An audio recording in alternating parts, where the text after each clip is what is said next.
All right, welcome back, everybody. I'm Patrick Land. In the booth with me is none other than Chris G. Hey, Chris OG. Guntanas, There's, aka Blue Light Special. there's too many Chris G's now, so. So we got our challenger, Joe Vermiglio, taking on our champ from last week who defeated me, my good buddy Tom Faucher. And he's breaking. We're playing 10 ball, race to 9. We are at the Mad Apple Burger and Billiard Company located on West College Avenue in Appleton, Wisconsin. So let's get ready to rumble, folks. We should have a good match here today. Ready to rumble. All right, so it looks like nothing on the break. And Joe coming to the table. So I've known Joe for quite a while. Stand-up dude, 100%. Yeah, I've known Joe now for about 2 or 3 years, a fellow Marine. That's right. Awesome guy. He plays in the Veterans Tournament with us every year. And you guys did pretty well, except this year you got beat by the Army? The Army, yes. Yeah. Yep. Someone told me to rub that in. We've taken second place, I think, every year. We come up short all the time. Well, it's not an easy tournament to win. Yeah, it's honestly it's more for raising money for a really good cause. One of the big ones is the Honor Flight Society. They take veterans to like the war memorials out in Washington, or even sometimes they'll fly vets to places such as Vietnam, or if there's still some wow. World War II vets, they'll take them over to where they fought. Even some troops over to Korea. I heard Vietnam's pretty cool now. It's very commercialized. I wouldn't know. I've never been, but Let's go. I know they had a pool tournament over there recently. Hanoi. Hanoi, yeah. That looked amazing. It was huge. They packed a stadium. I mean, it shows you the support in the different areas for their. Wow. Okay, so we are playing early 10 balls. Oh yeah. Yep. And 10 will get spotted on the break. They are playing 3-fall.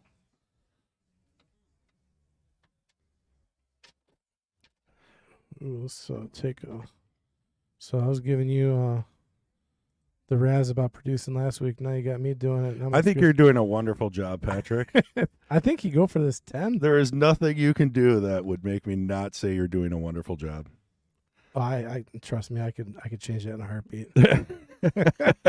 When we were in Connecticut, you got a little nervous. I think he could draw into this 10.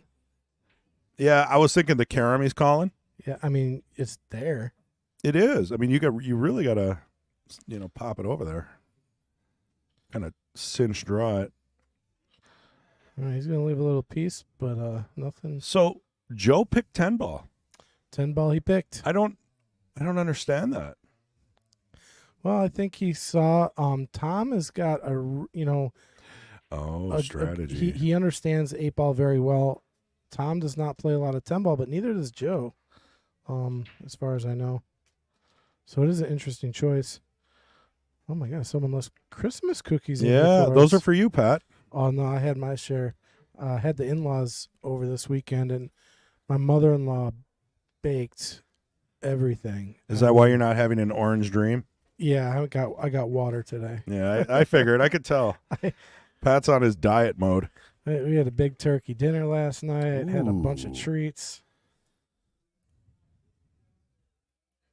All right, ball in hand. Little tricky getting down to the 2 with all that traffic, but I think if you just draw back there, you're probably going to have something. There we go. Look at that. Nice. Oh. So, cue ball control says Ted just because. What is Ted? Ted? Yeah. I've never heard of that. I heard Sean say it in the Queens match, like Merry Christmas, Happy Holidays, and Ted. I don't know what Ted is. Well, let me Google it. Google Ted. If anybody in chat knows what Ted means, the 9 ball went in. So this is a funky rule where did he call the 9? What? I don't understand what happened. Did I get it on replay? Probably not. I did. Okay, so he made the 2 and the 9, so no weird option rule. Okay, I'm back. And now he's banking the 3. Oh, almost off the 10. That would have been an amazing shot. Tough on the 4, though. And we would appreciate it if you guys take the stream link from YouTube and share it to Facebook.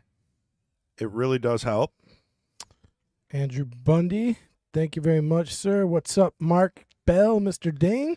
How you doing? And Pete Beshta in the house, liking and sharing. Really appreciate if you guys get on there, help like and share. Really helps us out. Helps our junior program out here at the Mad Apple, which is really cool. Sure does. And with the holiday season, we still have a handful of juniors that continually show up. We got Damon and Robert, and I'm probably missing a few. Obviously, everybody knows Caden. So maybe Ted is like a inside thing between Kendall and Sean, because Cue Ball Control says, yeah, Queen's match started at unknown why, so I don't know what the Ted thing. I'm gonna have to go back and listen to the match. I didn't get to watch most of it. Normally I do, but I was at a wrestling tournament this morning with my family. Niece and nephew were battling it out in Menasha. Ah, where in Menasha? The high school. Oh, nice. I know that well. 2 blocks from there.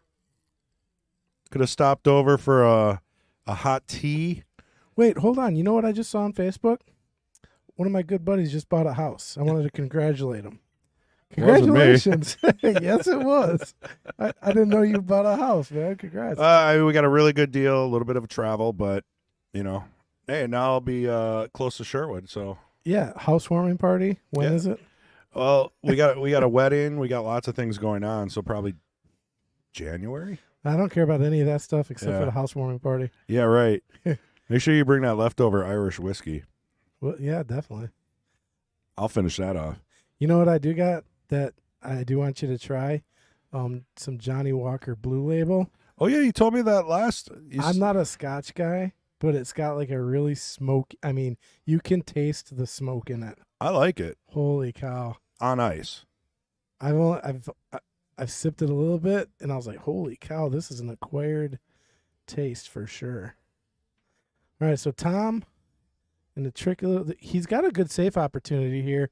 He can get this 5. He doesn't have to call it, and he could lock up on that 7 ball very nicely, or even the 10 ball. So, I got nothing about Ted, by the way. Frederick Ted Williams Holiday. Well, I think that's all I know. It was just something they brought up in the Queen's match. Well, so we'll have to figure that out when we talk to Sean or maybe Kendall. Nice try there. Yeah, I would have liked the safe a little bit better. He was calling the 5. A little bit of a 2-way going on there. Yeah, I think Joe should be able to get off the rail on this, possibly. Oh, no, he's definitely hooked pretty good here. So he's going to have to come with a shot.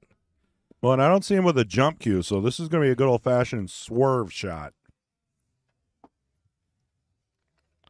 Does it get a rail? Oh, that's definitely okay. Oh, come on now. Yeah, it's going to be ball in hand. Joe looks at the booth. He's all like a little kid on Christmas. Big old smile. This is actually the first 10-ball match I've seen on Jesters in a while. Yeah, every time I played on Jesters, everyone kept challenging me to 10-ball. Oh, really? Yeah, because, see, in the Jesters, you have the capability of running 5 balls and then missing the 10, and there you go. There's a score. You run 9 balls, miss the 10, there's a score. Over and over and over. You don't have to do as much work. So that goes both ways, though, right? I mean, Tom can miss the 9 or the 10. Joe can miss the 9 or the 10. Oh, you got funny on the 6 here. Not going to like it. That could be part of why, like you said earlier, why he chose 10-ball. Well, with 8-ball, I mean, I in my opinion, I think 8-ball is kind of more of an advanced game. It's more of a thinking game than 9-ball. I mean, 9-ball, you get 3 balls. The pattern is very easy to read. You know what I mean? With 8-ball, you got to deal with a lot more issues in 8-ball. I disagree, though, a little bit. Just because I think there's plan B and plan C in 8-ball. If you get a bad leave in 9-ball or 10-ball, you're done. Yeah, but you can't switch to the gimme you left in the pocket. or any of that. That whole plan A and plan B thing and plan C only goes on the first few shots. After that, you got plan A and that's it. That is true. Especially when you're down to 1 ball. Where a 9 ball, when you get to the end, you actually have a lot more options. In 8 ball, your options get limited as you get through the rack. It's an argument for the ages. Uh-oh. What do we have here? We got Tom getting safe. Yeah, this is looking pretty good for Tom. Joe needs to get a hit here. Yeah, because if Joe doesn't get a hit here, he'll be on 2. What do you guys think in chat? Looking for a ref. Did he make a ball? He didn't slap a ball in. Yeah. Option if they slap a ball in. So I did go over the rules with them prior to this, and so that's how I know both of them are not familiar with 10 ball because they didn't fully understand that rule. But I think they got it under control now. But if he misses this ball, this would be 2 fouls. I mean, I'd love to pass this back. Yeah. Oh, look at that. What an attempt there. Honestly, that's a pretty good return save. This bank is not easy, double kissable. This shot we've practiced 1,000,001 times, and I think basically what everybody agreed on was that you have to play it safe on this shot. Yeah, I would agree with that. Leave distance. It's tricky, though. Now, I talk with Ray Skinnendor. I talk with Cook. I think we talked about it for a little while. Because in one of the 9-ball U.S. Open matches, I think it was Alcady, 4-railed this shot in the side. And I kept trying and practicing it, and on a bar box, it's almost impossible. I mean, if you can make it 1 out of 10 million, who cares? He made it on the first try and won. That was the thing. So, I'm thinking, what is a realistic shot for me? I think even for him, the best shot would be to play safe. Even if you make 2 out of 10 of these. See, he thought he could bank it, and that's an optical illusion. It is really tough to bank that back without a double kiss, which is what you saw there.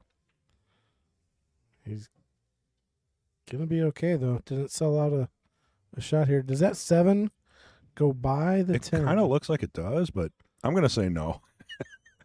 Let's look at it from there. Anytime I think something goes, it doesn't, so I'm going with the roll. I think it looks good there. Take a look at the overhead. Yeah. I think that does go.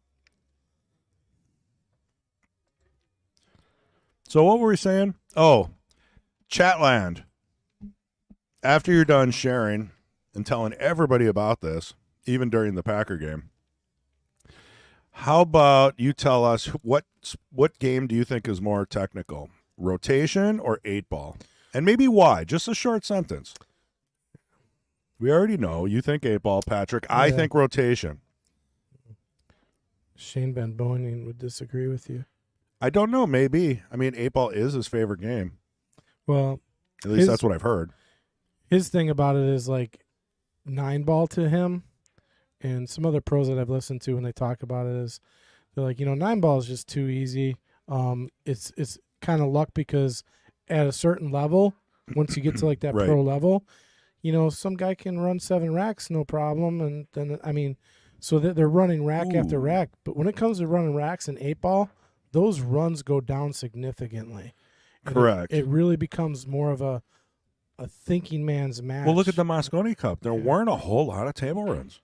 Yeah, well, it was kind of odd. Even in the Connecticut Open, I think Shane did pretty well, but something to do with the break. Yeah, well, they put the 9 on the spot. Yeah, because they were missing, so that changes things. And they were missing the 1 on the side quite frequently. Yeah. Normally they drill that 1 on the side. They switched sides and they started making it in the other side, so it was probably like a dimple in the table, causing it to not go where they expect. I mean, that's how pros figure out the break. So they're finding every possibility to make the game easy. I agree, 9-ball can be easy, does have a little bit of luck, probably is the most exciting game. 10-ball, though, I really do think. I mean, you got 15-ball rotation too now. We can amp this up a notch. 15-ball would be tough. You know, and I'm not saying what's the most tough game, but which one really takes strategy. And I really do think they both. 8-ball has a lot of safeties you can play. You know, there's a lot of different thoughts you have to put in. But if I have to pick one, I'm picking rotation as I think the more skilled technical game. I think you need a little more cue ball control to win that. See, I look at it like this. When you classify the games, and this is like the best analogy I've ever heard, Sure. is 9-ball is like checkers. It's very easy to figure out patterns and whatever, like the technical side of it. And then 8-ball is kind of like chess, where it's more complicated. There's a lot more involved. 8-ball is more like Connect 4. And then one pocket is like 3D Spock chess. One pocket's like shuffleboard for the old players. You're ruining my analogy, Chris. In my opinion, I'm making it better. No, I mean, okay, so when you get older, I think you like games like billiards and one pocket, especially if you gamble. You definitely don't play 9-ball. I mean, because someone can go on a 6-game, a 6-pack on you, and you're like, what the heck just happened? Well, realistically, I think they literally invented 9-ball for TV because it's a really fast-paced game, and you can see people get out. Agreed. Yeah. You know? And they make it look so easy. Oh, Tom. He's going to leave a shot here. Yeah, and the 7-ball rolls into the side, so I think this is a good opportunity for Joe if he bears down. Can he get enough of the 7? Oh, that's going to be key.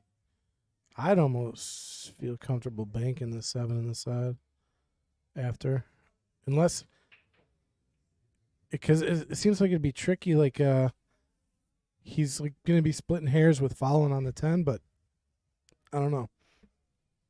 Maybe he can see more of that 7 than I'm thinking here. Ooh. Okay, he broke him up, rearranged the table. I'll tell you what, this might be Joe's first time doing this, and if not first or second, and your nerves are all over the place. So, I've played Jester matches where I've missed almost every ball the whole match, and then as soon as the match is over, I'm drilling everything. It's so much mental in this game. So, Pat, I just got to jump in here quick. Go. 9-ball was not created for television. It was created in 1920. 8-ball was created in 1900, so 9-ball's been around for a long time. And then I'll just say I'm on Chris's side. That's a first. So, Kendall, what you're saying is it was created for TV in 1920. Right. I don't think they had TV in 1920, Pat. So what you're saying is ESPN revived it with like Earl Strickland and Johnny Archer, or because I mean it really got popular with The Color of Money, right? Yeah, I mean that was what the pro tournaments all were 9-ball. I mean ever since. Oh hey, Kendall, I remember watching them. Quick question for you. Same. Cue ball control brought up Ted just because. Oh yeah, and Ted. I heard it mentioned in the Queens match. What is that? What is Ted? You have to enlighten me and Chris. Ted, we were looking for Ted before. We had a gentleman that came in and his only comment in the entire thing was just Ted. Ted. Very well. Okay, so we were just kind of searching for Ted. Yeah. We didn't know. So. Oh, so he just chatted Ted? Yeah, so I figured it was the thing to do, so I was just randomly throwing the word Ted in here and there. Man, that's super Ted. Yeah, that's what I'm saying, man. It's the crazy. new thing. Do you think we could start some? I don't know. Ted. Are these Christmas cookies fresh? Yeah, you can have those. There's 2 left. I ate the peanut butter one. I can't eat any more cookies. Like I just said, my in-laws were over, and I'm all cookied out. I'm tempted him. He's on water. Nice. All right. Stream, no stream. I think Joe's out here. Nerves or no? Yeah, this shot right here. Let's get Kendall's take on 8-ball versus 9-ball. He just said he agrees with me. On what? You blocked that out already, huh? What an amazing shot that was. Really good speed and just so really we can good cue ball maybe control. analyze that, because he could have done that 17 different ways. I just caught that in the corner of my eye there. Oh, hit the right side of the pocket, but you know what? That's got to be a deep breath.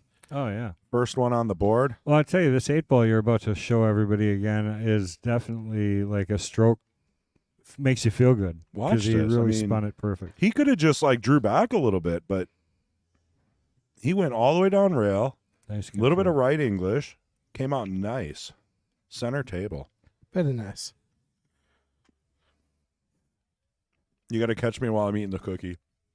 Oh yeah, there's Chris stuffing his face for the holidays. Yeah. And then to wash it all down, The Orange Dream, my favorite drink, the official drink. Sprecker's Orange Dream. Only here at the Mad Apple, I think you can get it. Christian for sponsorship already. Well, Sprecher should sponsor us because I believe they're a Wisconsin company. Yeah, they're about to turn 100 years old. Yeah, we need that. We'll do a race to 100. 1824. Brought to you by Sprecher's. Let's make some phone calls. See what the overhill brake kind of stuck together a little bit there.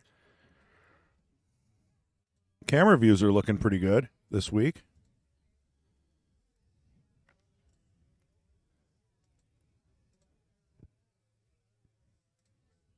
I think we finally revived the side camera. that thing was getting a little wigged.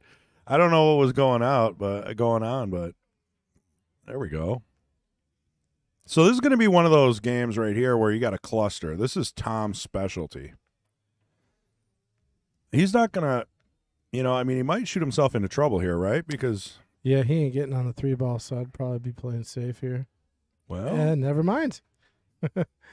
You don't see Tom draw too much. That was No. surprising. Every now and then he'll bust out a draw stroke, but it's very, very rare. it's tough for me to take sides on this one because I like Joe and Tom. I've known them both forever. Yeah, it's tough for me too because I play with Tom every Tuesday, and Joe's a good Marine buddy.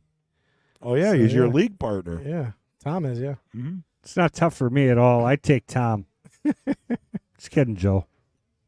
Yeah, he'll be watching this later. I know. That's why I said it.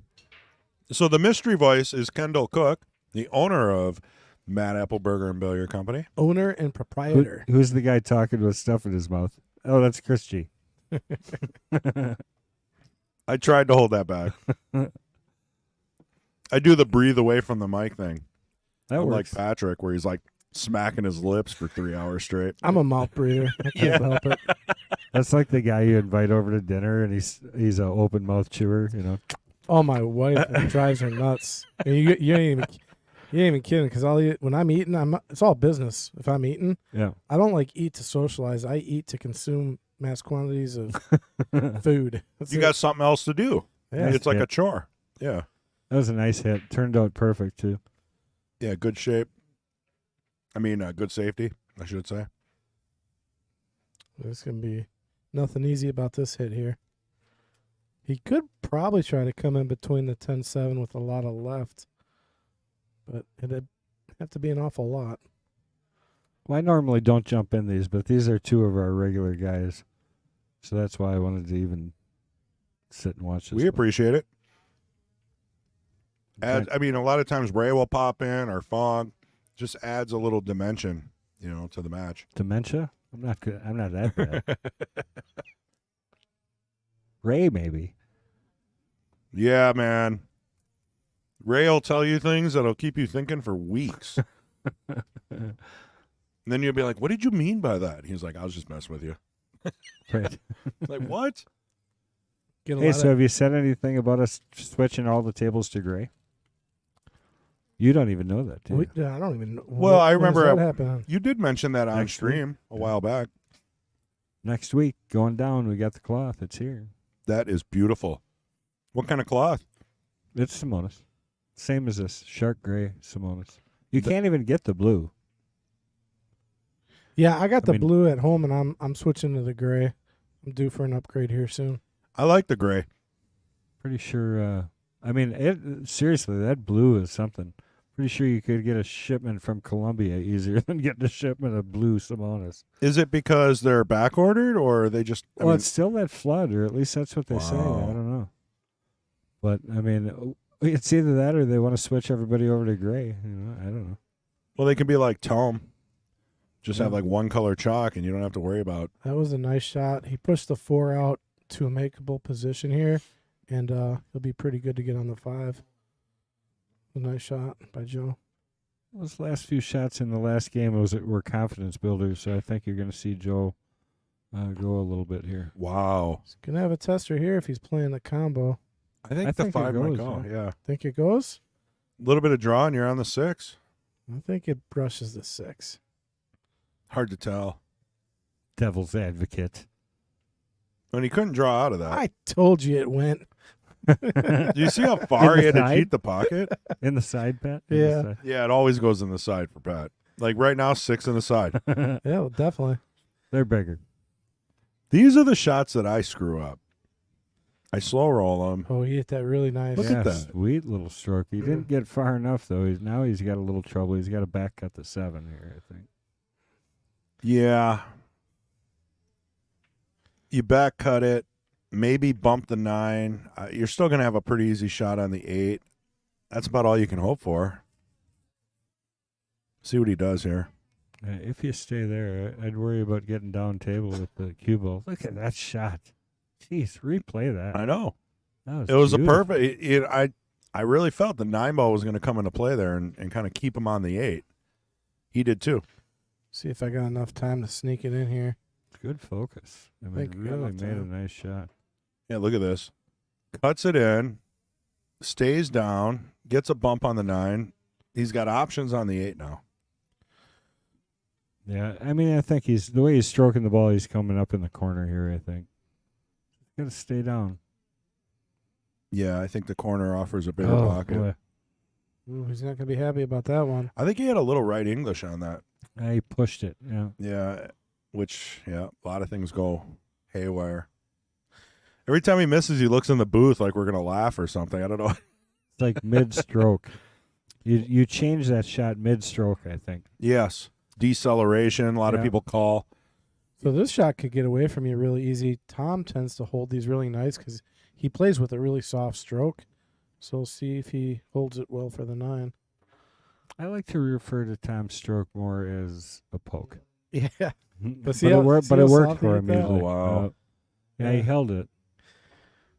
Yeah. But he, and if we analyze that stroke, and like Kendall just said, it is a poke. Like he does poke at it. If you watch this, He makes it work. I play that way quite a bit, like more than I realize, I think. Oh, Joe just shot that one. Yeah, missed Joe. He got the 8, and this is pretty natural. 9 to the 10. This is another one where you can just roll it in. Right. Maybe a little inside if you're feeling cocky. Feeling a little Ooh. sassy. He got a little Uh-oh. close to his work there. This is real sassy here. I don't know if you make this ball. There's no promise. I think you got to bank it. I like it in the What are you side. doing? Is he? Yeah, he's banking it. Didn't even hesitate. Got it. Oh, no, he didn't. No. And it lines up perfectly for Tom. This is going to be a tied match. And for the record, Joe picked 10 ball as a strategy, most likely, knowing that Tom pretty much only plays 8 ball. Yeah, he Right. doesn't know 10 ball. Really, I had explained the rules today. To both of them. That's about Yeah, to both of them. I for heard real. Joe come and ask. What? Yeah. When was that? He said he wanted to give it up. Tom Well- had a good hit, or what? Well, I was explaining earlier how if you slop a ball in, the incoming player can choose to give that shot back if it's a slop ball. And I explained why that is the way it is. And, well, Tom just took a shot and hooked Joe, and Joe was asking, can I give that one back? We're like, That'd be nice. that'd be, Yeah. that'd be nice. But Like, we'd no. all love to give that one back. Tom didn't slop a ball in, so no, you got to take the shot.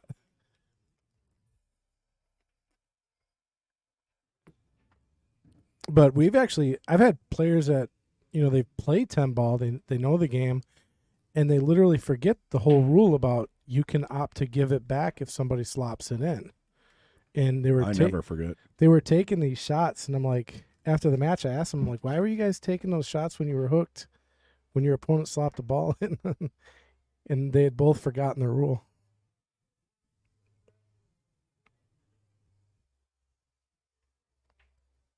Chris G. Says, hi, all. It's an imposter. I think you got hacked. I was just checking it out, seeing what we got here.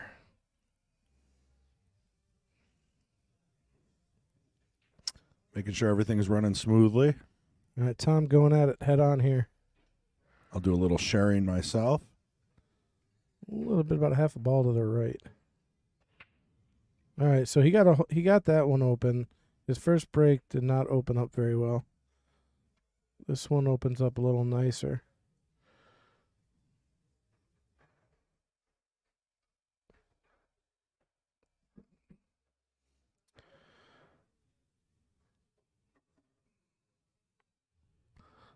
Nothing great here. Almost think about pushing. I think he's got the edge. I think he can try and get back up table, leave the one down on the end rail, like bank it. One rail down by the blue diamond logo. Yeah, as long as it doesn't run into the 8 or 4 or something weird. Oh. He can see enough to bank that ball.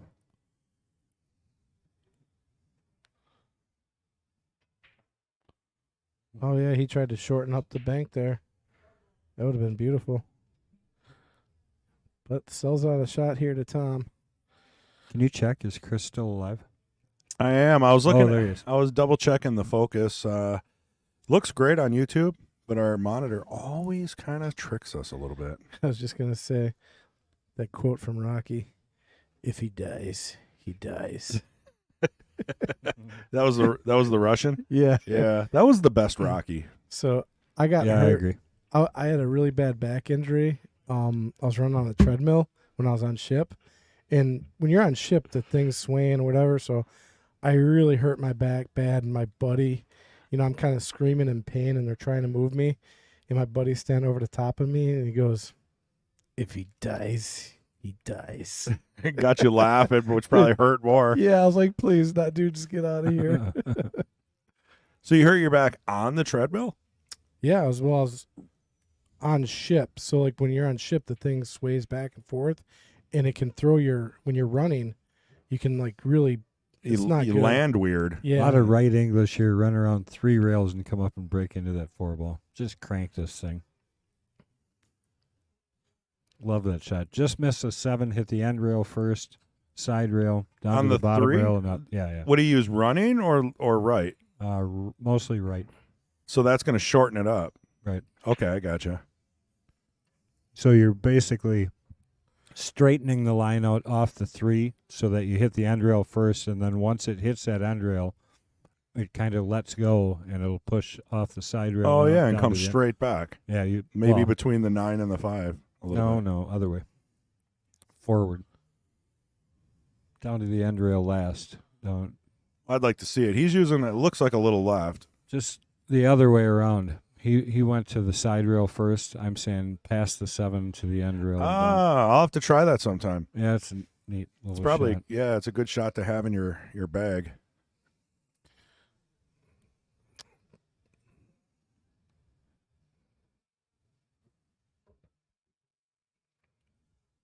Well, this is a race to 9, and we're tied at 1. I think we're gonna have a hill match. You hit this thin enough to get past the 6, bump into the 4, and end up with the cue ball under there. So yeah, I'll or he could call the 4, or which would be weird because probably not gonna have the 3 after. So I do like playing safe here. 10 ball. Oh yeah, Aggressive yeah. play. He's calling it. I like it. Well, I think Worth he- a shot. And look at this. Uh-oh. Oh no! Well, that 4, no matter what, is tricky.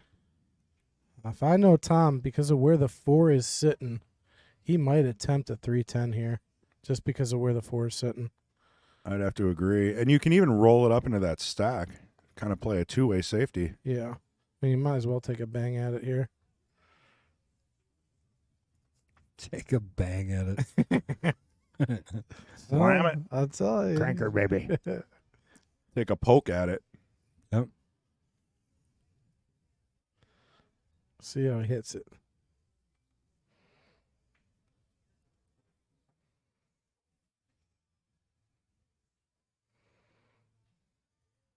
Excuse me, sir. Did you call that 10 ball? Oh, hit wow. it good. Hit it good. Play. Unbelievable. See that again. He's Tom gonna get that right there. Faucher. Where is the replay button? There it is. Who's Here- running this ship?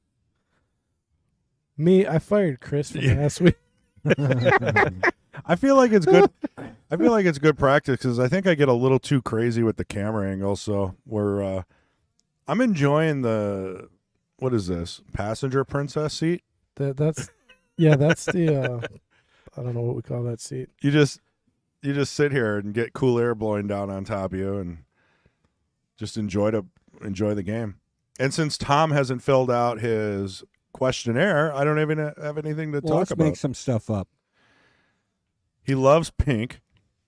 I do know Obviously, that. That's salmon. Well, Yeah. here Hey, I'll tell you a cool story about, not a cool story, but it's kind of how Tom is. So I'm at Pool League a week ago, 2 weeks ago, and I said, "Well, hey Tom, I tried texting you to see if you wanted to play on Thursday. You never responded. What's going on, man?" And he was like, "Oh yeah, I had a stroke on Monday." Oh, And I was like, what? "Tom, what?" yeah, right. He's like, "Well, yeah, I had a stroke, and I was in the hospital for a few days." I'm like, "Well, why didn't you say something on Friday, or after I texted you?" And he's like, "Well, I had a stroke on Friday too." And I'm like, "Wait, hold on a second, Tom. You had 2 strokes last week, and I'm just finding this out now, Wow. and you're here on Tuesday night playing pool." He was like, "Well, I can move my arms again, so I'm good." I mean, like, no Yeah, big. he's awesome. I mean, just like no big deal. I'm here. Yeah. I was kind of devastated. I was like, "But Tom, that's a really serious deal. Like, please call me if something like that happens, and I come to the hospital, visit you, something." That's Hey, look, Dick's back in the chat. that's hardcore. Ted, what is with the Ted thing? Richard, can you tell us what that means? No.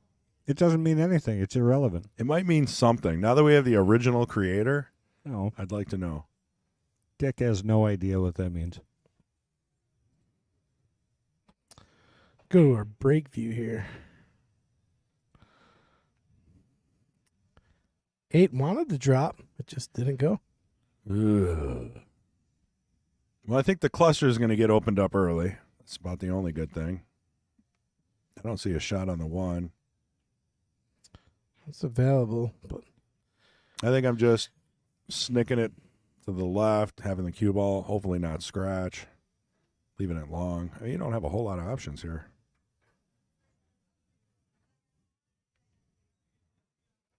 Well, unless you hit it that good. That almost probably could have gone in. so now this is a nice shot where you can just draw up to the 2 here, like kind of stun it up to the 2. But I generally don't see Tom looking at this shot. See if he can figure this one out. Yeah. Yeah, because I mean, it's pretty simple to just, draw it right up to where he's kind of looking. Yeah, I guess you could stun it over and just take that 2 in the upper right. Yeah. but, Take your medicine, right? It's a longer shot, but what else you got? But he doesn't usually put a lot of bottom English on a ball. He always tries to find another way, another path. He did it good there. Yeah, look at that. Straight in. Yeah. Well, close. So now he still has an issue, the 3. He's going to have to draw this back. Well, can he see enough of the 2 to get it to go?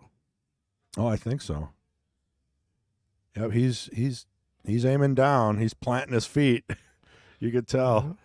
He's thinking about it. I mean, if you could roll up and just take the longer shot on the 3, I just don't know where the cue ball is going to go. I feel like it's going to go behind the 4, behind the 5.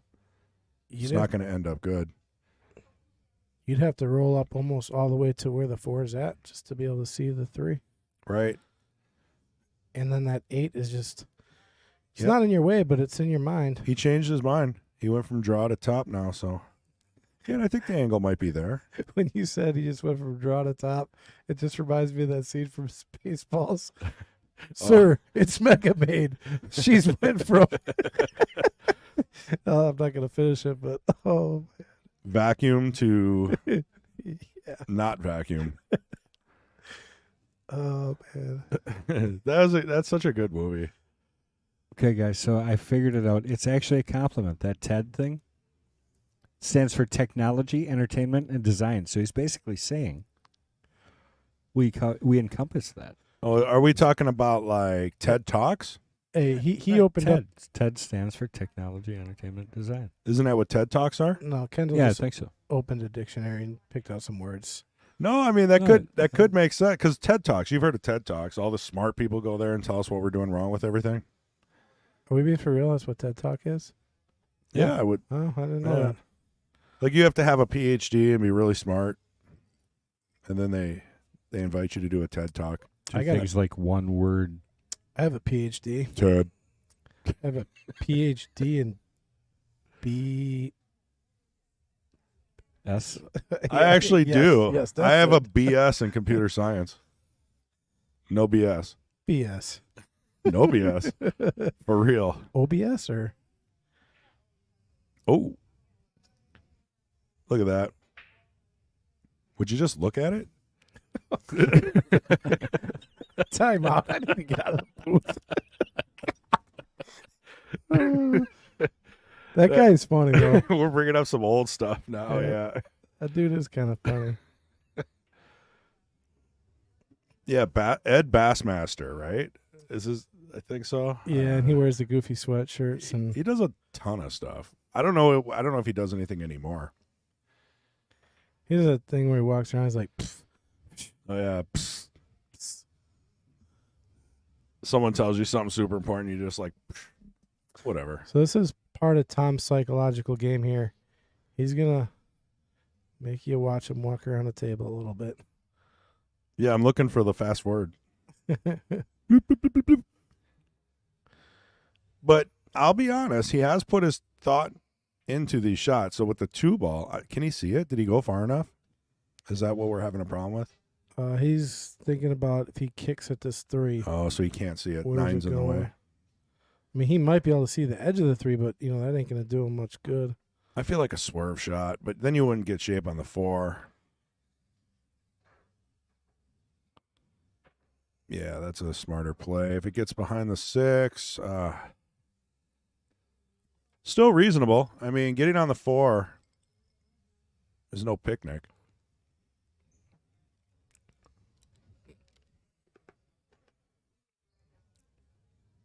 So Kendall, what's your carom up to now? What's your highest run? 2. It's an improvement. Well, John got 4, he said on Facebook. I've missed 3 about 4 different times by less than an eighth of an inch. And So- one time twice on the same shot, both sides of the ball by less than an eighth inch. So for people that don't play carom or have never played, getting 3 cushion 2, billiard, yeah, getting 2 is just it's tough. It's It very is. tough. Getting 1 stuff. Yeah, getting 1 is tough. Forget 2. Getting 2 is like a table run almost. Mason had 8.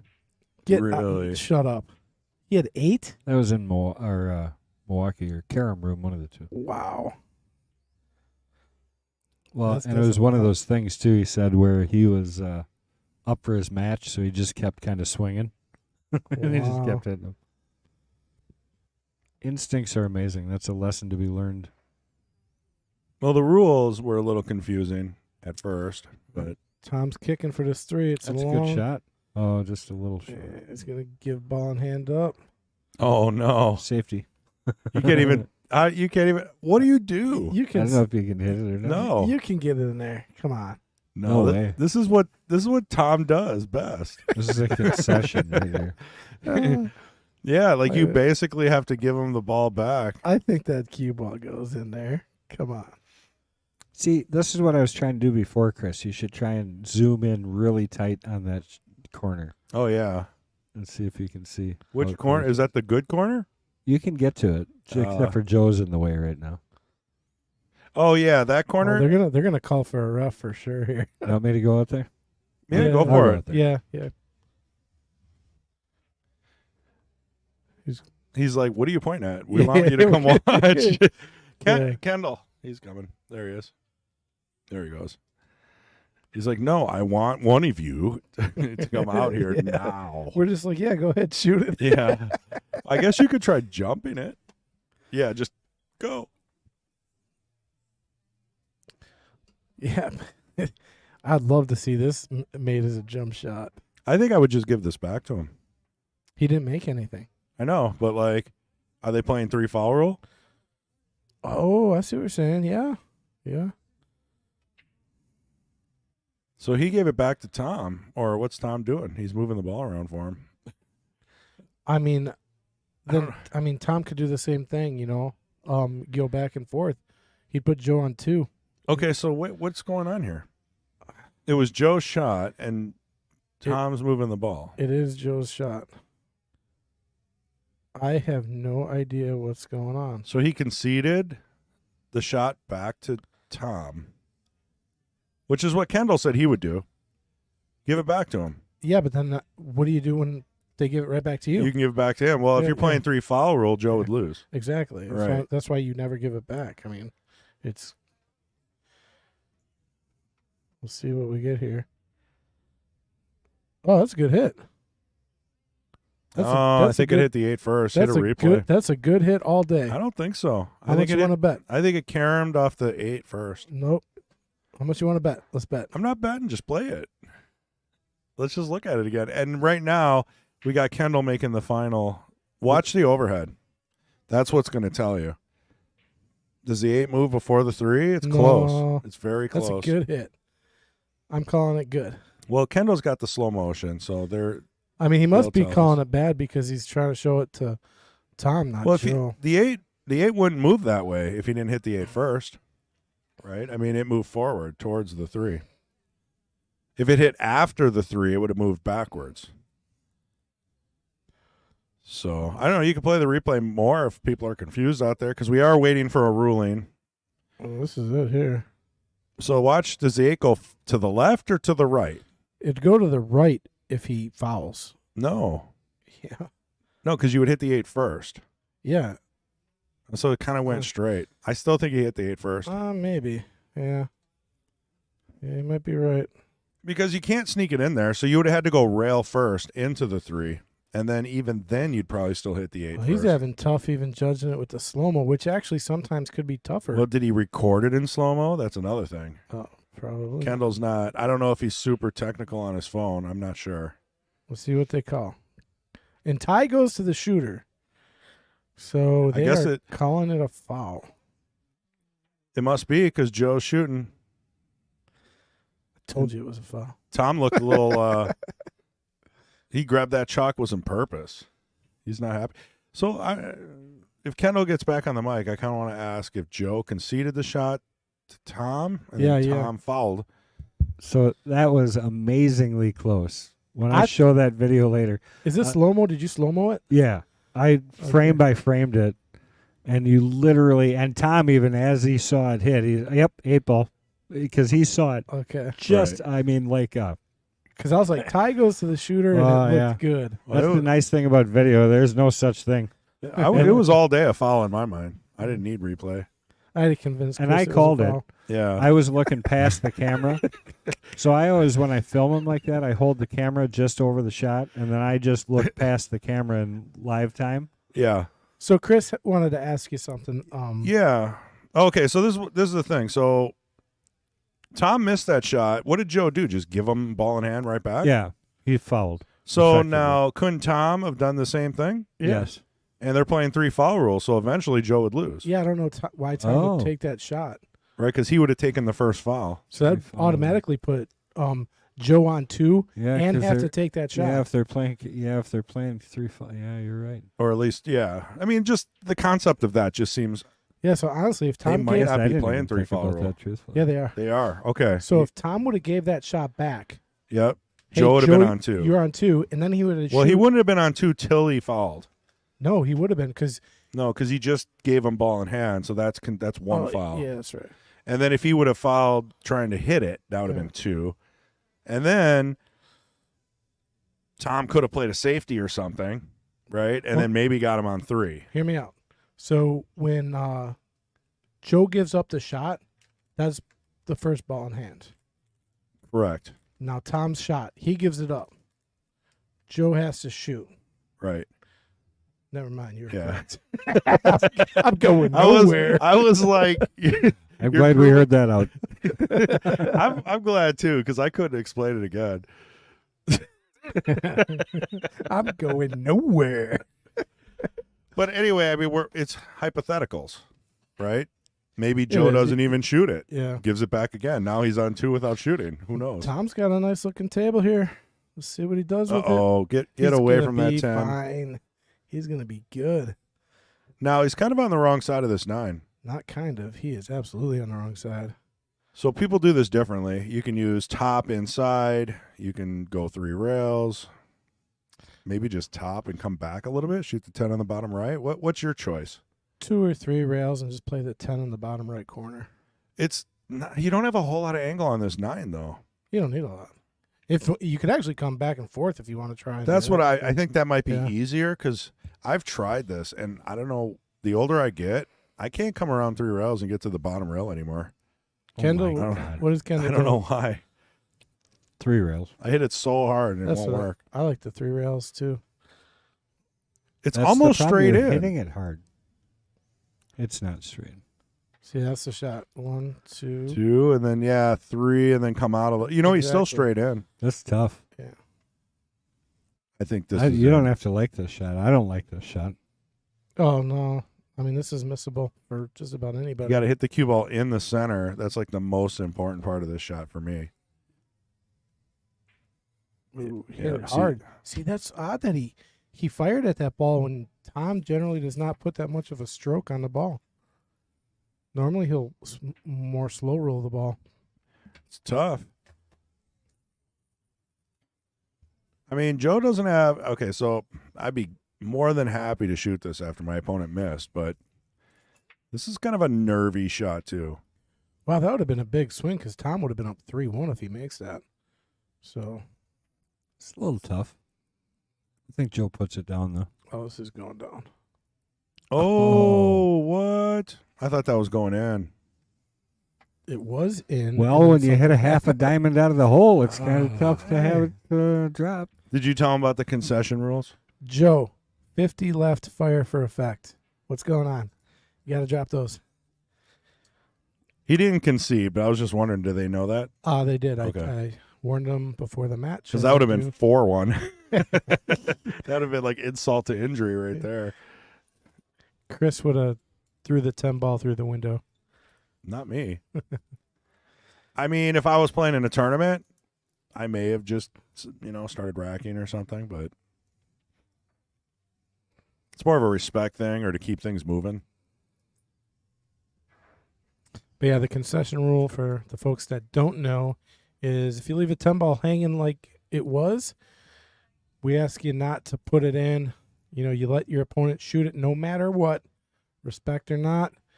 If you do concede and you get a little angry, you lose, of course, that game plus an additional game. You made the mistake. You should have to suffer through watching the guy shoot that easy shot. And Part of the punishment. It anything is. can happen. I've seen people, scratch on those shots. Oh, what an amazing moment if that happened. You know what I mean? You know what's brutal, and you see players do it sometimes, like in Moscone, when a ball's hung and then the player comes up and they take their time out, just to like really let it soak in, and then they take their time shooting it. It's so brutal.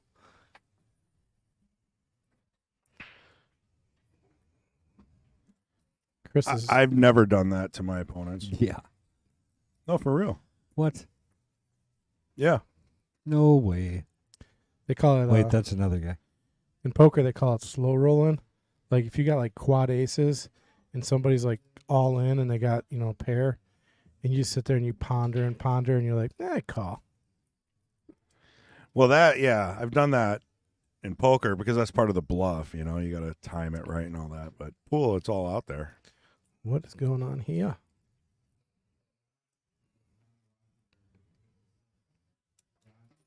It's tough. Does he have the edge of it, or do you think you just roll out I here? think he's got the edge for the bank. Well, this will work if it sticks. Yeah. Oh wow. Tom is in jail there. There's That's no easy path to the 1 ball here. brutal. I mean, you almost got to come off this top rail and just really hope you don't hit the 8 ball. I don't think you can come off the side rail here. Maybe with a little left, but I don't know. I mean, it depends on how close it is to that 10. I noticed on camera, if you see a gap, assume it's like an inch or two. And if you don't see a gap, there is one. It's tough. It's deceiving. Wow, this is tough. And here's the worst part. Joe could fire out a 110 combo and lock him on the 8 if he gets ball in hand here. If he wants to take a swing at it. Yeah, and honestly, to lock him on the 8, all he's got to do is shoot a stop shot because the 1 ball is naturally going to glance the 10 and go right. Yep. Yeah, you got to do nothing with the cue ball, really. So that might be a shot you see. But, I mean, the run out is there, too, because everything... I mean, the 3 ball is kind of in a weird spot, so maybe, the 110 is kind of a good idea there. But I think if that 3 ball was, like, on the other side of the table, you're probably going for the run out. Oh, is he going to pop it up? He's got to put a lot of left on this. He still might hit the 10. Could be a trick shot. Yeah, see? Oh, I don't think he got... Oh, he He got didn't hit the 8. 1 first, but that's experience. To Yeah. basically jump it into the rail so it pops over the ball. I don't think I've ever done that. Just to even see that shot. Yeah. That's a good job. Wonder where you learned that from. Like the Hustler or... See, now I do not believe you go for the combo just because of everything's wide open here. As long as he gets on the 3 ball nicely, he 4 should. ball sucks. I'm always going for the combo. I mean, if it's there. Okay, MH. He actually might play the carom here. I mean, I like the carom because it sends the 3 down. And like you said, Kendall, the 4 is kind of tough. Oh, better get the camera out again. No, I think he's going to cross. You think well, maybe he does have it. I don't know. He's jacking up. Could we get a call? That was a good That shot. was a good shot. That was Yeah. a really good shot. Good hit. Wow. And he can Tough. see the 5. Yeah. These aren't easy. No, and then, you got to worry about the 6.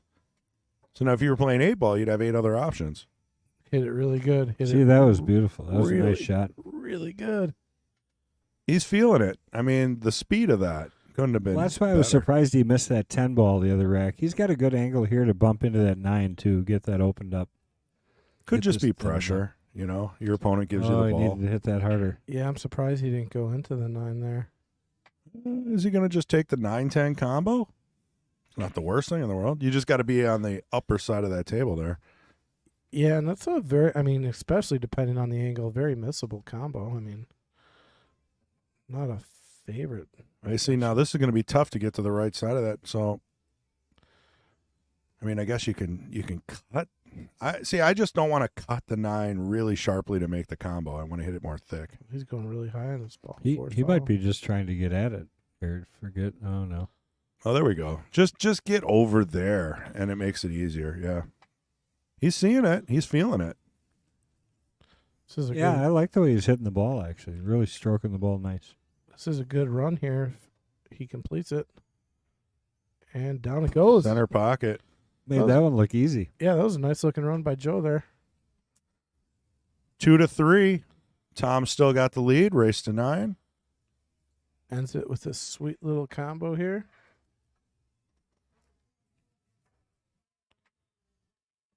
Bamsis. Bam.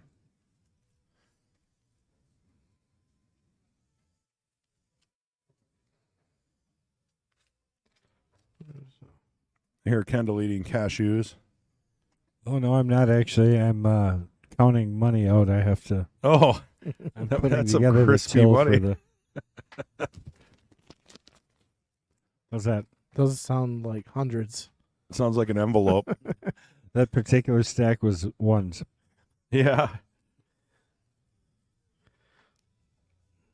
Joe to break. We could put a mic in your office so you can actually work and commentate. We have the technology for that.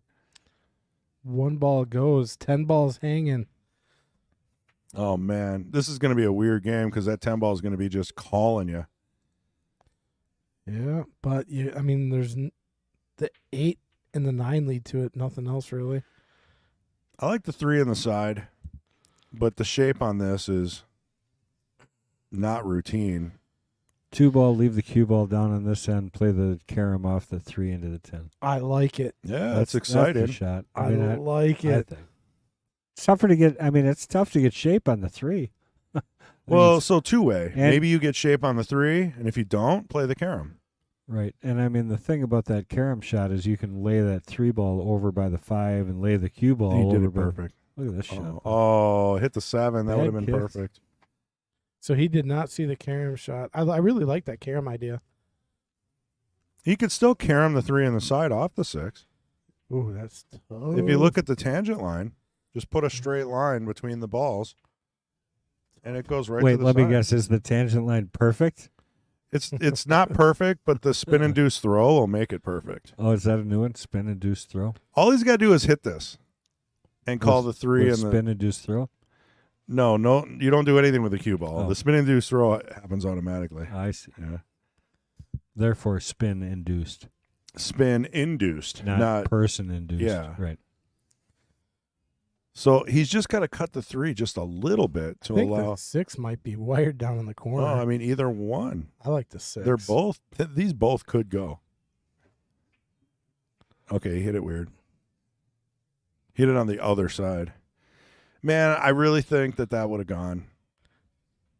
I would have loved to try that. David Mason, liking and sharing. Appreciate you. Thank you very much. What's up, Pa? Sunshine, as Connie would say. I'll tell you what, I'm still drawn into this 10 here. From the 3, Yep. I mean, I think you just gotta make it past the 5.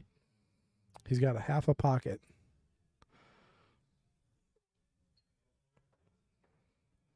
It's really focused in there. Yeah. Oh, he How had, close did I get to the 5? No, not close at all. was because he missed it. Half a diamond to the right. Safety allowed. Ted. Ted. Is that like snapping your fingers instead of applauding? Could be. Just say Ted. If you say it backwards, it's dead. Det. Ooh. Bank shot on the 3 here. Yeah, I mean, it does have the capability of coming out for the 4.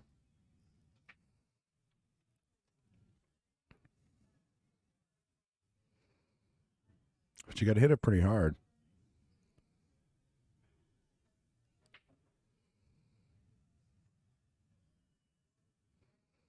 Oh, maybe he's calling the 10.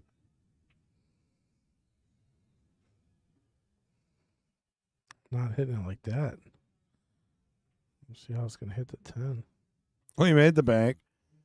And he's going to have a shot. Maybe. Oh, did it stop short? Come on. No, he's got it. That's definitely makeable. Got to do his best not to get hooked on the 6 here. So he's got to put a little bit more on it than he's typically used to. And he rolled far. Now here's another. I mean, man. you could almost call the 10 here as well with a little bit of left. Or just top, actually. This is kind of a tricky shot because you got to go back and forth for the 6. I don't like these. I mean, I make them more than most of my shots, but like to put that much English. He's looking at that 10. But yeah, you're right. If he just plays the 5, he might come up short on the 6. But the 10, He's putting top on it. yeah, and then that gives a 10 a really good shot to go. Like I said, there's Oh 10. yeah. Spot the 10. Did he call it? He must have called it. They shook hands. Yeah, he called it. He either called it or they think it's slop. One of two. So we'll go. You want to go out there? And, No, I'm not going out there. Too late now. Yeah. Yeah. I mean, he did aim for it. There's no doubt in my mind that he didn't try it. But I'm not seeing Tom point at pockets. Yeah. So it's hard for me to say what he's doing and what he's calling. I mean, that's a shot I'm going for because it was very natural with a little bit of top. Yeah. The 10 has got a really good chance to go. And if you just play the 5, I guess it's a two-way. you got not much on the 6. So, I think the 10 is kind of the all-day shot there. I mean, it's a lower percentage. You know how I go with percentages, but Oh, yeah. I listened back to the match last week Oh, about yeah. the percentages. And I'll talk to you after about my theory. oh, I'm good. He doesn't want to hear it. Yeah. Well, no, I look at percentages as like when you're watching Texas Hold'em poker and someone gets 2 10s and they're like 90% to win. And then they do the flop and then it goes like 5%. Now the guy who had 90 now has 5%. But- one of the pool streams or one of the pool things do that. They give the percentage to win. But see, the thing I don't like about It's the all based on percentages is Fargo. like, Kendall, let's say yeah. you're shooting a 1 ball, right? And it's just a routine shot. Which one? It doesn't matter. Let's say you're shooting this 1, but the cue ball is right where the 4's at, okay? Now, you'd say you're 100% to make that, right? Sure. Yep. Okay, we'll say you're 100% to make that. But I bet you there's a time in your life you've actually missed that shot. Many. So that means it's not 100%. So what that says is you can't calculate shooting percentages because there's just too much. Well, it to depends calculate. on, I mean, what if they've played for 50 years professionally It after ages. that? But that's Yeah. the I mean, thing. there's aging involved in the whole Anytime you say process. what if, that means percentages are not a thing. Well, you're just looking at right now these two guys. But what I'm saying is there's 2 what ifs. There's Right. too Well, I many guess you what could ifs. say 99%. You can never say 100. I don't think you could ever put a percentage in pool because of the what if factor. Right. In poker, it's absolutely known there's only so many ways That's you can true. get 4 of a kind. In pool, there's just too many variables. Well, so what Kendall was saying was that they've done the percentage thing, but they've only used Fargo. So they just do the math based on the Fargo, not what the shot is. yeah, they could say this player has a 98% chance. Yeah, they could do that. But they because of actually numbers. have an algorithm. So if the underdog wins a couple games, Mhm. their percentage goes up a little bit. So it takes in consideration and Yeah. like their score. So it doesn't have anything to do with the table, just the score and their Fargo. And I thought that was pretty neat. But you're right, Pat. I mean, it is pretty opinionated.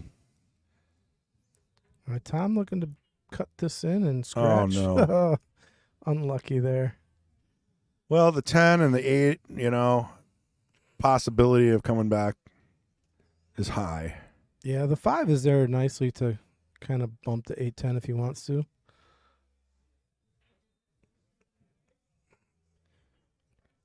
Ooh. Oop, let's see. I don't like this. Yeah, some people like to follow. Yeah, that's... Yeah, I'm using bottom right all day. Yeah. You play it here, you draw it off the rail, back to the 4. I'd get a little closer to the ball maybe, but if you're feeling it, you're feeling it. Yeah, right around the 6. That should work. Oh, no. Don't hook on the 6. So, yeah, he should be able to get a pretty decent shot on the 5 to move the 8 if he wants to a little.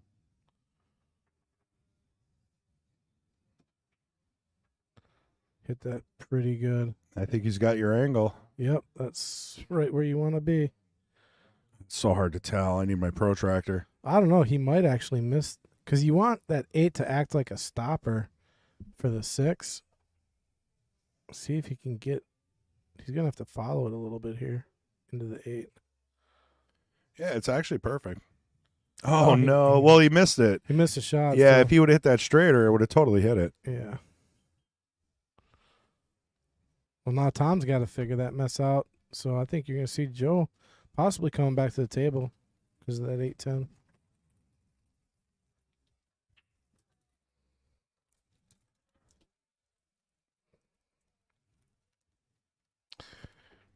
I mean, he could actually try to bust the 8-10 right here. Not easy to do, but doable. And if he hits it solid, then the cue stops right on the 8. Yeah, he wasn't able to get up to it. Oh, can you give me a dream? Or no, it's not a waitress. Never mind. No. But who's here?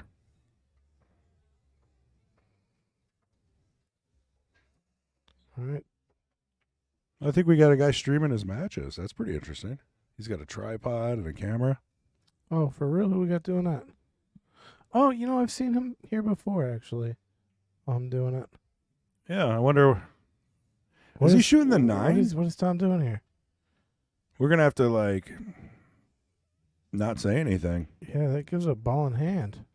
Let's see if Joe noticed. What? Foul. He called foul. Yeah. Yeah. Loud. He's like, foul. Tom's like, what are you talking about? Yeah.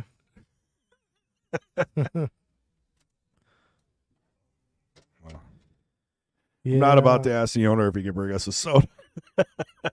I was gonna if he would have looked. Oh, wait. That's not. I got some water. I'm good. Oh, I thought you wanted a dream. You just said orange dream. Yeah, well, I thought there was a waitress there. Oh.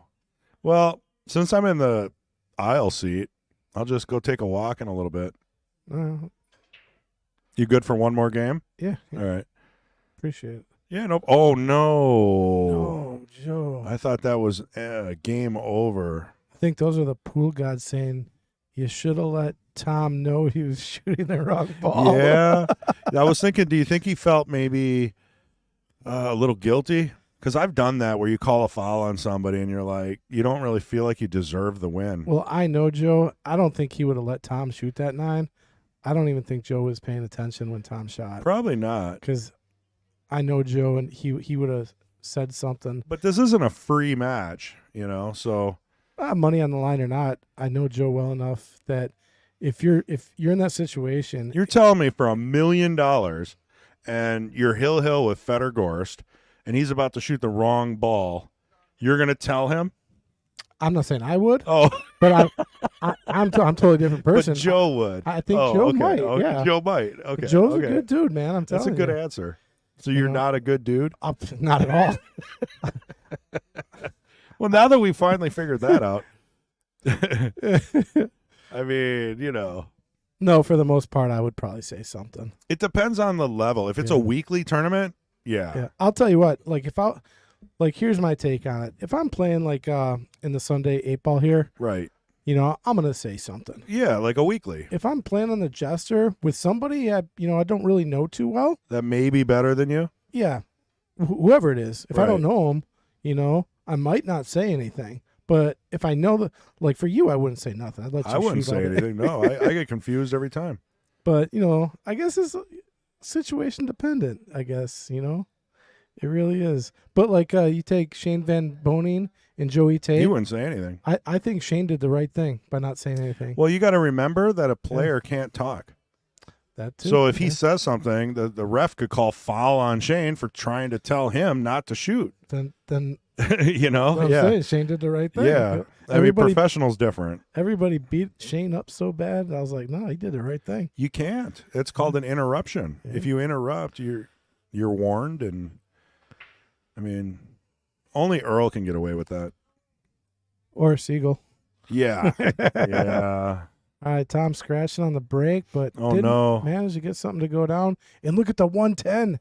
Yeah, I think a little spin. No, see now the spin-induced throw would tell me you got to hit it from the other side, but he's going to try to do the cut thin method, which may very well hit the point here. I can't tell how far apart they are, so I think it's almost locked. But if you hit it on the left side, it'll actually roll the 10 that's up. fine, but I don't think you need to do anything fancy. It's Oh just yeah, locked. okay. That was like a Well, it looked like he was going to cut the one really sharply Yeah. at first. You call that, like, if Tom doesn't scratch on that break, you almost call it a golden break with the 110 wired and dropping a ball. Could you imagine that? Yeah. He'd win that one. Oh, that'd be 62. And then, What a crazy swing that would have been. Unbelievable. And that would really make Joe just steaming in his chair because, he gave him the 10 ball, and then he gets a golden break, per se. Yeah. He's hung 2 10 balls so far. Yes, he has. So we got 5-3. It's getting a little more manageable for Joe. Joe's breaking. We are a race to 9 here today. And after this, we do have the Knights battling out. Yeah, we got a good match today. Mike Misevicz coming in. Yep, savage. Yeah. And who's he playing? Yenor, man. That's Dan, right. Yenor. Or isn't it Yenor? Yenor. Yenor. Gosh, one of these days I'll get it. You're right. Yep. Yenor. Like Jenner. But with a Y. Okay, 6 ball goes. I'm going to completely ignore the Jenner comment. I'm just trying to remember. That's a good way to remember it. I don't remember. Remember? Okay, can you see enough of this one? I don't know. It's got to spin a little bit here. Oh, yeah, a lot of movement. And tough leave. Was it a good hit? It looked good from here.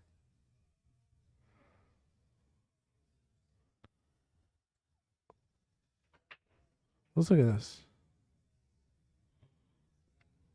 Yeah. Looked good to me. Good, yeah. I don't know what he was calling. So now, Tom's got a really tough shot on the 1. I think you just play safe here. You can roll right into the 8 here. I'm calling the 3 and a side and blasting it. I'm just drawing a little bit on this 1 ball, going into the 8. Of course, don't take my advice, anyone who's listening. Like the soccer games. Boot it! Yeah. Boot it! He's doing something here that I'm not seeing. Okay. A little bit of a safety. Left the 1 and maybe a 2-10 combo. Oh, yes, sirree. I don't think he'd No. go for the 210. The angle's a little weird as well, but you never know. You never know. This might be Joe's way back in to tying up the match. Because the 2's not, 2 to 3 to the 4, everything looks really good here, actually. Yeah, so not a horrible out here. I don't mind that. What's the toughest thing in this rack is going to be what? Well, this 2 ball's a little tricky because you're jacked up and you kind of want to stun this. So he's going to do the best he can to not go too wide. Right? And he did well. He used a little inside. He's got to come around the traffic, though. He's got to come around. That was a technical shot. Yeah. Jacked up with inside. That basically mass A's on you. Yeah, he's got to come 3 rails here to the 4. 1, 2. It's not going to slow up enough. Oh, it did. So good. Enough to make it. Yeah, that was really good. Now I think he's going to get a little weird on the 5. We'll see what the 8 ball says here. It's not really a science, when you're bumping a ball, unless he's drawing out of it. He did. He drew out of it. And he's going to have a shot. It's not easy. Yeah, but when you look at this, it's actually only a 3.5-foot shot, and it's straight in. But why do we make these so complicated? It's on the rail. I know, but I'd much rather have this shot than... It's very awkward bridging position. Hit that really well. He did. And now he's back on track. Yeah, so this would be... If he can get out of this, 2 really good runs for Joe. Chris is blowing up the monitor. I don't know why. Turning on the fan makes the monitor turn off. Oh, slow up, cue ball. There you go. Ooh. I even replaced all the connectors. Still does it. Oh, for real? No clue. Yeah. Power thing. That's kind of like at my house when I turn on my dust collector in my shop. All the lights dim for like a Oh, yeah. What is that? second. 240? No, it's only drawn 110. Oh. But 220? Yeah. It's got to be drawn a little bit more because the lights dim as soon as I turn it on. A lot of amperage. Yeah, to turn it on. Right. Well, because those capacitors got to fire up. It's like an air conditioner. What? He's hitting so good and then just missing the critical shots. Yeah, he's very frustrated with himself. But yeah, anytime you turn something on, even a light, let's say you leave a light on for 4 hours, when you turn it on, just turning it on uses more energy than leaving it on for 4 hours. Yeah, I've heard that. Yeah. So anytime you turn something on, Is that the same for LED though? Because that's an old school incandescent thing. Not too sure about like the heating up of the element and all that. Yeah, I mean, that would be interesting if we did another Mythbusters. Because the LEDs, they're more efficient with the amount of energy they're using. But they're still using energy. Oh, yeah, you're probably right. He's going to leave it on the rail. That makes it really tough. Oh, man, Joe's got to be kicking himself when he had an easy out. Now he's got this. If that 9-ball was just a fraction more off the rail, it's very cuttable. It's still cuttable, but very tough now. But man, I'm kicking. I don't know. I think cutting it's the right way, but the problem is like what? Oh, he's going rail first with inside English. What a shot! Yeah, but it was too far off the rail to work. Wow, and then Tom is very good, even with it deep in the pocket. This might be tough for Tom. Yeah, but the 10 rolling that far down, I think made this a little easier. He's got to hit as you're looking at the 9-ball, he's got to hit the very right side of the 9-ball. I like the left side. I like going rail first on this, real soft. Personally. Scary. Real soft, though. Because you could follow it in. Well, no, you got to go rail first. It'll carry him off the 9, come out about 6 inches, 8 in the corner. Could follow in. There he goes. Rail first, boom, exactly. Are you taking notes? As Chris said, ladies and gentlemen, just like that. Okay, well, to be fair, I play all these advanced age gentlemen, and I watch what they do, and it's unbelievable how much easier they make everything. Yeah. No, really, I don't know how else to explain it. Like someone might draw out of that and use lots of English. No. Where like Mike Rozelle, for example, he'll just tap it in and hold the ball, and I'm like, I never even thought of that. Or tap it in and shoot a ball on the side and start it. And what do we always do? We always try to go 3 rails and shoot the thing to the closest pocket. Well, this particular shot, like when you're looking at it, yeah, you got to replay on that because that. Yeah, I mean, he did that about as good as you could. The way you said is exactly the way he hit it, and it was a very good decision. Well, for him, because he's just a straight stroke pool player, right? He's not going to put English on anything. The other option I was talking about is the other side, and the problem with my way is it could come into that point, right, and get funny. And his ball actually hit the point, right? But I mean, that's a horse apiece. Either way you want to go. The only reason I don't like the way he's coming is if it's a slippery rail, that ball can follow. Oh, for sure. It's just or if you hit it wrong, or like when he's slow rolling it, that ball. It could drift and not go rail. He actually underhit it a little bit, but he hit it really good. Yeah, very nice shot. Yeah, with the 10 ball being where it is, there's a lot of different ways you could have done that. All right, he's breaking pretty much from the middle, off the rail. Hits it solid. Look at every ball goes to the top of the table, except for 3. What a break. He didn't make a ball, but I mean, I've seen people hit breaks 10 times harder and not get that kind of a spread. WMPS, Wisconsin Mobile Pool Streaming. Is that Shelly Drake? Shelly! She says, nothing. No. Welcome back. No. She says something about good point, Chris. Yeah. No. Well, the problem is that every player I watch is better than me. So I take a lot of notes, except for Pat.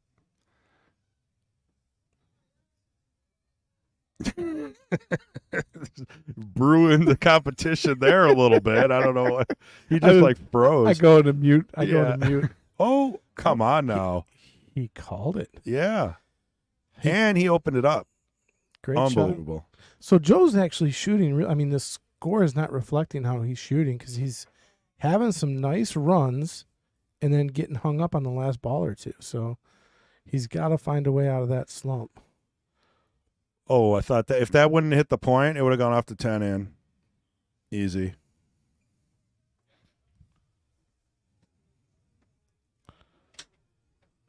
Not for me, it's for Pat. Orange green and a coffee, one blue cream. One of those for the commentators. Thank you.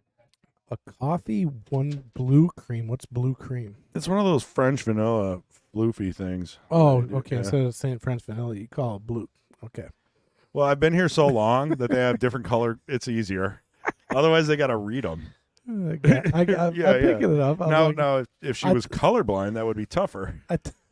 I'm thinking like, oh, there's a different type of cream I don't know about. Well, there's lots of kinds of creams. We're in Wisconsin. You've got orange cream, raspberry cream, buttercream, Oh my gosh. sweet cream, peppermint cream, I feel like I'm in the movie Forrest Gump. shavy cream. and that's about it. And that's about it after like 3 hours. Oh, Mike's here to play. Savage. Looks like he brought his lady friend or his wife. Is Mike married? I do believe they could be married. I don't know. I don't want to say for sure. Not sure 100%, to be honest with you.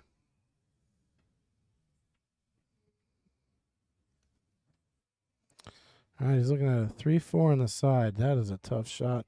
I'd be playing the 3 and locking up on the 4.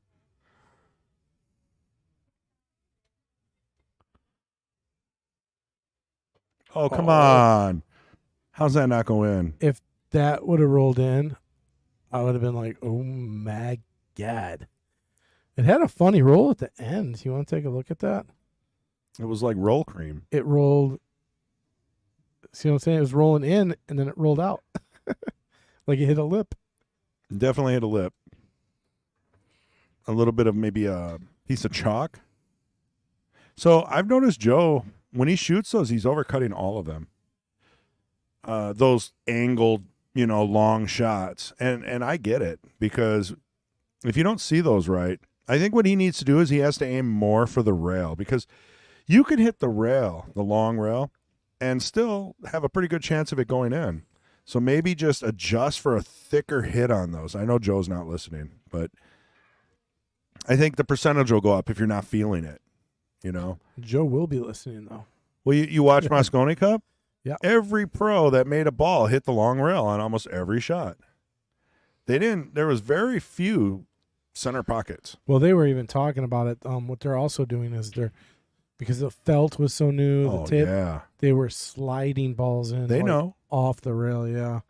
Yeah, I mean, you can hit the second diamond long rail and it'll still go in. But if you overcut it, hit the point, no way it's going in. Yeah, and that all depends on the angle you're, on the tighter the angle, the more likely that is. If For it's sure. A bigger angle, yeah, it becomes that 2 diamond thing you're talking about becomes Correct. a lot Well, shorter. I seen some stuff go in on the Moscone Cup that shouldn't have. Oh, yeah. So He got a good hit. It's a little tricky, but he got a good hit. Leaving a combo for Joe. So here's what Joe has to think about is that 3 ball. It's going to be coming off the 4 unless he hits the right side and cheats the 4 in. That will keep the 3 in front of the pocket. If he hits the left side of the 4 with the 3 ball, it's going to squirt away. And it followed it in. But he's It didn't squirt? on the 5. No, because he hit on the right side. Oh. Yeah, I'm saying if he hits the left side of the 4, that 3 ball would be just going into kind of nowhere position. That would have been rough. Yeah. Tim Glasheen. Welcome. He is the number 1 sub. Yeah, Tim, I was talking about when it hit the point, it also kind of started rolling into the pocket, but then rolled back out. If you go ahead and look at the replay on it, it's kind of really weird. Oh, Joe coming up short on that one. And does he leave a shot? Not a great shot. I wouldn't want to shoot that. No, can't really get the 6 between the 8 and the rail for a save, so. Let's see. Did Mike fill out a questionnaire? I believe he did. I sent He it to him. did. Yep. And Joe did. So, I've been asking, all the players that come in, when you guys sign up, you want to play, get on the stream, we're asking if you got somebody that wants to come in the booth and, help commentate that, maybe knows you a little bit better than we know you, that helps us out, makes it fun. But I'm getting no takers on so far. A lot of people are shy. Yeah. I mean, I get it. You get on a mic and you're like, what do I say?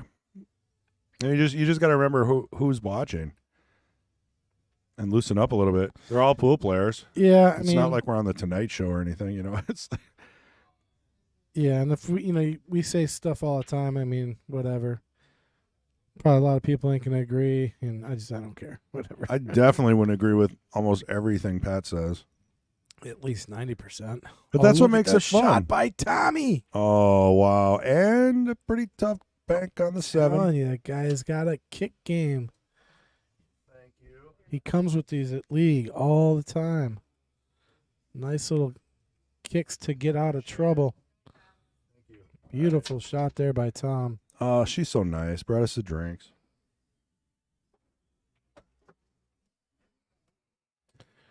Okay, next time we build a addition into the booth, I think we need cup holders or something. Like, how about a little thing right here? Who's building this addition? You, Mr. DeWalt sponsor. I still don't know how you can be a DeWalt fan with the way Milwaukee gives away 2 tools for the price of 1 set of batteries. Because they make cheaper tools. I don't know, man. All my DeWalt drills have broken. Just doing like home improvement. Well, when you use them for hammers and stuff like, you do, Yeah, it's understandable. The ratcheting system always seems to give. And then I can't I don't know. I don't know what it is. I've not had good luck.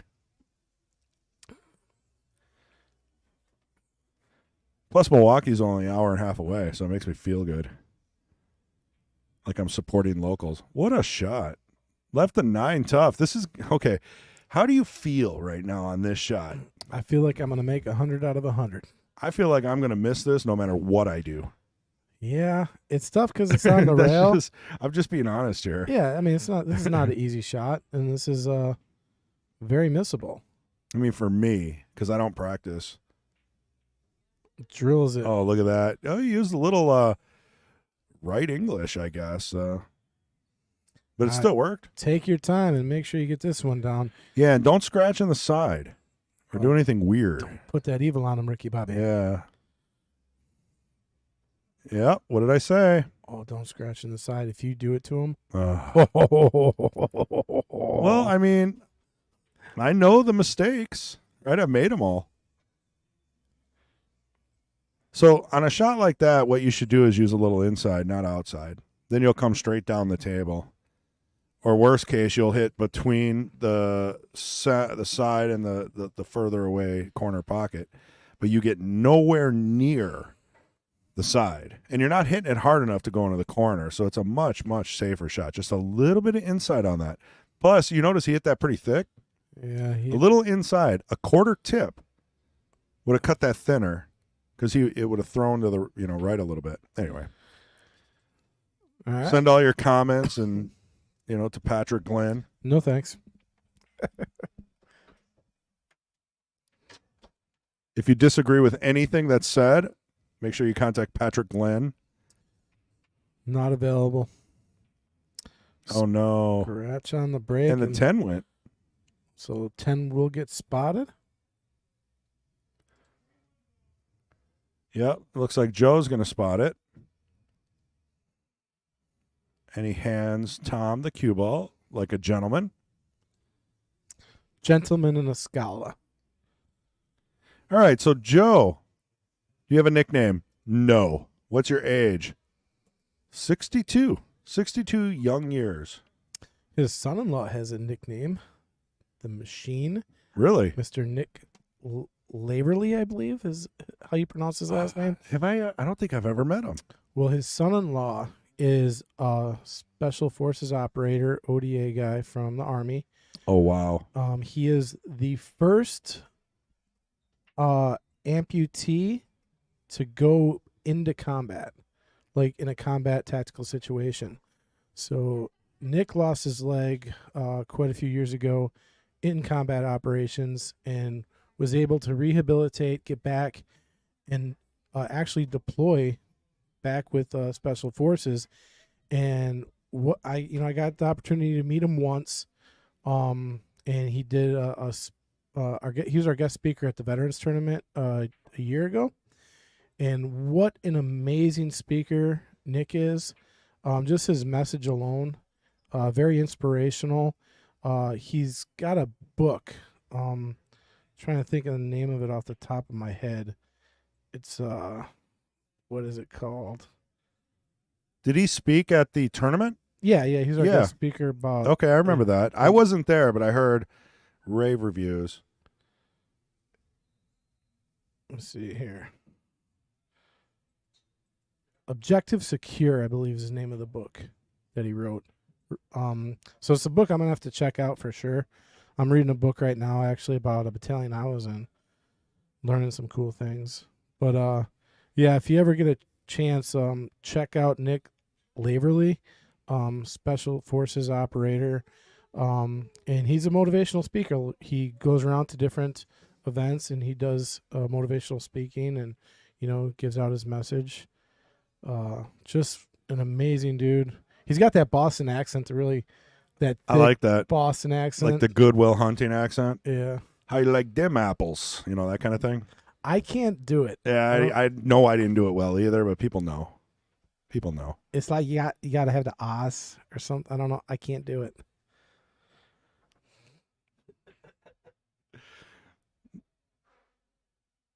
Whatever, Shelley.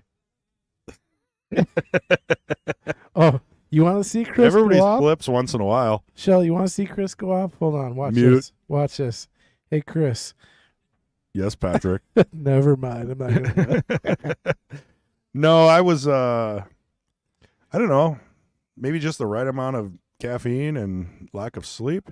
We're all good now. Just that time of the month. Yeah. Well, we sunk up, I guess. Oh, man. You're going to get us canceled. Canceled. You can't get canceled unless you allow yourself to get canceled. This is true. Oh, Tom. Well, you know what? I'm not feeling too bad about that unless Joe, slams in the 4-7-10 combo. No, it is funny, though, last week, because all I said was, because I always try to ruse, all my buddies. I just make comments, and I said something like, Yeah, you do. Look at that camera. And then, so this week I come in, and Chris is like, hey, you're producing. I'm like, Yeah. dang it.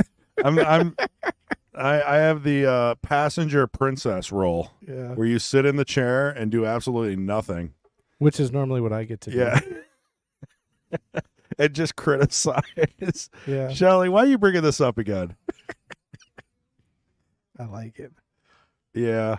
All right, he's got a piece of Took me a while to cut all that out for the wow. kids. He almost made that 10. I told you. 3-ball combo. I saw it. I knew it. All right. What else can we do? Where's he from? Milwaukee originally, but Hortonville is my home. So that's Joe. Joe, I forgot. He's from Milwaukee, so we have something in common there. And we were talking about it. Both from Milwaukee, so you guys. I think he was more of a long-term Milwaukee, though. I was okay. just there for, 6, 7, 8 years. But yeah, I remember that. Small world, And he also repairs trucks. I don't think that's on here, but he's looking for square bodies and classic trucks. He does engine swaps, and he does a pretty good job from what I've seen. Prices are a little too steep for me, just market wise, So Joe repairs trucks. Yeah, he'll find an old square body, he'll clean it up, patina-wise, not restore it, just clean it up, and then maybe throw a 350 in it, like a new engine and maybe a 4-speed. Well, that's good to know because I got a pickup truck and I'm just putting too many miles on it. So, Joe, I might be hitting you up in the future. Well, no, what he would get you is a classic truck that you would take to like car shows. Oh no. Yeah, I just want. we're not talking real vehicles here. I just need transmission issues and Your Chevy? No, well, I already got 70. I put 70,000 miles on my truck in 3 years. I don't even know how it's possible. I guess living in Sherwood. I'm putting miles on it. I'm like, I don't get it. I was kind of worried about that myself, but you know what they say, those kind of miles are Look better at than this start shot. and stop. So that's Look at in. this shot. That is in. Joe coming with the shot. He didn't call it. Oh, he didn't call that? No, Tom's up. Come on, I thought he called that for sure. So the replay he's gonna watch the highlight reel. It's gonna be like, great shot, amazing. It's gonna cut. Yeah. That'd be funny. Still didn't leave anything great here for Tom. No, maybe he's okay. So he slapped that in. Tom could give this back to him. He could. I think I would give this back if I don't have a good plan. The way these games have been going, neither player are running 5-6 balls in a row. See what I'm doing here, and it's a very easy save because it's so natural. You just hit this straight as possible with just a little bit of top right, and you should be able to lock onto the 8 and get that 6 at the bottom. Well, you don't need right if you just aim right. Yeah, but you don't want the 6 ball coming okay. off to the right. You want that 6 coming down as straight as possible. Well, what is he going to do? Is he calling the 9? I hope he's just trying to lock on the 8. I would really like to see Tom figure out a safety. I don't know I don't think Tom plays a lot of safeties. He doesn't. He doesn't see a lot of safeties. Oh, maybe he did there. Oh, wait, was he playing the bank? No Are you kidding me? way. Oh, no way if that goes. Did you see the way that ball rolled? Well, I'm telling you, that's why you got to hit those long rails. You got a way better option for pocket speeding in a ball. Let's take a look at the way that changed direction on the roll. Look at that. That came off the rail and went straight. Yeah. It's like hit a piece of chalk. I mean, watch this ball. I mean, I didn't see it like do any crazy table roll stuff, but Watch. It should. You can see the angle. It should come off, and then. yeah, let's see. Oh yeah, there could be a groove there. Yeah, that's very, very odd. I mean, you can almost see the groove. So, what did Kendall say? All these tables are getting new cloth next week? Yeah, all gray cloth. So Yeah, Shark Gray, Simonis, 18. What is 860. 860 HR probably, which is good for bar boxes. Recommended by Simonis. Lasts a little longer. Joe comes with another bank shot here. Nice. Beautiful. So if anybody's excited about that, just remember this pool hall puts new cloth on tables more than any other pool hall in the area. And these tables are only a year old, right from Diamond. John installed them himself from Diamond. Yeah, since I've been here, I'm going to say it's at least every 6 months they're doing cloth. Well, the cloth, this is original cloth from the new tables. They're a little past due. But, I mean, now that league players are paying minimal money for, table time, a couple bucks here and there, maybe Kendall's able to afford, putting cloth on this stuff. I mean, yeah, these things get a beating, and they're not cheap to maintain, just, to close that out. All right. Joe going to get to within 1 here. Yep, this is the way it should be. There we go. 6-5, Tom in the lead, race to 9. Chris called it Hill earlier, so we'll see. It's pretty much a stream thing. And it used to be Hill all the time. Especially in the Kings. Yeah, I remember we had a stretch for a while where we went Hill, like, seemed like just every match. Seems like just yesterday. Cue the fog. Well, what else do I have here? This is my time to be saying things. Okay. How long has Joe been playing pool? He said he's been playing pool for 5 years competitively, BCA. What kind of cue does Joe use? Pea shower butt, Jacoby keelwood shaft, and a Kamui super soft tip. See, I don't like the super soft. You get too much English. Wait, did Tom shoot the 9 instead of the 8 again? I don't think so. They might be behind. Twice in this match. Wow. Oh, wow. You must have missed Okay. it. Yeah. Tom did it earlier, so. Hey, You Matt, know Matt. why? Because he's used to playing 8-ball. Yeah. So what are you going to do? You're going to shoot the stripe before the 8. You know what I mean? So, like, yeah. Anyway, if you've heard any of the stories about what's been going on, you know, I guess you can understand maybe a little fogginess or. Yeah, well, Tom Yeah. does sometimes, you know, like he'll get up to the table and, you know, make that mistake. You just got to keep him on his toes a little bit. I mean, Joe's like, what, 62? What's Tom? Joe's not 62, is he? Yeah. No way. Yeah, that's what it says. 6'2". Joe, Yeah. how do you look so young, my man? I know. He doesn't really have gray hair or nothing. I don't know how he does it. There's no way Joe's 62. Yeah. I think it might be backwards. He's dyslexic. It's 26. 26. Okay. Yeah. Well, we'll skip that one. Well, he's got a little frostiness in his beard. But for the most part, Joe, yeah, he looks, I mean. Yeah, full head of hair. I mean, I said the same thing. You do not look like you're in your 60s. But maybe after this match. Like you too, man. Like I didn't realize you were super old. Yeah. I Well, thought you were younger than you were. 3 kids, youngest 19. Yeah, what's the trick? How do you I don't know. Just Greek. I look beat up in my face. I don't know. Well, you want to be a little chubby. You want to keep a little. You want to keep. I got that. Yeah. Yeah, you're kind of looking like Santa Claus more and more with rosy red cheeks. Okay, back to pool. Jesus. Back to pool. I don't know. Can you come over with the suit? My kids would love to see it. Oh my god. How are you getting on this 9? This is Oh, I'm the angle from nowhere good. yeah, He's just got a drawn. power draw. Power Look at him. I like it. Oh, do you see how much power he put into that? Oh, he's gonna leave a shot on the 8. Yeah, this is all Tom. That 9 is not gonna be fun to deal with. You know, you gotta hit it good. No, but if you look at the overview, there's a slight angle on the 8. So if Tom puts a little thought into this, he should be able to come off that right long rail and get himself a little closer to the 9. A little closer, yep. And Or stun it, whatever he likes to do. and he'd actually like to get probably straight on this just to roll up. Maybe a little bit of angle, but See, not I like a lot. top too. Just a little top. Just get where the chalk is over there, Off the rail though would be nice. That's okay. 'Cause He's fine, yeah. just roll up here. I would have liked maybe a half a ball Yeah, over. but see, you got to hit the cue ball in the center to make this. 100%. There is no give and take for this shot. Yeah, this is not a routine shot. I like doing this as a stop shot.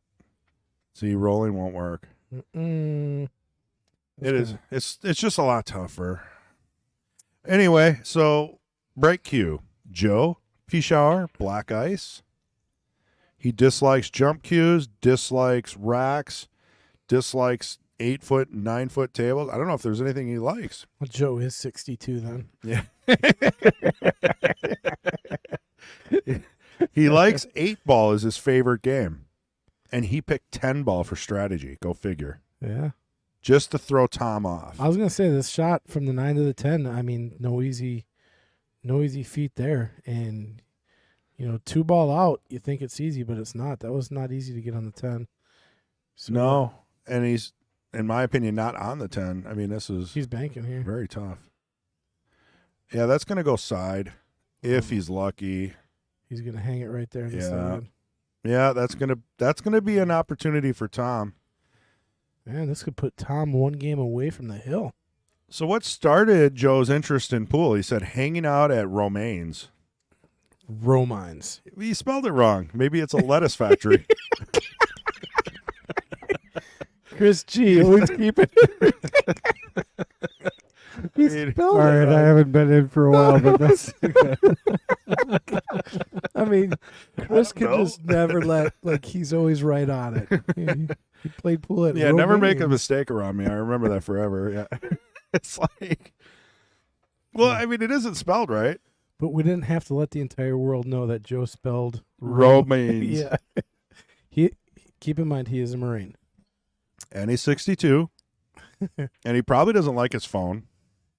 I'd go that far. So, Kendall, you still with us? Yeah.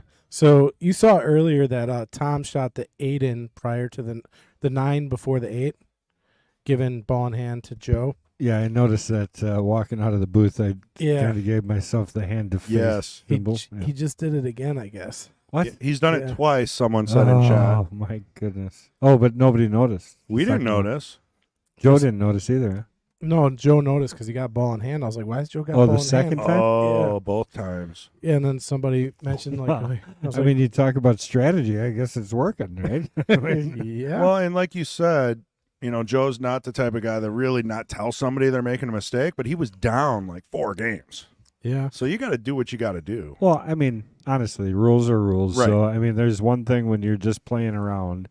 But, I mean, this is kind of serious. You got to pay attention, and Exactly. Tom also is responsible to pay attention, and it's not Joe's responsibility to do that, and I don't have a problem with it. Me neither. Yeah. Look at the break. Everything's up top here. Yeah, I'm not liking it. Technically at the bottom of the table, but from our perspective, looking, we're talking the top of the table. That is pretty cool. I didn't realize that. So that's a pea shower butt with a keelwood shaft. They just started making keelwood shafts. Yeah, I like it. I think a keelwood shaft is what a maple shaft was like in the 90s. Because right now wood has such, the rings are so spread apart that they're so flexible because they're so young. Yeah, the trees aren't as old as they once were. So you almost need a keelwood if you want something that feels like what you used to shoot with, maybe in the 90s, if you're that old. So there's actually, when you really dig into wood, I mean, I'm learning a lot all the time, but there is some wood that was taken out of the bottom of Lake Superior. This gentleman found all these really well-preserved logs down at the bottom, and he was bringing them up as a business. Oh, yeah, that's a good business. Well, these logs were worth hundreds of thousands of dollars. Yeah. And then the state got involved because they wanted in on it. What? And they shut down his whole operation. What can they do? The waters are like open, right? I mean, it's just old. If anything, he's doing them a service. But there's a lot of good hardwood down there at the bottom of the lake because they used to float it. And well, don't they make money when he makes the sale? I don't know the full story, but you're an expert at wood, I must say. Look at that shot. Wow. Look at that shot. Very nice. Come on. How do you make that? Through traffic, slow rolls it, gets perfect on the 2-6 combo. So what does he do with this wood? Does he sell it to hipsters like for freestanding shelving and stuff? Well, this was years ago. But furniture makers were buying it for, high-end furniture and stuff because it was really well preserved and very hard. And like you said, the rings were really tight together. Imagine making a shaft out of that or a butt. Yeah. That'd be a cool business for a cue maker. I think what they do now, though, is Jacoby does it well, and so does Pea Showers. They laminate the wood together. And, it's almost like putting triangles together. Yeah, it's weird how it rolls out. It's a cool technology. It makes the wood much more stiff. Kind of like the same way plywood works. Like plywood will always stay flat. Kind of the same principle with low deflection shafts. They do it's the same type of principle. Chris G, my tech guy. Uh-oh. So if I'm buying something on eBay and they have a 99.7% positive feedback, is that that's pretty good. Safe enough? Oh, yeah. Okay. I just never know. I always feel like I'm going to get... I mean, eBay is pretty safe, especially if you use PayPal. But, I mean, honestly, just be careful, I guess. Yeah, if you want me to look at it later, I could. I've given you the political answer. I think you're fine. I've never had a problem on eBay, ever. Okay. And I think I probably was like one of the first people to use it before Amazon was around. God, I'm old. If I just would have bought stock in any of these companies. I had a buddy of mine. He tried convincing me to buy Bitcoin when it was like 7 cents a share. And I told him I looked at the company and I researched. I'm like, this is Well, there is no company. Yeah. this is stupid. I Yeah. was like, this is the dumbest 7 thing cents ever. a share, though. You could have bought a couple $100 worth. We're talking about buying $10,000. Yeah, but a couple $100 would still be enough for a lot. Yeah. Yeah. Yeah. I wish, looking back, I wish I would have done it. It'd been a lot of money. It's tough to know if that's a scam, though, because back then it was just used for like illegal activities and gambling. So, Well, like, when I looked at it, it sounded like the Pet Rock. yeah. I'm like, is this Yeah. the dumbest thing ever? No, you're 100%. Yep. It's a tricky thing, man. Look at that. Nice little bump. He's got to figure out how to get to the 9. How are you doing it? I'm coming right between the 9 and the 10 here. So are you? Just drawing it. It looks like he's using top left. Yeah, And that's going to take him down table. But you know what? it works. He's got to complete the out. He's been kind of struggling. If you underhit that ball that he just did, you would have been in trouble. But he hit it perfect. Maybe even a little soft, but. He's got to find a way to complete the out. Uh-oh. See, he's going to get on the 50 here. Uh-oh.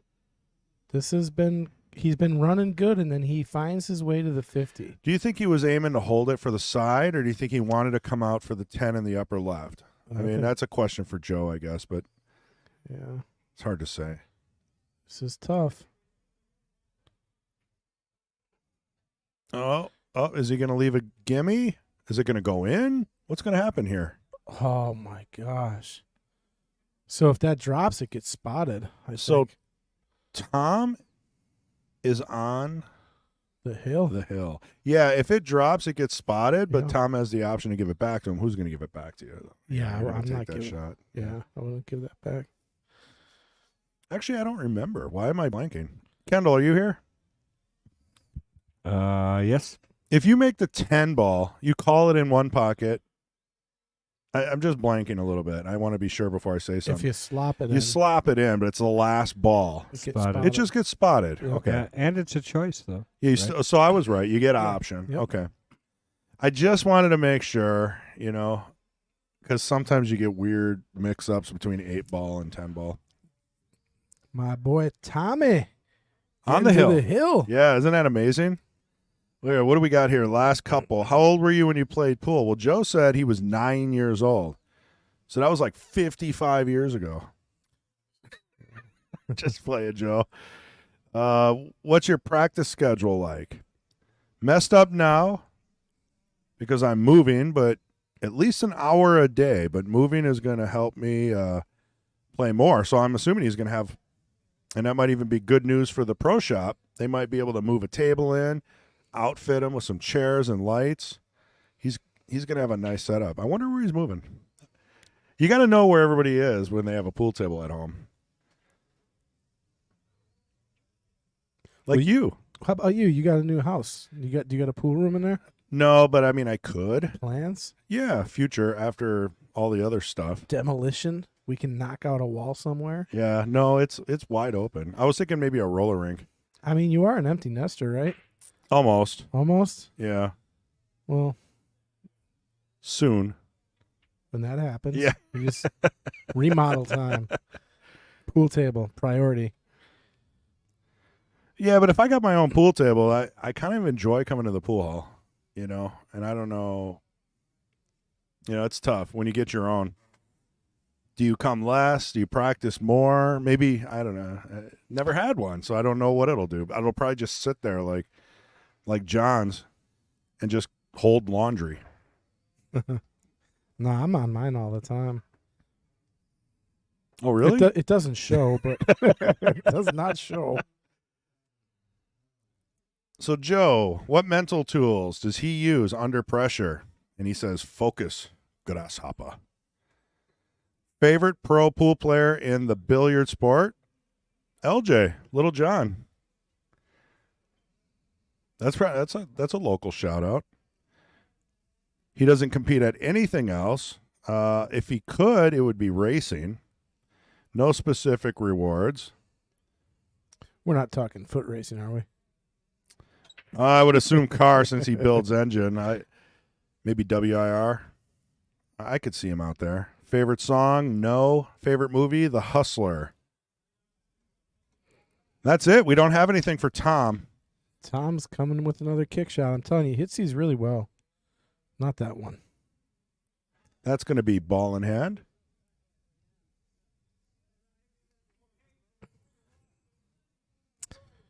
All right, where's the problem? Where's the problem?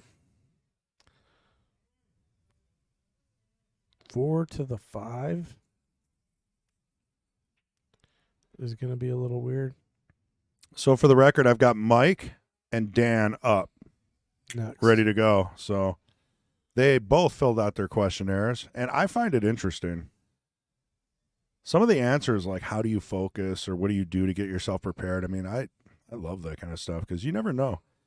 I think Mason answered it the best. He has a breathing routine, because a lot of us just forget to breathe. We kind of hyperventilate and stress ourselves out, I just had a little flashback of sometimes I'd have these Marines when we'd be on these long hikes, ruck marches. We got 100 pounds on our back. Oh, and some of the brutal. Marines would be like, Staff Sergeant, I can't breathe.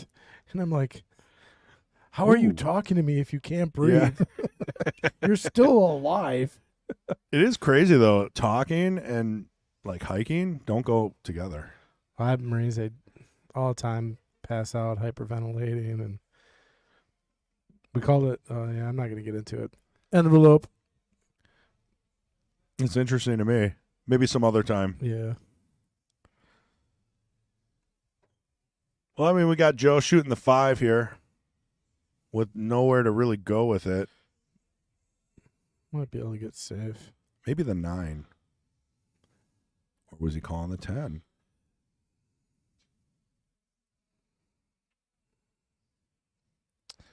Leaves a shot on the 5. So just imagine Joe, after missing, 3 or 4 10 balls, Tom's on the hill. He's got to win 4 in a row. Tom just has to run these 6 balls. Well, Joe definitely has hung 3 in the pocket for sure. 3 10 balls in the pocket. And then Tom had the early game. So there's some really unique things happening. Well, there you go. Here's an opportunity to pull back one more game. I'm going to call it early. Joe's getting out of this rack. I'm not going to jinx him. I'm just going to see what happens. He's got to. It's do or die here.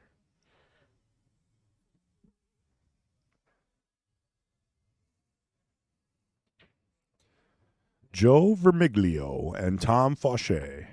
I don't know if we pronounced their names yet. Yeah, we have. Took me at least a year to figure out Tom's last name. Well, Vermiglio, too. You got to just kind of hide the G. Oh, so I said it wrong? It's Vermiglio? Oh, see, man. Should have confirmed before I said it. Sorry, Joe. Northern Wisconsin pool streaming. I haven't seen this Well, one. which one's which? Well, Shelley's WNPS. Northern Wisconsin pool streaming. Who are you? And they're asking, have you guys seen the white carbon wood grain carbon fiber shafts? I have not seen a wood grain from them yet. Well, Pea Shower's got a wood grain look to it. I know their ice shaft does for sure. Are you saying white carbon, though, is brown, like wood? I'm not sure. Yeah, I'll have to look that up. Yeah, I haven't seen it, so I'm not familiar with it. Oh, no. What are you going to do here? Drawback. I'm not 100% happy with this. So, the problem is kind of an outside angle, so you're going to be drawing back to the 10. No, you could draw this. You almost- back. Yeah, see, he cheated the pocket Hung it. to try to get straight back. See, this is actually tougher to draw back than the one Joe had because. Well, it's now got you got to more go to of the that angle. outside, yeah. Yeah, now you just gotta. Man, this is do you think Tom's got this going? Let's see. I'm excited with his tome, Chalk. See what he does. Oh, he put a gentle stroke on it, but didn't get the draw. Yeah, if he would have hit it about twice as hard, he would have been perfect. I think he just wanted to bank out. Put this youngster down for the count. Yeah, because what is Tom is 73, I think. Well, they're actually pretty close in age. if that's the case. It's just a decade. A lot happens in a decade. You are correct. Not an easy bank here. See if he can make it for the money.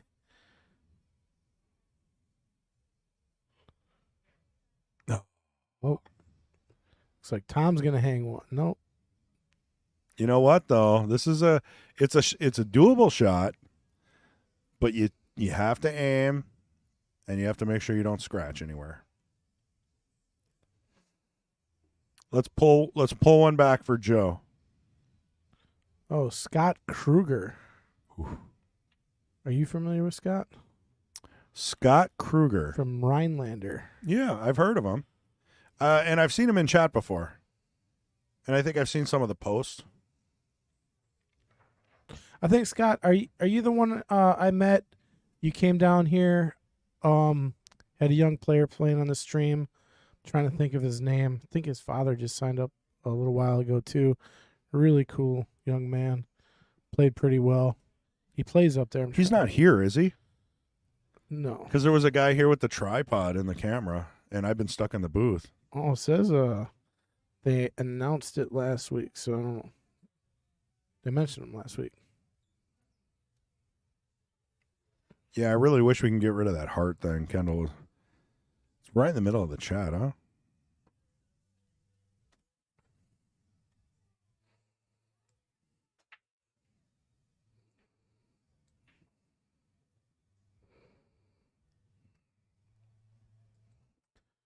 All right.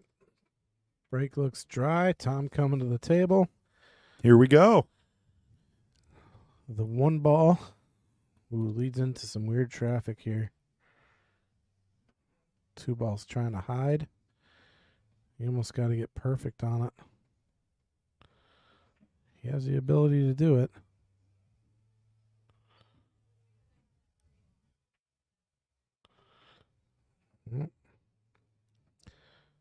Yeah. Now, this is a case of I think I'm going to let Tom do all the work and then clean up the last couple balls. If I'm down 3 games, I'm not going to try to run out if I can't get out. I'm going to play real careful. But smart shot Yeah. there by Tom. He was kind of in jail and found a nice, smart way to get out. Yeah, he didn't just go break them up. He played that well. Nice leave there by Tom, leaving Joe pretty confused.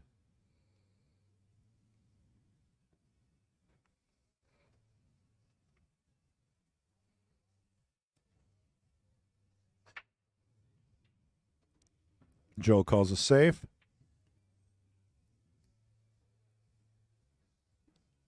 And he gets it. Something after legal contact has to hit a row. That's the rule. And he did that. Tell you what, you could thin the 2, some left, and just try and run into that 10 and call it. You're going to get safe. You're not going to leave much if you thin the 2 here. And you take your chances of that 10 rolling in. Yeah, but you're also taking your chances of selling out.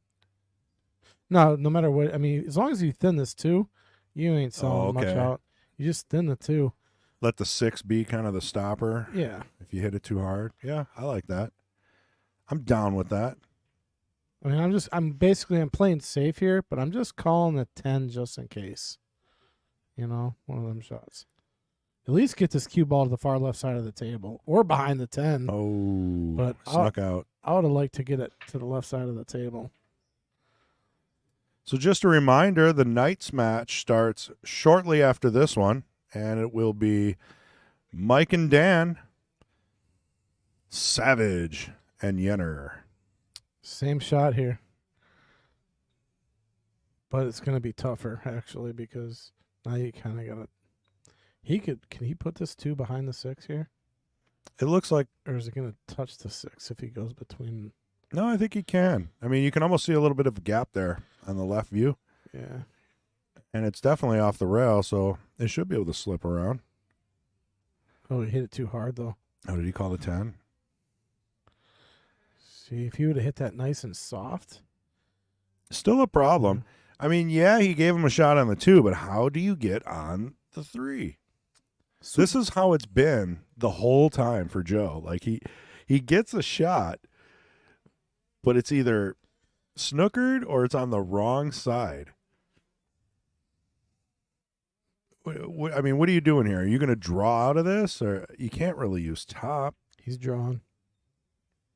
Maybe hit the 8 and get lucky. Okay, I think if it stops there, he might have a shot.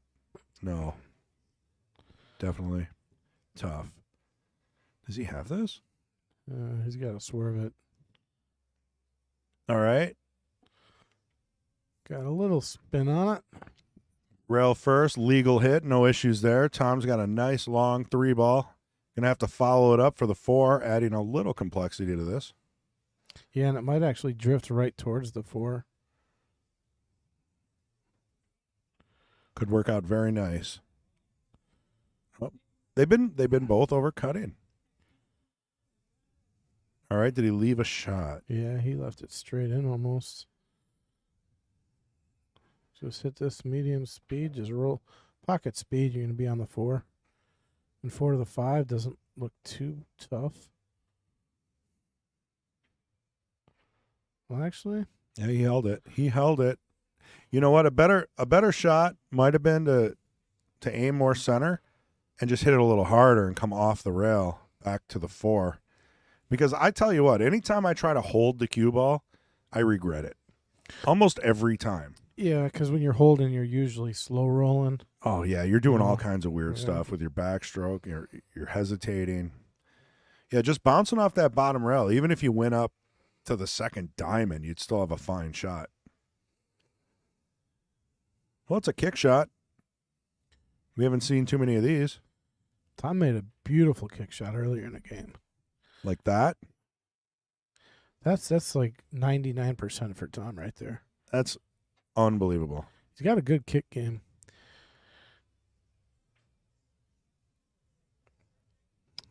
Now, will this provide a shot on the 5? Yeah, it wasn't going to, so he played it, I think, correctly to the combo.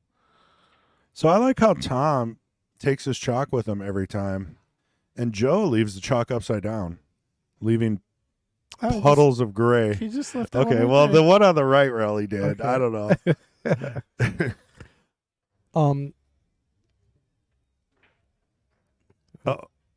Okay. He's okay. He's good. Yeah, but what are you doing with this? Safe? I mean, my brain right now being down 3.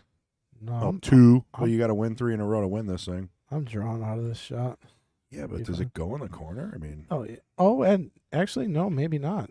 Look at that. No, it goes perfectly. What an unbelievable shot. No spin on the cue ball. No side spin. That was a great stroke.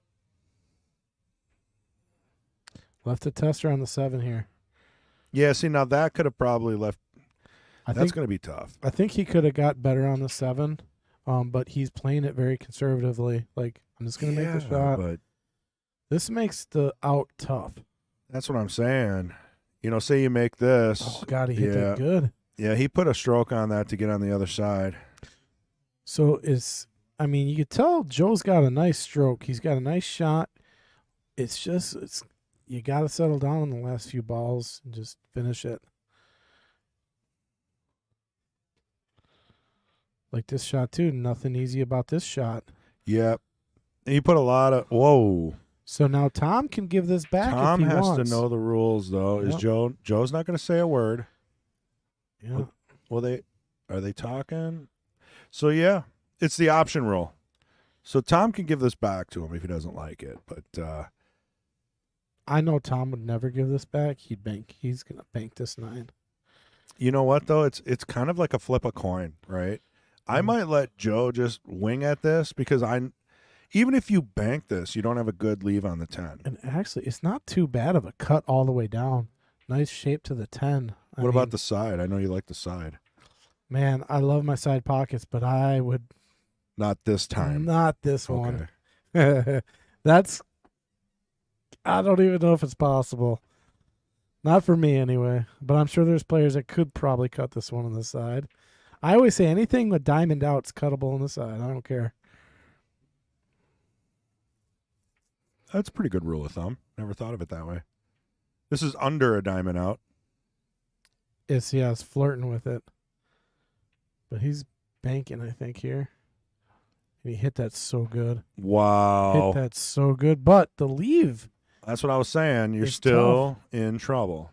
So he's going to think about this one. But wow, if he could have just drew. The problem was if he drew this back more, it would shorten this bank up. Right? So he hit it right for the speed he played. I mean, like Kendall said, I think maybe a little poke. You know, he poked at it a little bit. He didn't get the draw he wanted, but he aimed it right. Avenue Auto. Let's go, Joe. What's up? Avenue Auto. Oshkosh.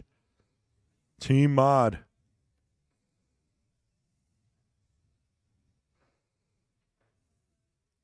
So how many games has Tom given to Joe banking the 10? Has to be at least 3. Has Tom given to Joe? Yeah. I'm not saying that Joe gets an easy shot because most of the time he still doesn't have a good shot. See, now he's kicking it. This might be the 3rd or 4th time that they've gone back and forth on a 10 ball. And that's kind of a stat that stands out. Oh, missed it. Ball in hand. I don't know why He didn't concede. Yeah, now why didn't he bank that one? I don't know. Yeah, that would have been all day. Why not cut Cut it or bank it. Kicking would be third option for me as well. Well, all right. Joe's got 7. One more. And we'll be Hill. We need Tom to close this out. You know? And I don't mean we, but like I'm sure Tom's thinking to himself, like, how long have I been on the hill? And this is just that last game is really tough. Player break. So you know how I told you I was at a wrestling match earlier today? Yeah. Yep. So my goddaughter and my godson were both wrestling. And when my nephew, Jack, he won his first match with a pin. However, my niece was pinned. And she was crying. She was in tears. She was so upset. Oh, yeah. She was wrestling. Competitive. I think she was wrestling a much older girl. She was probably 2 or 3 years older. But whatever. But she's in tears, crying. And I get it. But I just looked at the standings. They both finished today first place. Oh, they tied. No. They both got first place. There's no tie. There's first, second, and third. Well, if 2 people get first, isn't that a tie? Well, they're in different weight classes. Oh, I gotcha. Okay, I see. I haven't been to a lot of wrestling matches since high school. I remember a lot of the wrestlers, they would come to lunch with like a garbage bag of food. And it was always like a huge making weight craziness. Yeah, they usually they're cutting weight. Well, they cut and then they'd have to gain. Yeah. I don't know. It's just. Well, yeah, after the cut, they're putting it back on. That's true. You need a little extra weight. I mean, no matter what you do, and Elon fighting, what do you talk about? Elon Musk fighting, what? Zuckerberg. He's like, I don't even need to worry about it. I've got like 200 pounds on him. All I got to do is sit on him. I'm not worried at all. I guess the Zuck does train to fight, but also Elon does as well. Yeah, they both do. They both know jujitsu and all that stuff. Yeah, I think Elon's been studying much longer than the Zuck has. And there's a huge weight difference. I don't know if you Google it. Oh, yeah. I think Elon's got like 100 pounds on him. Well, Zuckerberg is a little dude. Yeah, he's like 4'8". Yeah. But, without being an outcast, he wouldn't have invented Facebook. He might have had some friends. He didn't invent Facebook. No, I know. I saw the movie too. He did the work though. I mean, he is a coder. I got mad respect. It was his work. Right. There's no arguing that. He ran the servers. He did what he had to do. I mean, one could argue about Microsoft and all that stuff. I mean, what about the Woz? He's the real Apple creator. Yeah. I mean, if you dig deep. Well, I mean, it's with everything. When you look at, even scholars back in the day, like people who are known for certain things, like their work. I'm not gonna say like Sir Isaac Newton, for example. Did he really? Oh, yeah. I mean, like there's Edison and Tesla. yeah. I mean, There's always someone taking credit for someone else's work. exactly, especially Edison. Oh yeah, He's a businessman. Tesla couldn't do it. yeah. So, interestingly enough, Joe just had a massive, awesome break, and he's got a shot on the one. Oh, he's gotten over the 3. This is gonna be a tough Yeah, he shot. needed to move up another 3 inches. Yeah, I didn't like where he put the cue ball for this. It's going to be darn near impossible to get back to the 3 now. Yep, he tried to give it the old steroid jerk. It's tough. But you know what? Look at that. Hit the 2 pretty good though. Yeah, he did. Joe's doing a really good job staying in the match. I mean, it's been when you give up games, when you leave a ball in the pocket, it's hard to mentally get back to the game. And I think Joe's doing a really good job. He staying changed it. Mentally focused. He's trying. I think you have to let your opponent do some of the work. You can't try to run out every time. If you can't get out, you got to stop making balls. It's a typical Taylor collar rule that I've learned over the years, especially in this division where it's tough to. I mean, it's tough to get a full table break and run as a jester. Things go through your head, your arm twitches. We're not talking 700, 800 players here. If you see the out though, I would say you got to go for it. Yeah, I mean, if you can naturally get around it, but if you get offside, you get weird angle. I think at some point you got to think, maybe I should lay up on this one, let them do the weird bank cut kick shot, and then I get back to the table, because there's only so many 9-10 balls you can leave for your opponent before you just get downright frustrated. Well, he's in a little spot here. See what Tom figures out. He's looking at the kick, but Ooh, I don't see a kick to this ball. yeah, it's a little tough. I mean, it's so close. The only shot I see really is swerving around the 6 here. Yeah, I mean, honestly, you could kick to the left of the 6, right? And just use right English and just kick the 2, and you'll probably get safe down table. I don't know if you can hit the left side of the table and make contact with Yeah, the I can't tell where the 6 is at. because the 3 ball's kind of cutting off the line to be able to do that. Yeah, I think you're right. Yeah, now that I look at that. So he is going to try to spin around the 6. At this point, I kind of like the kick better with lots of left English.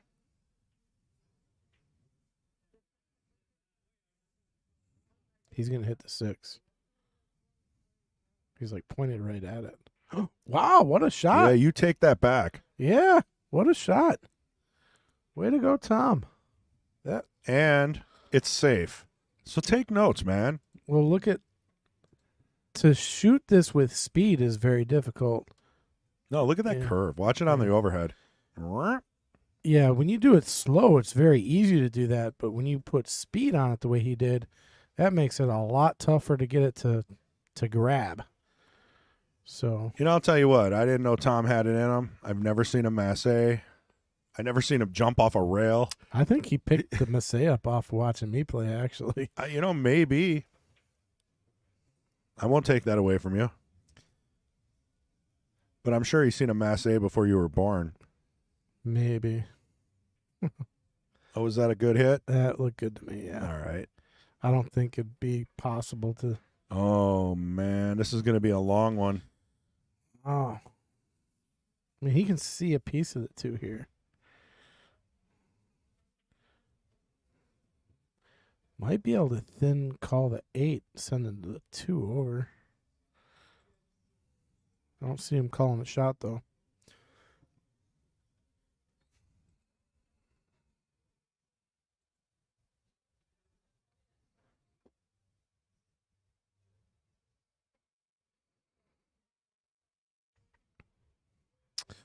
Scott has tagged us in a clip with the shaft he was talking about from White Carbon. Perfect. Appreciate it. I'll take a look at it when I get out of here. Thank you very much. I know Fedor's playing with the white carbon, right? With Viking Qs or something. Did Viking buy white carbon? No, it's like triple something.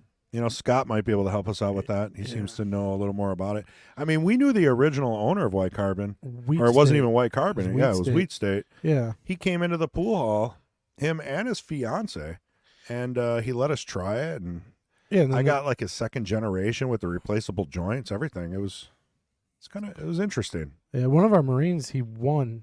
We did the raffle. We had 4 white carbon shafts at our veterans tournament, and one of my Marines, he won 2 of them. And then he Lucky guy. And then he won the stick, the JP shower stick they made for the tournament. Oh, he won that this year. Man. Only some people, when they just win the raffles. I've won some raffles. I can't act like I've never won. I've won more Qs than I can count. Beautiful hit there by Joe.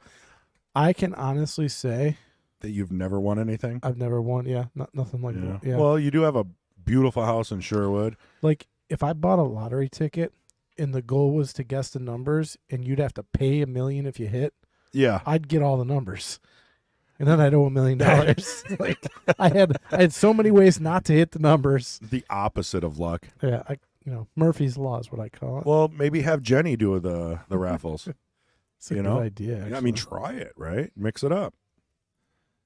Jenny. Not Jenny. She's got to be out there somewhere. All right. Another tough shot on the 2. Looks like it goes in the side, but really tough to come back down to the 3 again. And you're going to be breaking up any clusters that are up there, 10-7. Yeah, he's got a really good opportunity to play safe, though. I like that. He can roll up between the 9 and the rail, and there's so much to hide up there. He is calling it, though. Does he get on the 3 if he makes it? I mean, he's going to be running into some traffic here, probably. Yep, runs into the traffic and would have had a shot. Yeah, but I wouldn't like that shot on the 3. Yeah, so Fedor is playing with a white carbon and then a Viking handle. Well, it wouldn't be the worst shot, actually. Yeah, so, I mean, I don't know if he's sponsored by both of them. So the company is like triple something. Yeah, 66. There you go. So, but I think that's just the name of the shaft that he's playing with or something. Oh, okay. But I believe he's sponsored by Viking. Yeah, but I think Viking bought white carbon. It's very possible. I'm not sure. I mean, last I heard, they were owned by some golf manufacturer that does really well with carbon, right? Because if you think about golf clubs, they're all carbon now. It's like the same stuff. I know they were working with that company, right, to expand their business, and that's where the white carbon name came from. Exactly. I mean, I've tried them all, and I mean, I still like my pea shower better. I'm sorry. I don't think I'm ever trading it. Yeah, I've been a pea shower guy my entire time. That's all I have. I mean, I tried them all. I like the Jacoby's. Jacoby's got a really nice shaft. Well, I never tried the version 4. Yeah. You know, okay, so I guess I haven't tried them all. I got to try their new version 4, but I still think I'm fine with where I'm at. I think my problem is just practice. Tom is going to get a hit. And that is tough. He's going to leave a combo. It's a doable combo. Yeah. 2 ball is going to maybe drift out a little bit, though, unless you hit this perfect. I mean, there is a 2-rail safe here. Just in the 2 coming up, 2 rails. You can hide, but there's the 3, 5, and 6. You're more than likely to roll safe, or you could play the combo. You play the combo, make it. You should have a shot here on the 2, as long as you hit it good. Yeah, it drifted out like I was thinking, and left him a tough shot. You know, I told you this last game for Tom is going to be tough. We very well might see another game after this. Hill throw. Man, we haven't had a Jester's match go to 4:30 in quite some time. Yeah, we started on time. Exactly on time. So I just want to remind everybody out there, what would we call it? Our parent channel, our main channel, Mad Apple Extreme. We released the Shane Van Boning Loho Sum match. It's at something like 25,000 views. I don't know. I can't remember. But that is one of the amazing matches. Do you remember if that's the one where he ran a 7-pack or? I don't believe so. I think So that was a first round match. Yeah, with so Loho later. Sum. We're Yeah. going to be releasing that one soon. If that one doesn't explode, I don't know what will, because he ran a 7-pack, played a safe, and another 2-pack, right? I mean, it was just like lights out. Yeah, so he played break and run the first 2 racks. The third rack, he had to play safe twice and really hooked his opponent pretty good. So his opponent technically never really had a shot, and then proceeded to run that rack out, and then he broke and ran the next 7 Wow. to basically play perfect. Yeah, You know, pretty much. The opponent had 0? nothing, yeah. Yeah. Didn't make- wow. His opponent never made a ball. And these are pros playing pros. Yeah. This is at Jason Shaw's Pool Hall, in Connecticut at US 1 Billiards. Unbelievable. Ray Southstrip. So, I don't know. While we were talking, Joe just shot an amazing carom. Made the 8 in the corner off the 2. And Yeah. now he's stuck with a tough shot on the Stuck. 2. Ray's coming back for the 3rd mic. I don't know if Kendall's back there. Maybe they can sit on each other's laps. Co-commentate. Okay. So what Every ball is a rail. what up? South Strip. is a real. Skin and door. Get ready on the mute. Skin and door. Hashtag let Ray not speak. Hashtag I need Elon Musk to buy this stream out and let me speak. Well, if he has 40 billion, I'll sell it to him. Free at last. Free at last. Thank God Almighty, Ray is free at last. And I'm sure Kendall won't have a problem with that. Tom's got a chance to get out here. He gets nice on this 3 ball. It could be hurting time. That looks Pretty good. pretty 'cause- good. I mean, it's a little weird going towards the side, but if you roll forward on this, you should be fine. Yeah, he should roll to the bottom rail and come back up a little bit. So how you doing, Ray? Hey, doing good in the tournament. Won my first couple matches. What'd you spend my money on? Oh, yeah. So money Uh-oh. is just units of freedom. I know Did you we- give him some units of freedom for some kind of a tip? Yeah, for some reason I came in here, thought I would just take Ray for all his money, and he put a clinic on me. It was Did you awesome. learn something? Yeah. of Okay, course. great. Well, they say that's worth it.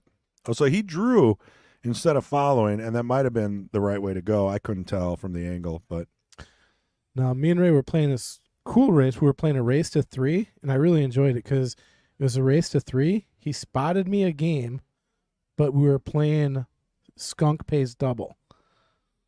oh, That was fun. he had you bent over. That's my favorite way to gamble. Yeah, is it? No matter what, if you win the first game or lose the first game, you can feel the extra pressure. That's and it not doesn't good. really matter what you're betting either. I almost skunked him twice, though. So it's Did best skunk me. best I of 3. I skunked him once. Best of 3. So it's a race to Yeah. 2. For me, yeah. Oh, okay. It's a race to 3. I gave him 1 on the wire. All right. So Double for the skunk. if he wins the first game, you're feeling I'm on the hill, nervous. yeah. Okay, I Yeah. get it. But still, I mean, there's a big difference in Fargo. Said 200 And 300 the skunk points? thing, how many times did he skunk you? once. Only once. One, Okay. one. I'm taking this all back. 1 and 1. Yeah, it was a great game. Yeah. It's Okay, my here. favorite- This it's my is the key favorite way shot. to Key gamble. shot. Key shot. He shot. Come on. I'm Come on. okay. Gotta come with a good one here if he wants to get out. This is one of those you got to go back and forth, down table and back up. He could just play this to the left side of the table and Correct. play safe. Yeah, you play Oh. this. Honestly, you want to play this with just straight up high Yeah, and maybe a touch of inside. correct. If you put any outside on this, you're flirting with that corner pocket. Or you're going to end up on a weird angle. I'd play safe here. Yeah, but this no, is a you got combo to shoot shot. this. You got to shoot this. So missable. If you look at the table like in real time, you can see it's not the worst shot. Okay. It's a Where's the hanger. cue ball This going is to go? what Chris is talking about. This has a very good chance to be a 2-way There we go. and actually a 3-way. You had shape. Boom. So now, Joe, I mean, think about the score here. I don't know if you had time yet to check this out. By the way, this is Ray South Strip Skinandor on the third mic. Okay, And here it's all Tom's on the speed. hill. This is all speed. I would not go 2 rails. If you try to go 2 rails, your chances of fouling and giving ball in hand are super huge. You just want to direct hit it? Direct hit, but with speed to maybe separate if you miss. All right, he went Ooh, 2 he rails. hit it good, and know he what? got away, and he got safe. I'll tell you what, the 2 rails did allow for that to happen. So maybe there's something to that. Can he see the 7? I can't tell. No, it doesn't look like it. I think you could see it. He can't make it though. Michael Parker, Okay. what's up, man? Yeah, I don't think we're gonna shut the stream down. We're just gonna let it roll because it's already 4:20, so we'll probably just roll right into the nights. We can leave do it that. running. I'll change the title. Yeah. Lately, we've been stopping and starting. I don't know. Sometimes people get that extra ping on their phone. That helps, but Well, I think ultimately, we lose viewers. we might be out of the pings because that's the way I It might be. started it. Yeah. Let's leave it running. That's a good idea. So we're going to convert this into the Knights match after this match. So just stick with us. Bottom line. We will take like probably a 5 or 10 minute break, so Yeah. we got to let the incoming guys at least hit a rack of balls, get warmed up.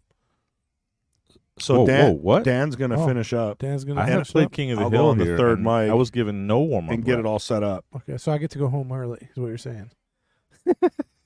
Chris is like, no, man, you staying. I've got to rescue a cat and a TV from an empty house. He's like, I got, Here's the real reasons. Yeah. Okay, what do you got, Ray? No, I'm saying now you're giving the real reasons. The warm up rack. I've played King of the Hill here and lost and got no warm up rack. Oh, I didn't get to feel the table. I didn't get to.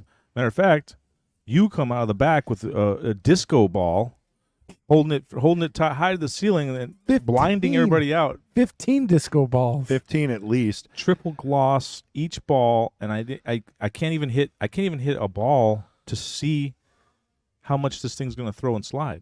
I don't think I've ever forced anyone. Come- So the rule is, Ray, just to be clear, is each player gets 1 rack. Somebody To practice. So told we're me- not going to skip that. Somebody told me That must be a you new use rule. turtle Must wax. be a new rule. Yeah, I use Canuba turtle wax when I'm cleaning the pool balls for Ray because he likes them slippery. Gloss gate is real. Gloss gate, rack We gate, don't break, have time for that break right pot now. gate, But Velcro- I used to even doubt myself. Velcro gate. I had people like Chris G gaslighting me, tell me it's all in my head. I'm seeing ghosts. Joint but now I protector know gate. it's real. Man. We call all those imminents. I love you guys, man. Like I remember when I got to watch Ray. He was shooting a break pot. Chris, he racks him like he normally does. Ray breaks Perfectly. dry, and he just looks up into the ceiling, rolls his eyes, and goes, "Chris G dead racks me again." Yeah, but everybody else is making money on it. Yeah. Can't blame me, man. But it's just the way he said it. I know. Does Tom got a jump stick? Yeah, he's doing it, man. No, My goodness. he's this is a never real jumped. jump. This is a distance jump. You He's got to ne- get it up and down and keep it down. He's never. Oh, no. I've never seen him jump. Well, that might be why. I gotta talk to him. Like, hey, Tom, you What- still have never seen him jump. I've still never. Well, You know what we saw, Ray?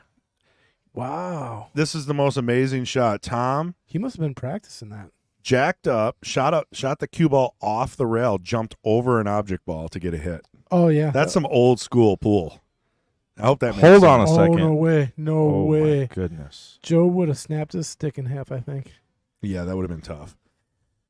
Wow, and we are hill, folks. Hill. Thriller, killer.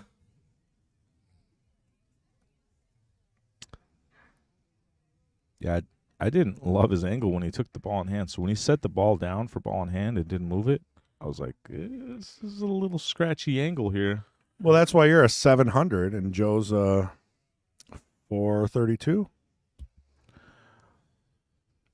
I mean, yeah, there's lots of reasons why, but that's, I mean, you would, I think you would know to not put your cue ball on a dead scratch angle, and it's not. Well, Joe did he- knows it too, but he might but have it's- used a it's- little running English maybe to try to get around it. I don't know. I mean, It's also you want to keep your rhythm. I think that's what he mainly was trying to do. yeah. He got ball in hand. He wants to just get out of this rack and not overthink it. And so here we go. And it all worked out. It worked out in the end. Big time break. Yeah, he had a really good break last time. See if he can do it again. Yep, solid hit. 6-ball drops. Love his cue ball. So Loved everything about that break. So, Scott, if you're still out there listening, I just looked at that white carbon shaft with the wood grain. That's pretty cool looking, actually. Is it wood? What is it? Well, it's a carbon shaft that's painted to look like wood, and I think what they use is probably like what my wife does, and she uses what's called alcohol ink, and you can make wood grain patterns and make it look really cool looking. I'd like to try one. Yeah, I'm interested to see how that would feel, though. I don't know. I'd have to play around I with mean, it. if it's got the replaceable joints, I'm out. It looks cool because it looks like an actual wood shaft. Not a fan. That was an interesting shot. I think if he would have just played that straight high English or hair of right, I think it would have actually went 2 quick rails and broke out that 2-4. Hard to This is brutal, though. yeah, I didn't leave much. Yeah. I mean, it's Hill, 2-person tournament for all the money, down to 1 game. Here you go. Here's the shot. You ready? You blast the 1 ball off the rail into the 2-4, wired to the 10, and call it in the bottom left corner. You know, no matter what I do here, I'm going to leave like a 110 combo with ball in hand. Doesn't matter. I could hit the left side, the right side. This is how my game would be. So let's see what Tom does, because if he tries to cut that, there's a very good chance he's going to scratch. Yeah, well, even making the 1 ball, you're not left with much here. I mean, that Yeah. tangent line's pretty strong. You're pretty much looking at safes, but there's no good safe either. Yeah, I think if you can get behind the 8, you're good. Okay, thin cut it. The 2 and 4 are going to be blockers. I like that. That was a good shot. Very good. Not easy though. That's a really From good distance shot. on the rail. Yeah. Very good shot. I mean, you can go long rail, you can go short. I mean, this is tough. I mean, you just got to get the hit. They are playing 3 foul rule. Oh, got the hit. Oh, is that going to lock up on the 3? No. Stop short.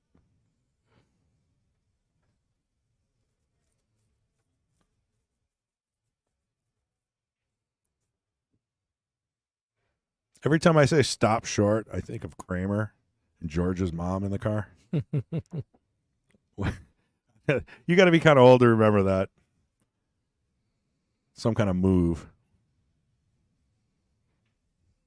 This is a similar shot where similar type strategy shot where he has no great make. So you're looking at a safe, but there's no good safe.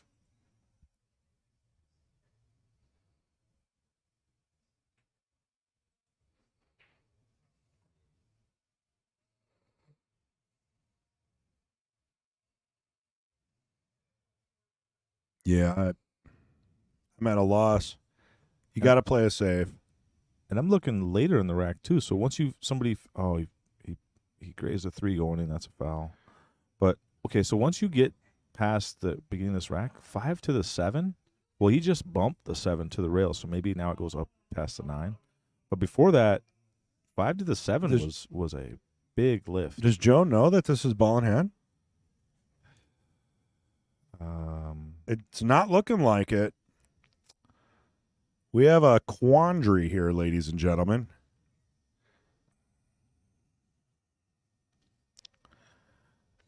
Yeah, I So- mean, maybe so- nobody knows. Well, so Joe- did you for sure see it move? I did. Yeah, I saw the 3 move Okay. twice. So now, what's funny about that is Joe sat and watched Tom shoot 2 9 balls before the 8 ball, then called a foul on him. And Tom watched Joe shoot a ball that was clearly ball in hand, but maybe Tom didn't know. It is possible Tom didn't see that 3 move. Yeah, And it these didn't guys move- are it didn't playing move for much. blood. I'm just saying. Oh, there will be blood. Yeah, there's definitely, man. I mean, this is more tense than a U.S. Open finals match. Got a hit. Oh, Got a Oh, hit. come on now, sit pretty. No. Not going to happen. That 5 ball is a beach ball. We may be seeing Tom jump for the first time. It'll be No, the second time. I was so shocked to see Tom pull out a jump stick. Did he borrow that from Joe? Possibly. Yeah, that'd Because be funny. honestly, I mean, I play with Tom a lot. Anybody You know, that's never jumped, I'm all about giving him my jump cue.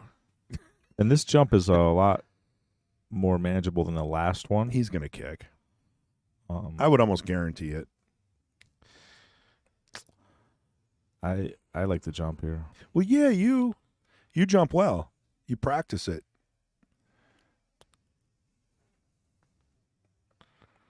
I mean, the fact that he just jumped, he literally just jumped last game with 2 balls on the table. If you're going to jump there, you have to jump here. Yeah, I mean, maybe because he didn't get over the first ball. I don't know. I mean, nerves. I've been playing with Tom for 2 years. It's the first time I've ever seen him use a jump cue. Yeah, I don't even think he owns one. I'm going to ask him today, like, did you just buy a jump cue? Yeah. Because I've never seen it. Looked Ever. like a Jacoby jump cue. And if I remember correctly, that's pretty much what Joe's shooting with is Jacoby. Oh, no, he's got a pea shower butt with a keelwood shaft. Chat room just jumped in there. Tom has a Jacoby Q. Yeah. Somebody plays with Tom more than you. I Tim guess. Glasheen. Tim, shoot the Glasheen. Okay, he's got a decent looking table here, minus the 7 ball. 7 is a little weird. 7's weird. Yeah. Do you try to get like in between the rail and the 9? That's what I'm doing. No siree. Come on. Have some fun. Hill. There's no good angle on the 7. Oh, okay. That's actually not bad. The 7 is a problem. Yeah, I'm not even shooting this I'm 5 with in, ya. actually. That's what I've been telling you is Joe changed to let Tom make all the breakups and mistakes, and then he comes in and cleans up the last 2-3 balls. That's what has been working for him the What I'm last half doing, hour. I'm sending this 5 ball past the 10 and just So you just roll this in and leave the cue ball about where the spot is, and you gotta shoot this 7 for the dough. Yeah. I'm about it. 7 goes, you win. 7 doesn't go, Well, there you go. you might get another chance. But if you knock this ball in, you're gonna win. If he runs out, I'm running out of the booth, jumping like a Michael Jordan fan on his freaking 6th championship. Michael Parker says that shot you were talking about, that was a foul. It looked to him like Tom hit the 3 ball with his stick, Oh, not the cue ball. that is very possible. So Thank you, Parker. don't have a replay available on that, but you can rewind it on the stream. Yeah. Well, that makes more sense. I do not like that's No. shot. That is not good. Tells For you, Tom. 7, it's weird. This might be it, ladies and gentlemen. Yeah, 8 to the 9 still something. I don't know why you would slow roll that. I mean, when you get into pressure spots, That's how Tom plays, Speed. though. He's very methodical, little punchy, and slow rolls, and very rarely uses a lot of draw or massive extreme It's English. like a pretty okay, I'm going short side here. How about you guys? short side for sure. Just straight top. Yep. Get on the short side here. Oh, and he came back the other way. 10 ball, get in the game, 10 ball. Wow. And left a shot on the 8. I don't even know if he had the 9 from there. And with the speed that Tom plays, like he's got the perfect speed to be able to hold this for the 9, coming and playing the 9 in the upper left corner and not getting hooked on the 10. Now I like the safe. That 9 ball is huge, and the 10 blocks too. I'm playing that 8 ball 2 rails, creating distance and putting the cue ball behind the 9. I'm telling you, he's gonna play this to where he's gonna make the 8, and that cue ball is gonna sit right by where the 10 ball's at. I mean, what would Shane do? Let's ask that question. What's Shane doing from right here? He's making it. He's gonna hit it perfect. And doing what? Just- Hooking himself. Ew. No, he probably would have came Missed it. around the 9 perfectly. Stop shot out. We're talking Shane. Did you watch the Moscone Cup? Well, Shane doesn't really play Moscone at his highest levels. It's been So you it's did been- watch the Moscone Cup. Oh yeah. Oh yeah, there. Oh hey. yeah. Oh yeah. So then you saw what I saw. Our lying eyes told us that. Chris is trying to do like a cleaning service Hold on. in the middle What's of the match going right on now. here? What's going on? Oh, you gotta leave. That looked like a sellout city for a second, but now he left it tough. I need a little fresh air. Opening the door brings in some oxygen. I think I'm kicking this ball in 2 rails hard. Because you go 1 rail, you're leaving yourself either no shot or you can follow in. 2 rails, even if you miss, you're going to create distance. I'd play safe here. I don't see a good save. A little tappy would work. Tap on top, that's probably the best save. You know, Yeah. leave the ball froze up on the left side there, so you can't kick at it. Yeah, I'm putting that 8 to like the left diamond on the side rail. Scooting the cue ball over. Probably selling out a bank shot, but So hold on. Let me ask you this. Come on, now let's Nice shot. go. Now you got that's to a make another third nice kick. shot. Third nice kick shot Tom has made. Let me ask you this. So when you guys say I would do something, are you saying you think that is the best shot? Or are you saying that that's what you would do in the moment No, and, that's what's- and sacrificing even that you know? Well, You know a what better is the shot. best shot No, is no. kind of opinionated a little bit. Yeah, that's what dumb me would do. Yeah, that doesn't answer my question at Yeah. all. No, it's not the right move. You're Whatever saying I what s- you would do. whatever think- I say to do is definitely probably 99% not the thing to do. my safe would have worked, and probably won Tom the match. Oh, this is gonna sell it out for 'Cause it's- sure. Oh yeah, it was just a little confusing because sometimes when I say something, you guys are like, "Well, for you," but I'm not saying for me. I'm not saying for them. I'm saying the shot. Oh yeah, but The sometimes shot. you have to measure in the difficulty of the shot that you're suggesting. And you can do that too. Yeah, You can- that's I all. mean, That all the so time you do hopefully that. that answers. So But he comes when out I- one rail. If I go down swinging and I shoot the right shot, I sleep well at night. That's true. That's a good way to look at it. Clean your room, For the match, folks. stand up straight, and tell the truth. This is I mean, Joe had to come back like 5 games for this. for the match. And In he's the done hole it. center pocket. Oh. Close There it enough. is. We have a new Jester champ, Joe Vermiglio. Congratulations, Joe, Tom. Excellent match. Hill, can't beat it. Patrick Glenn, Chris G, and we got Ray Scannendor in the back. South Strip. Appreciate it, guys. We'll be back for the Knights in about, 10 15 minutes. We're going to keep this rolling, though, so Yeah. don't go anywhere. Be back in a minute. Are you guys leaving? I'll just stay here. No one can mute me, right? We're muting it. Yeah, we're definitely muting you. All right. Who's here with me? Who's in the chat room? What do we got? 33 viewers? Well, I got to go back keep there and this change going. the title, but after that, you can do what you got to do. You have a real excuse to try and kick me off this mic? Well, actually, I could probably do it from your seat. Do Yeah, what? you want to just let Ray speak? Hashtag For let Ray once? speak? Yeah. No way. He's going to get Who shut wants down that? For sure. What do you guys think in chat? Do you want to listen to Ray ramble for the next 15 Who wants minutes? to hear a rant? A rate. It's over. It's over. I got a couple different ones. I'll tell you I'm what. just You guys playing. can pick. I got one about money. I have one about water. Just no politics and envelope yourself because you're not being I'm monitored. so- Let the people decide. I'm so nervous to Yeah. let this go. Kendall's listening somewhere. All right. I'm sure the Russians are going to come in and shut me down. FBI, somebody. But then I do have hope that Elon Musk will buy this stream out. We're going to put it on And mute. really let me That way I speak. can get you back in the booth with me for nights. I have a match soon. This is why I'm here when I got it. I'm here when I can be here. Putting it on mute. This is so this is Mike. All right, we'll leave you on, Ray. You go. This I got is my boy Mike. Hey, if you do leave, though, make sure you put it on mute. Mike. Yeah. Mike Miz. We call him the Miz. Watch pro wrestling. It's one of my favorite wrestlers, the Miz.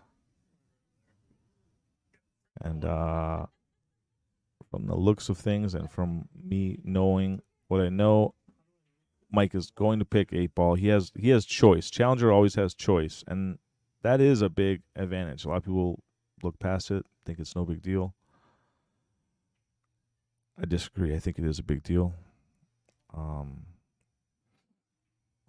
Especially, I would say, especially if you think your opponent has a weakness. Like, if you think your opponent likes rotation and doesn't like 8-ball, choose 8-ball. I think that's the biggest way you can make an advantage out of that choice. But regardless, I know Mike if he's gonna swing his sword, it's gonna be at 8-ball. He's up against a tough opponent, very tough. The champion, Mr. Yenor. Not sure if that's how you say it, but he's been playing great.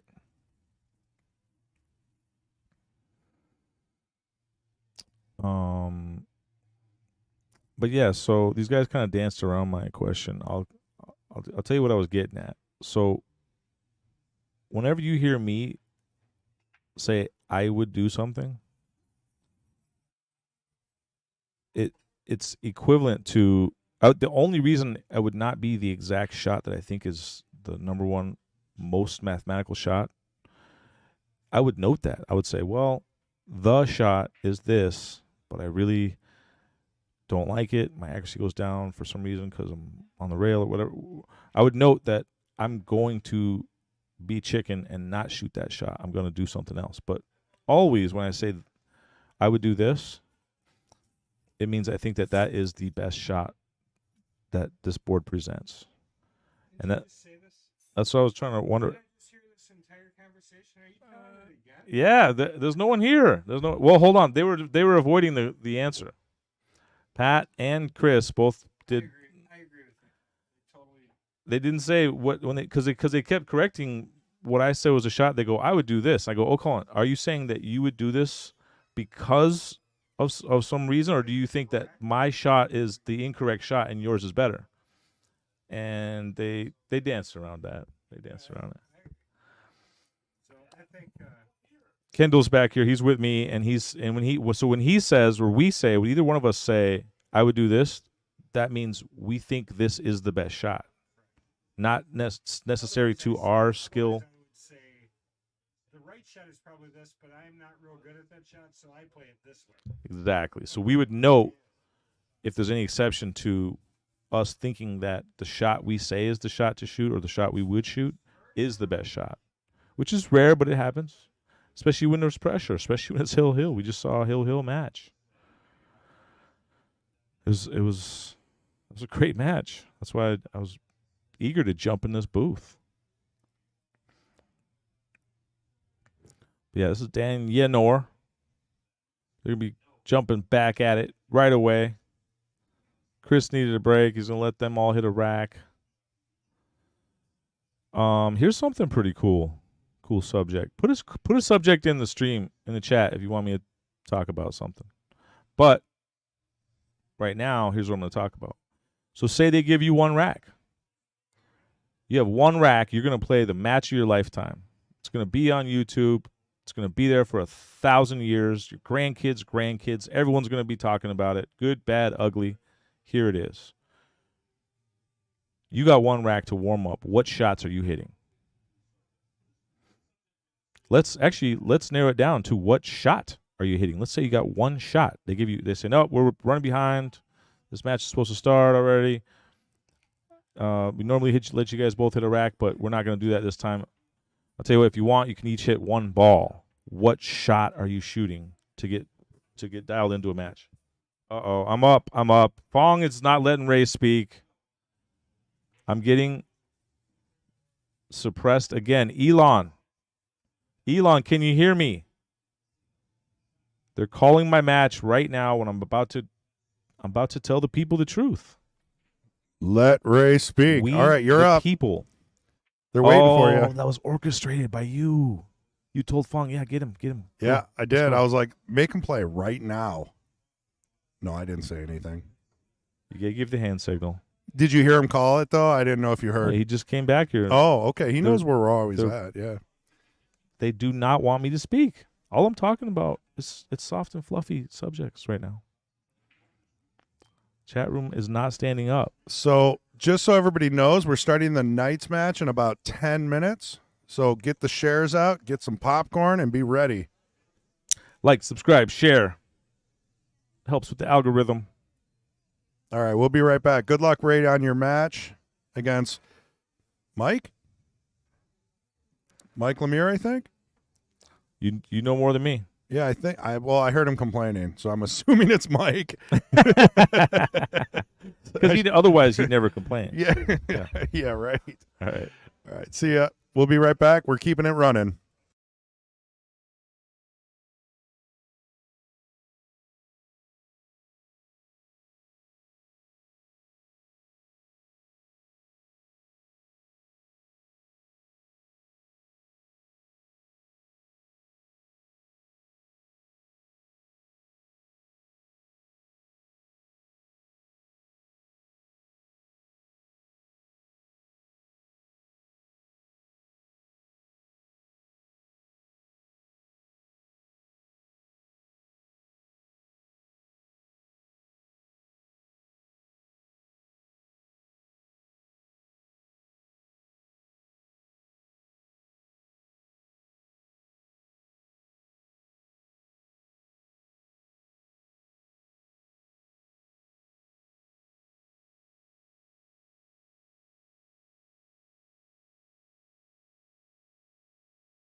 All right. Welcome back, everybody. We got our Knights duo.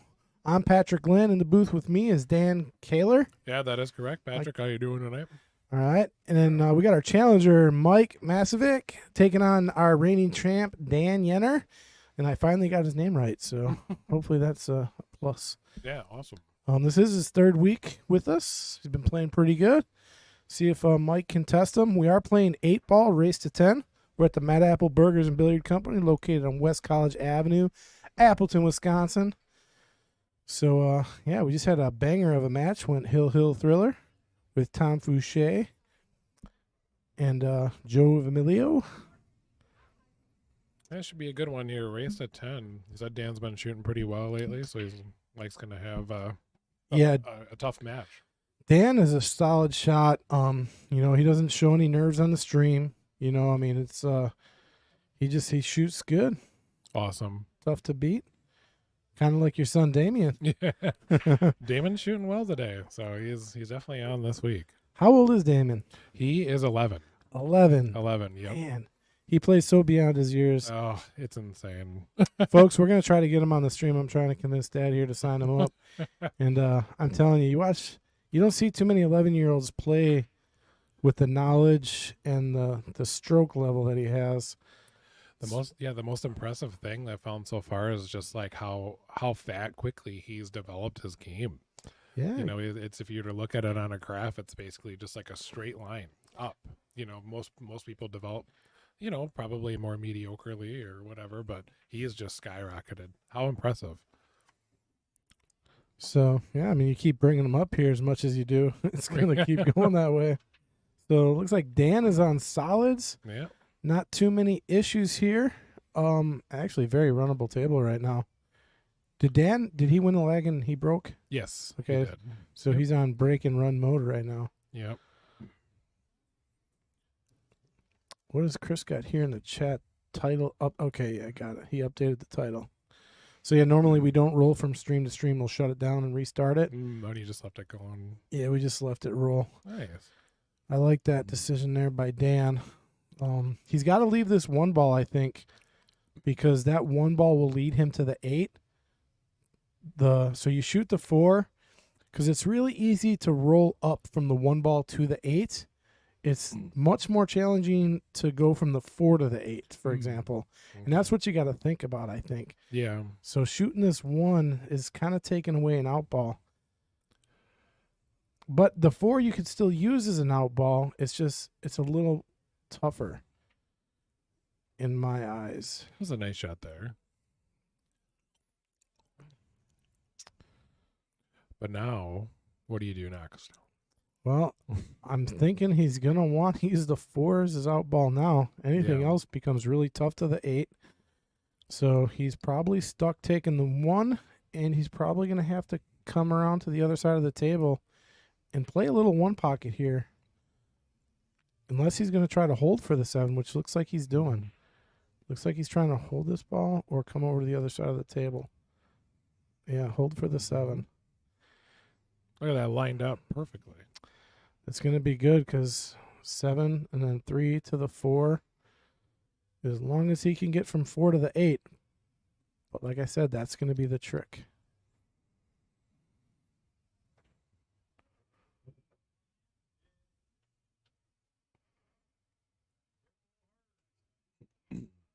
Taking his time, making sure he's got what he wants to do.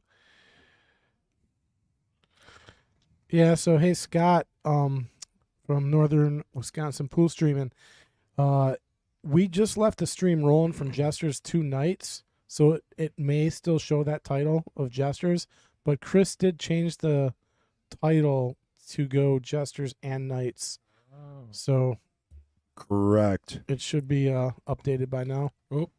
I hear him. Yeah, I got one thing to mention from Kendall. It sounds like we're going to try to do a juniors match once a month before the Queens. So that's going to be pretty exciting.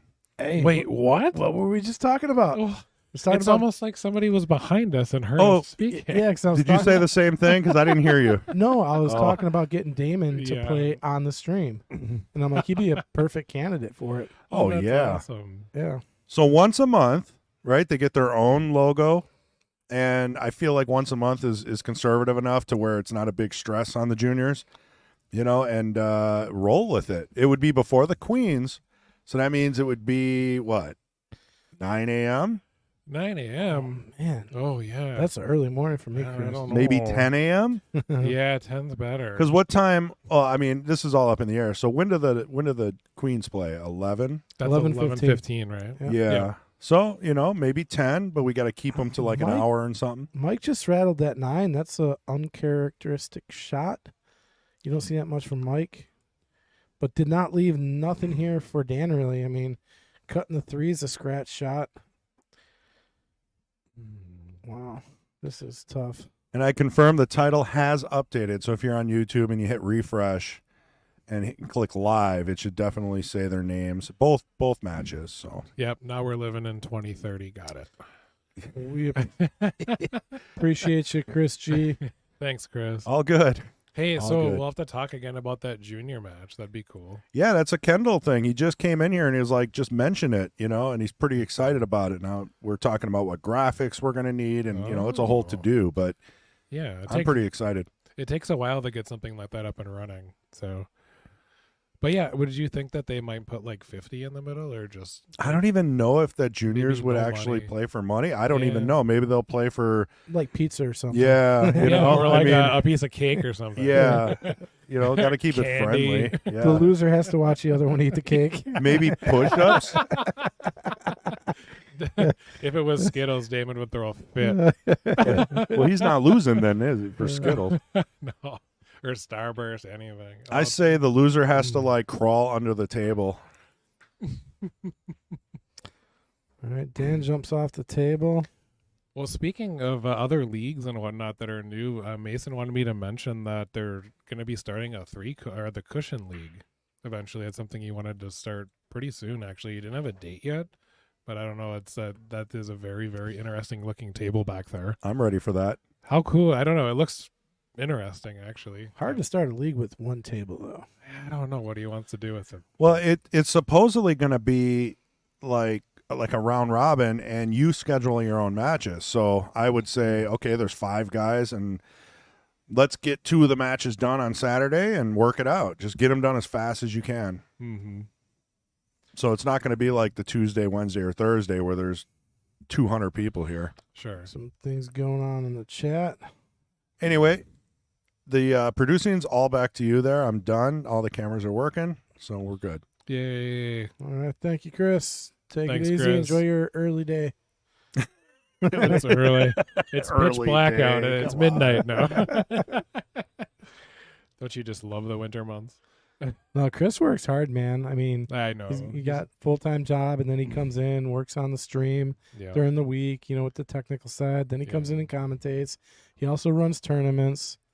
So he Didn't does a lot. He just moved. Did I overhear him saying he just moved? He just too? bought a Or house. bought a house. Oh, Brand new house. They had a house, I think. Oh, But okay. bought a new house. That's awesome. That's an accomplishment in this market. Yeah. Interest rates are no fun. No. So it looks like Mike could be out here. Yeah, he's gonna have a interesting time. 14 to the 8. See what No. kind of angle he likes. To me, this shot looks easy, but I know it's not. See, those are tough. Not an easy shot. No, more that meets the eye there.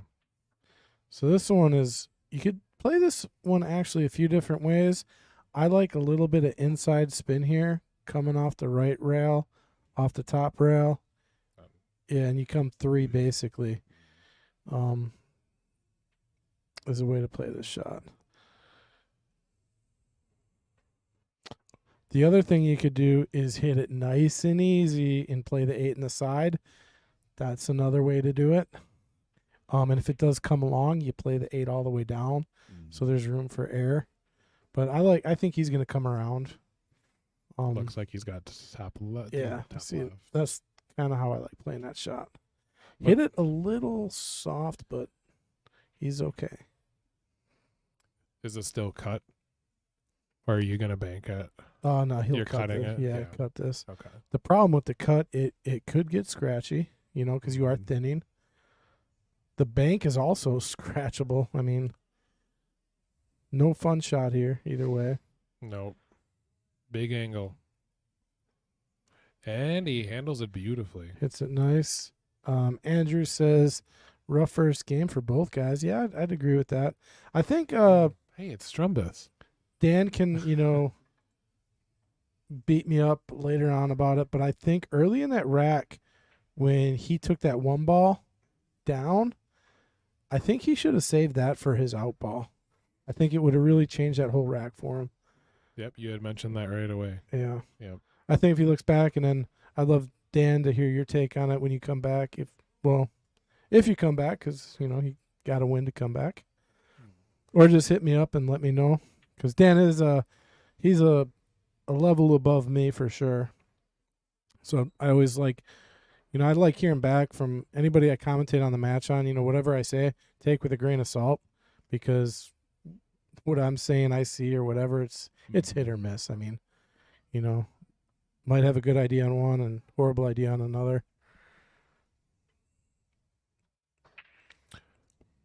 Oh, did he scratch on the side? The cue ball is down. Oh, darn. So that will leave ball in hand. Sounded good. Could hear it up And I'll here. tell you what, they both look good. What I like, Stripes? I think I like solids.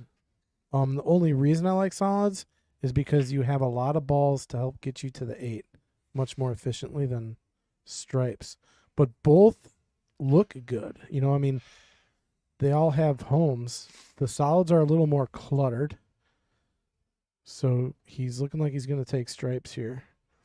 But because that 8 ball is hidden by the solid, so I would basically say, solids kind of controls the 8 ball in a sense. And that's kind of how I'm looking at the rack.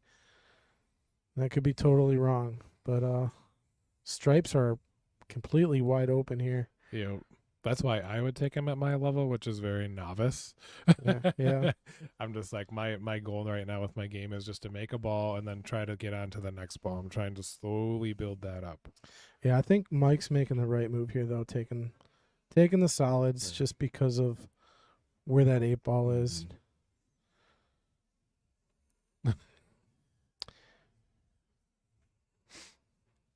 Well, see, now he kind of put that cue ball in a weird spot to where he's going to be moving. That he might have to shoot the 4 unless he can see the 6 here. If he can see the 6, I think that's the shot. But I don't know. Andrew, it's great to hear from you. It's been a little while since I've seen you in here. I hope you're doing well. Yeah. He's got a few questions for us. It looks like the wait for the Knights, I believe that's a year at least, correct? Yeah. The sign up for the Knights is 1 year. Andrew, hit me up on Facebook. Send me a message. I'll send you a sign-up link. Yeah, it is over a year. But I'm familiar with Andrew. I mean, I see him on the chat all the time. And he agrees with me. He says, yeah, if you're running out, you take solids. Yeah. But hit me up in Facebook. If you can't, let me know on the stream or whatever. I'll see what I can do. Get you signed up.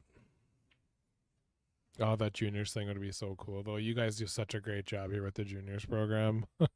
And just to see the young kids like starting early and giving them something to do other than just staring at a phone or Oh, yeah, absolutely. being stuck in a game. I mean, this not only teaches you something, but it also gets you more social too. And I think that's so important at a young age.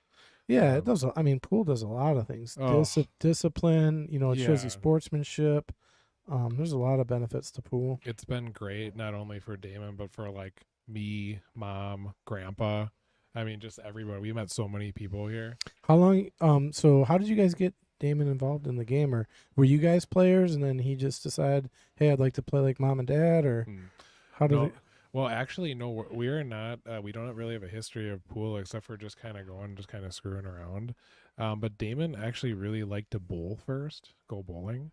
And one day when we were out with him, he just saw people playing in the bar box, and he got really interested in just how the balls move around the table. Oh, And nice. then he just fixated on it, and he hasn't given it up in the last like 18 And months. where was that at? It was actually at Super Bowl. At When a it- Super Bowl Su- party? Or not, I'm sorry, not Super Bowl. It was at Sabre Lanes in Menasha. Okay, a bowling Yeah, alley. bowling Okay. alley. It was at Gotcha. a bowling alley. Yep. Such a Wisconsin place to be. Yeah. Oh, he rattles the 1 ball. He was tough on. That was a tough shot. Wouldn't have had much on the 3. No easy out here for stripes. Well, it's an 8-ball frozen. Ooh. Actually, I mean, he does Mhm. not need that pocket, so he might have a decent out here. So Yeah.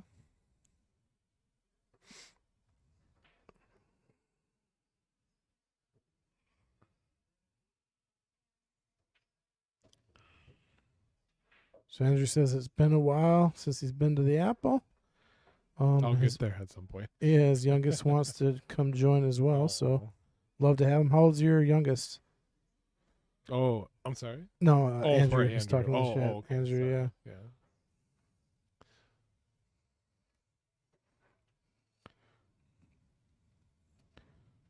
See, I think the 15 is the only ball that may give him an issue here.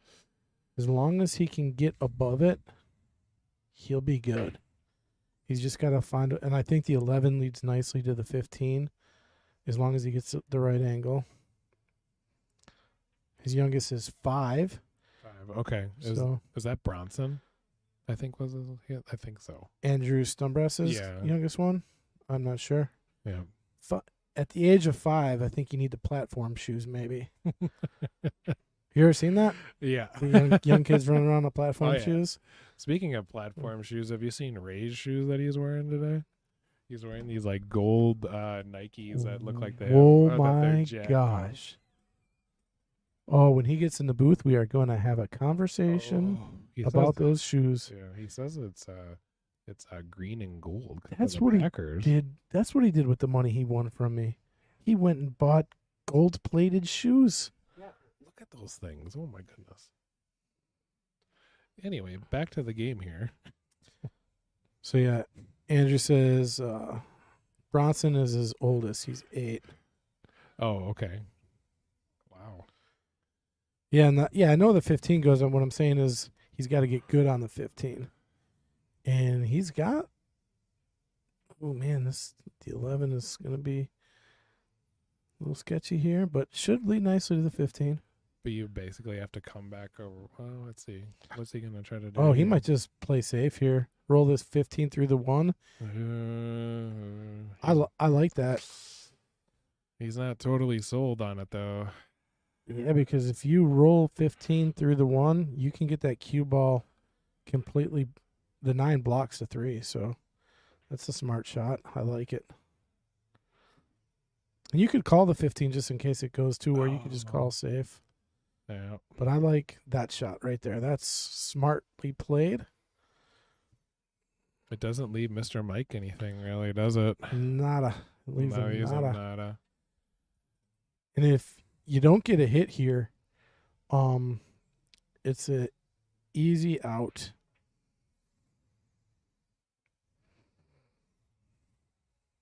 Yep, everything's nice and spread out. It's just going to come down to the leave on the 8-ball, basically, right? Say that again? It'll just come down to the leave on the 8-ball. Well, yeah, I mean, if Dan is able to get ball in hand here, I don't think he's not gonna have any problems getting on the 8 because he'll start with the 9. But Mike has an opportunity. He's got a good kick at it, but he's not gonna have an angle on the 8 at all. Oh, what? Does that go in? Did he get it? Oh, that was a nice shot. Yeah, I don't think he was calling that though. Okay. He was more than likely going in the side with it. Oh, I was gonna say if he was calling that. Yeah. And then he would have been hooked and no shot on the 8. But all right, so without ball in hand, he's playing the combo here. I'll buy that. That works. I think that's probably as long as he can hold it for the 11, or he'll have the 9 hanging. The only problem is if he plays this combo and that 9 leaks over to the right side on the rail, it could make the rack a little weird. See what happens here. Looks like he's playing a carom shot here. Nope, playing the combo, and he hit it perfect. Yep. Yep, he's going to definitely be out here. So 9, 11, 8. Oh, he might play the 11 Or first. 11 first. Yeah, just because it's a stop shot on the 9. If you play the 9, weird stuff can happen. The 9. So you always look at the you look at your last ball, which is the 8 ball, and you look what ball most easily gets me on that, and that would have been the 9 ball. Because now we can just kind of Just hop it over like that, exactly. and you're out. And Bob's your uncle. And you're out. Yeah, we call it backwards planning. You kind of look at your last ball, and you figure, what ball do I need to get on that ball? Yep. That's the part I got to think about more. Yeah. There's a few things like people always ask about, like, pattern, and, how do I develop my patterns better? How do I get better at patterns? And how do I learn patterns? And there's really no easy answer for that. And people are always learning, right, including us. But the few things I've learned that have helped is, one, definitely look at the 8 ball. What are you going to use to get on that 8 ball? And the other thing you're looking at, what are your troubled balls? Like, what are your problems? Yep. And you have to figure that out as early as possible. What are you going to do to fix that problem? And if you can't figure that out, kind of the rule is, depending on who you're playing, is don't really make any balls, because you're on a path to nowhere. And it by leaving your balls on the table, it creates a bigger mess for your opponent to deal with. Sure. But I mean, if you're playing someone like Ray, or a 700 level player, it ain't really gonna matter. I mean, they're gonna run out no matter what, Right. generally. So you're kind of forced. That play is kind of taken away from you. Yeah. Well, that's another thing I noticed too about just even watching higher level Fargo players, is that it really just comes down to a number of chances that you're gonna get. Which is not many. You're only gonna get 1 or 2 chances. So. That is a nice break there by Dan. Mm-hmm. Let's take a look at the spread. Ooh, that's a nice view right there. So what do you make? 2 solids?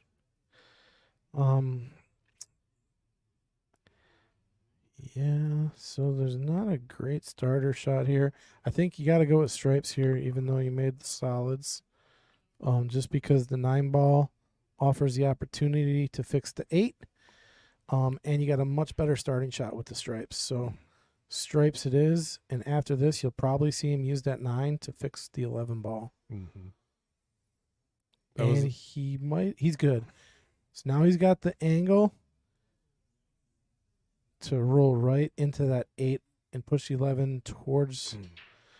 The problem with this shot, and what can easily happen, is the 11 comes off the top rail and back and locks on the 8 again, or gets into more traffic. So it's really a speed shot and hard to control that. So he's just trying to get a little bit better of an angle here. And that's not going to be the angle he wanted. Yeah, that's going to be tough here. And, I mean, he's got the 9, but that is the ball he needs to fix his 11. To fix the 11, yeah. Yep. Yep, yeah, that's the only one I recognize as the problem ball. Everything else seems pretty open.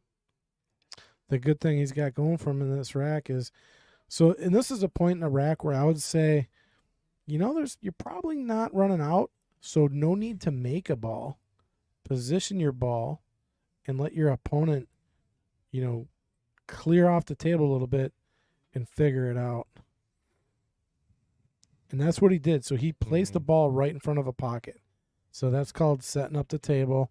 I like that play. No need to make a ball, because if you're not running out, it does you no good to make a ball.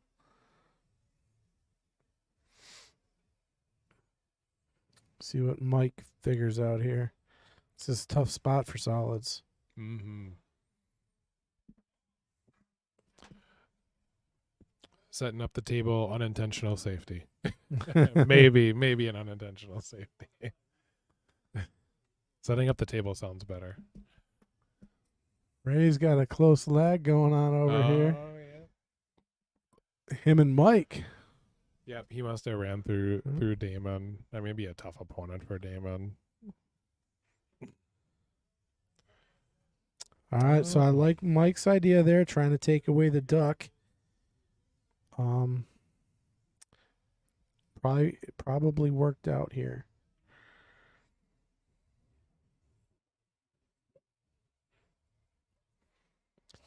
Think you're gonna see Dan just play safe here. He might even just tap this Yeah. 13. Yeah, it's just gonna be a save.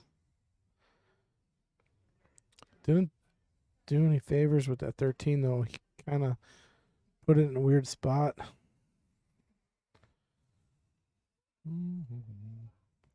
But again, Dan knows he can take a shot like that because there's no easy path here for solids. So he knows he's likely to get back to the table. Not guaranteed by any means, but you know, Yeah, likely to get at least one or two more chances. But yeah.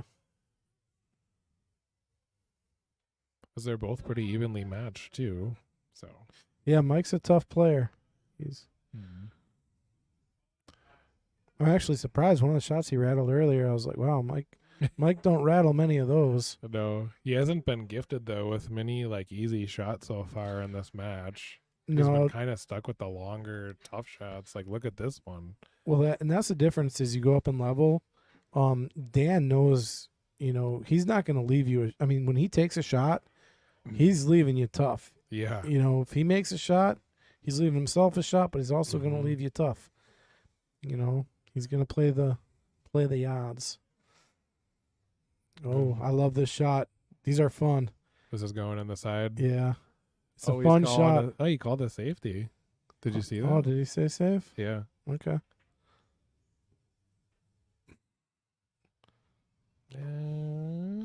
Well, man, does he got the? And can he? I don't think he can cut that 9 in, and hit the 8. If he could, if that 9 was back just a half an inch, that would be a nice. I mean, he might be able to thin that 9 in possibly, but it's tough. That is a very, very tough shot, I think. If he's able to get that. All right, he's going to position this 13 to a better spot here. And he got a rail, so that's legal. Okay. We got a tactical battle going on in this third rack here. Mm-hmm. And we are racing to 10, so this one has gone a few innings. First 2 games went pretty quick. So at the beginning of this rack, Mike's married, right? Yeah, I think she was sitting right over here earlier. Yeah. That's what me and Chris were asking. We didn't know if it was his girlfriend, fiance, wife. We just said lady friend. Yeah. I was talking to her before the match, and I go to her, I'm like, do you know how long they're racing to? And she goes, I think 15. Oh, I'm like, 15? Oh, my goodness. That's Kings. Kings raced 15 that Woo. ball. That's a lot of rack. Like, no, it's just 10. All right, we're good. Paul says, let's go, Mike. I was going to try to pronounce your last name. Yeah, I'll give it a go. Hemminghaus? Hemminghaus. Hemminghaus? Hemminghaus. I say Hemminghaus. Hemminghaus. Yeah, I'm going to go Haas. Look at her. She's looking at me like, Oh, are they you listening? jerk. Why is she listening? Yeah, she's got her headphones on. Sorry, I don't know your name. I'm calling a safety in the booth. We'll You call. guys are gonna We'll kick say. me out. We'll say envelope. Maybe I can get the camera on here. Hold on. Oh, I'm gonna zoom in. She's gonna start blushing. Okay. She's gonna move. Just playing. Yeah. That was fun. All right, so let's say open here. What do you think? Does he take the 1 since it's right there, or does he have anything else? Does Mike have anything else? Oh, well, the problem is the 4 ball. So if you make this 1 ball, how do you get to the 4? What are you doing? Miraculously position the cue ball. See, this is it's smart. Yeah, he tried to get safe behind the 5. It's a very smart play. A lot of other players probably would have taken that 1 ball, but it does you no good to make it. And the reason is because you are unlikely to get to that 4 ball. And if you can't get to the 4 ball, you're definitely not getting to the 8. So basically what's going on is each opponent is trying to get the other opponent to sell out here is the battle that you're kind of looking at. Like, who's going to make the first big mistake? And right now, you got to think stripes have a little bit of an advantage just because where that 9 ball is. That 9 ball is huge right now. Oh, now he's got the 13 over there as well, which can help. More table setting, you're thinking. Exactly. Dan is just setting up the table, kind of like moving pawns. Yes. Think of these balls like pawns right now, and that's what they're doing. And Mhm. this is an excellent example of it. Like you won't see a lot of this in a Jester's match. So, you'll just see players trying to bang balls and trying to get Or out. just Yeah. trying to make a ball onto the next ball, and you can almost feel them thinking deep in thought. Look at that focus. But you've got to be, though. I mean, the game's more mental, right? Oh, absolutely. By far, right? More mental game. Like here, he's on the 3 ball. Now, you have a shot on it. Do you attack?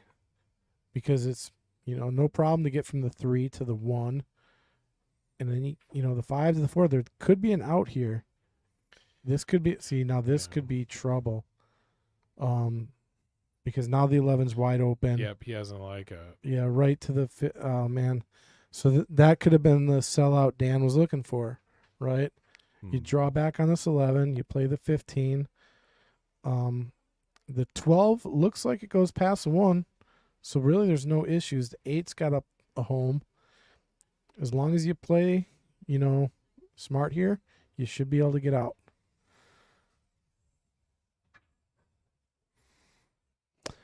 Andrew says, I'm confused what the play was there by Mike. Yeah, I mean, I don't know what Mike was attempting to do there. It didn't.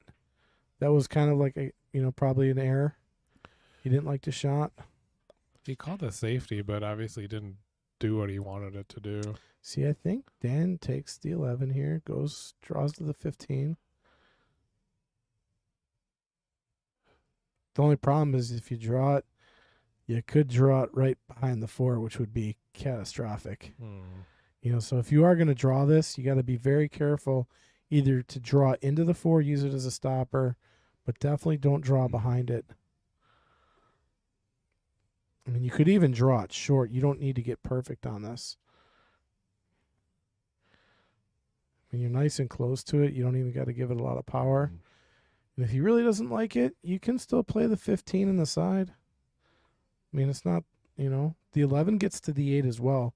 I'd really like to use that 12 ball to get to the 8. Like, that would be my out ball, Like, that's what I'm thinking. And, like, right here, this is beautiful.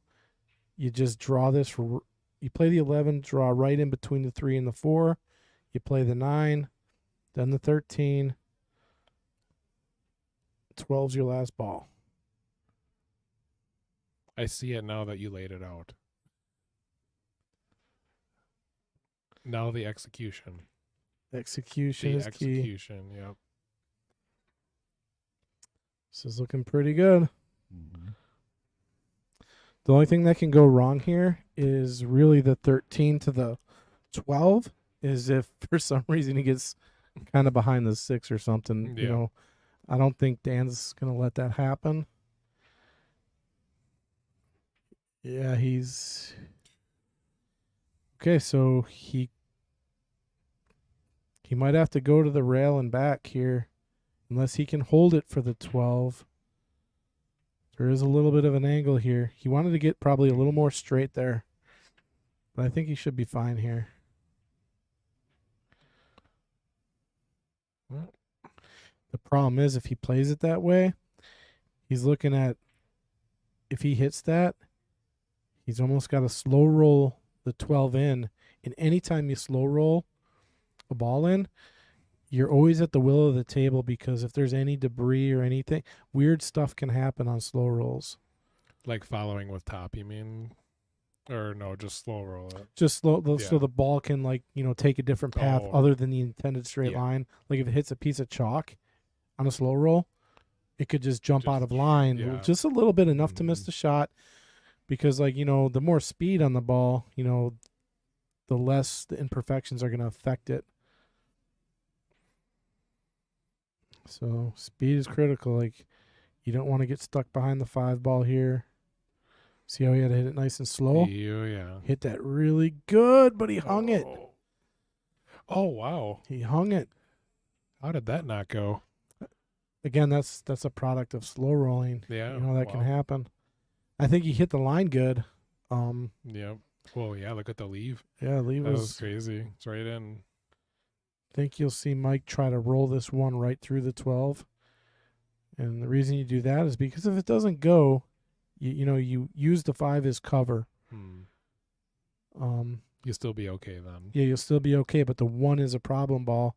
And right now you have the ability to fix that problem without selling out. So that's why I think you roll that 1 right through the 12 right now and use the 5 as cover in case something weird happens. I like that. Any of the other shots are going to go a long way.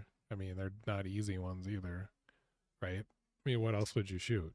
I mean, if you wanted, you could 6? play the 6. Or, Yeah. yeah, he could even play a safe. He could have played the 5 behind the 8, which is risky. And he did. He played safe there, so that's smart. Is this one easy just to make contact on? I would not say it's easy. No. I mean, he'd have to go two rails here, and that's not easy. Yep. The hope is to get ball in hand back, right? Yeah, well, yeah. I mean, perfect world. Yeah, right. Yeah, Mike would love ball in hand for this rack because he's out. He's out of ball in hand, right? Yeah, ball in hand. He's out all day here. They'll be able to. One of them is going to enjoy the fruits of their labor here on this third rack, but he did get a hit. Got a good hit.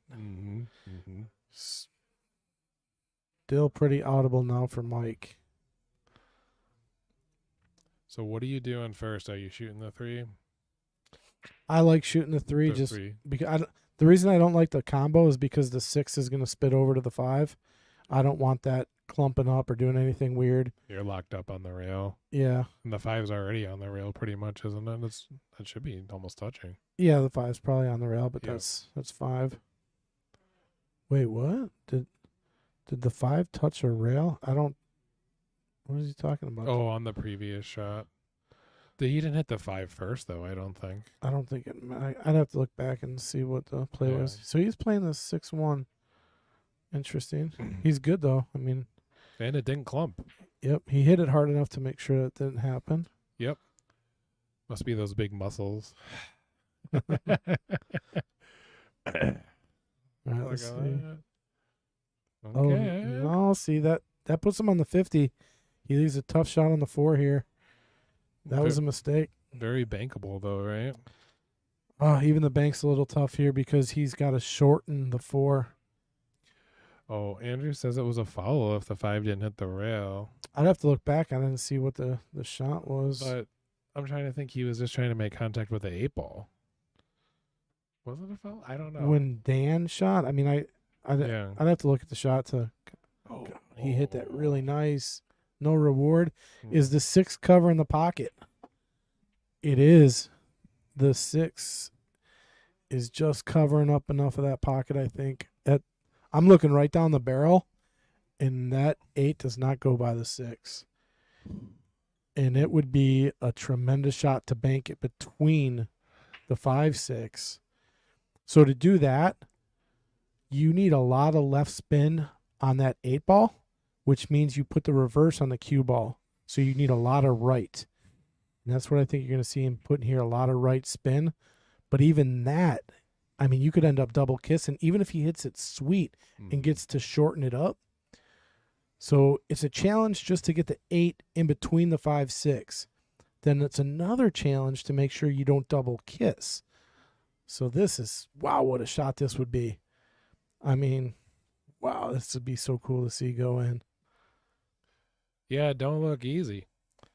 This is a very high-level shot here. Yeah.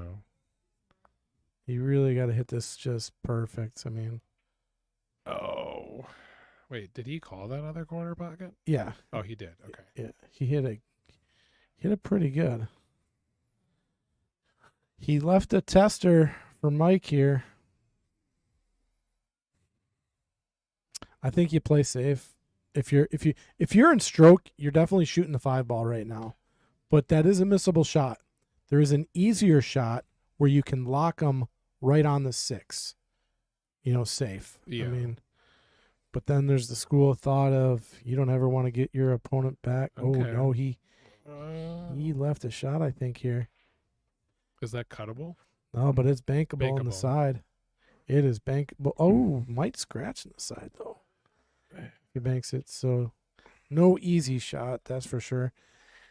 Think he would have liked to get that cue ball on the 6. Or maybe he was trying to play the 5 as a blocker, but I think he could use that 6 a little bit. Yeah. The only good thing though is he did get the 5 off the rail, so if he does get another opportunity here, Yeah, possibly he could get out. everything is in the open. Okay, banking in the side. So got to make sure the cue ball doesn't scratch. I think he's okay. But this is not an easy bank. It's not, completely natural here.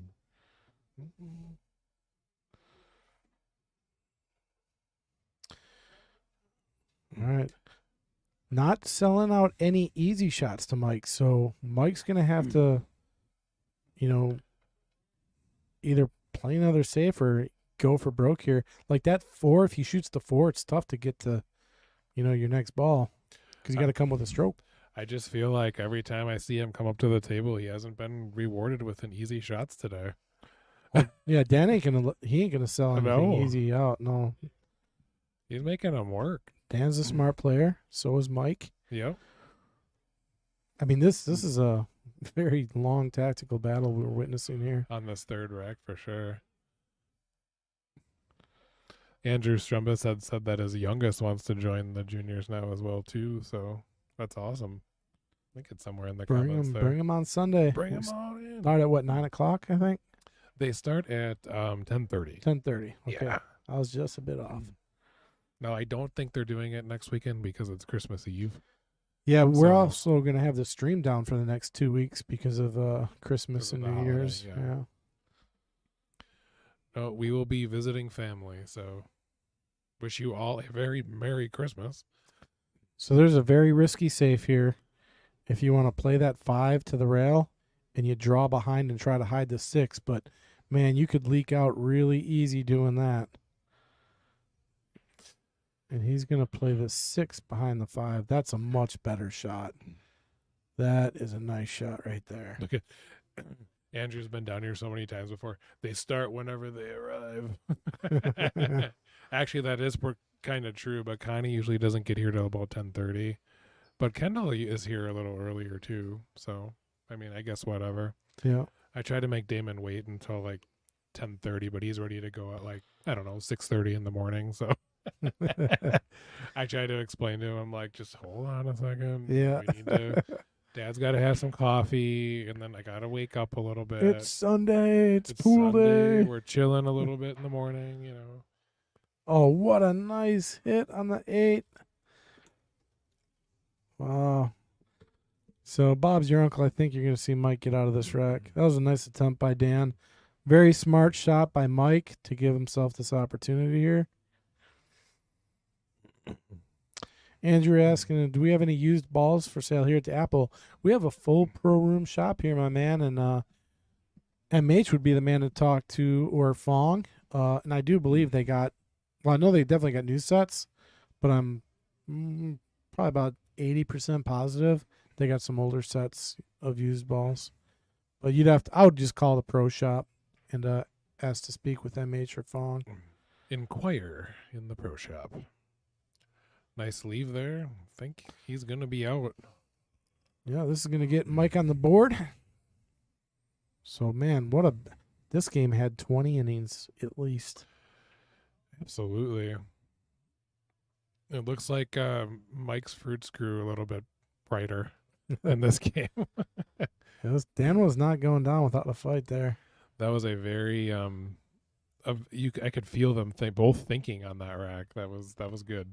Long but good. You know, they should take their time and that's plan.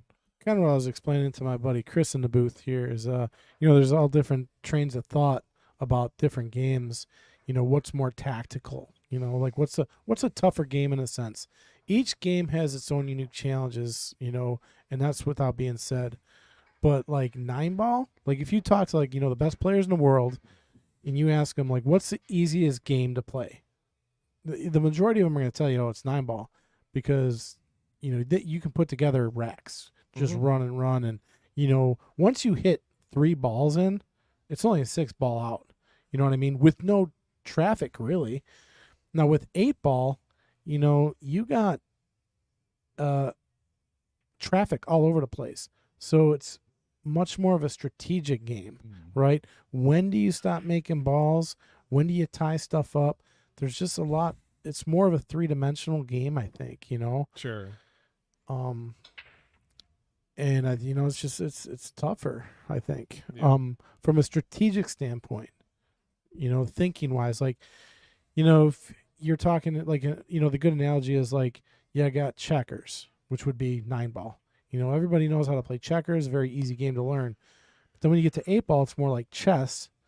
And then if you start playing games like One Pocket, that's more like 3D chess with, Star Trek. It's like it just gets even another level of complexity. That sounds like the most difficult. That One Pocket. One Pocket is, man, it's Long? well, if you don't if you put let me see how I can put this. If you put somebody playing 8-ball that doesn't really play pool, right? And you play them against somebody that, that knows how to play the game, that player that doesn't really play, they're still going to have a chance at 8-ball, right? They're still going to have an opportunity to win. But if you do that with One Pocket, somebody knows how to play One Pocket and the other player, doesn't, it's never probably going to happen. Sure. One Pocket is a very unique game. I love that game. I mean, I can't stand watching it. It's really boring, but it's fun to play. Is it one of those games that either you love it or you hate it? I Is there think like so. no middle ground? Because I hear a lot of players saying like, "Oh, I love One Pocket," and then some people are like, "Oh, boy, One Pocket, no." Yeah, I like it. Never. I like it just because of the mental aspect of it. The only question I'd have then is, where does 10-ball fall? Oh man, yeah, that's a good question. Because Well, yeah, I mean, for me, like I'm being more novice or whatever. 10-ball, I feel like requires a lot more planning and yeah, patience for yeah. sure. 10-ball is it's a notch up from 9-ball. One, because there's an extra ball on the table, but also because there's no slop involved. Mm-hmm. There's no. Yeah, you can't just get lucky and fluke something in. Yeah, It adds a little bit of a different dimension to the game, sure. which is nice. And I think that's the game the pros should go to, because 9-ball, man, it's almost 50-50, like with the best player in the world versus the 30th best player in the world, Mm-hmm. Like that guy's ranked number 30 has a really good shot playing against the number 1 guy in the world. And that's what I always wondered too, is like when we were first really starting to get into this game, is 9-ball is slop. So then why do the best players in the world play 9-ball? If it's a game of slop, and I know they typically don't play it as slop, but technically they could. And you've got players like SVB, right, who play 9-ball. Different opinions on it, but honestly, I think they went to 9-ball one because it's TV. It's formatted for TV. Oh, It's quick. okay. It's concise. It's easy to understand, and like especially when you're doing commentating, he's going to go from the 1 to the 2 for sure, right? There's not much to think about. So it's much easier to commentate. It's much faster, and people like fast. Mm-hmm.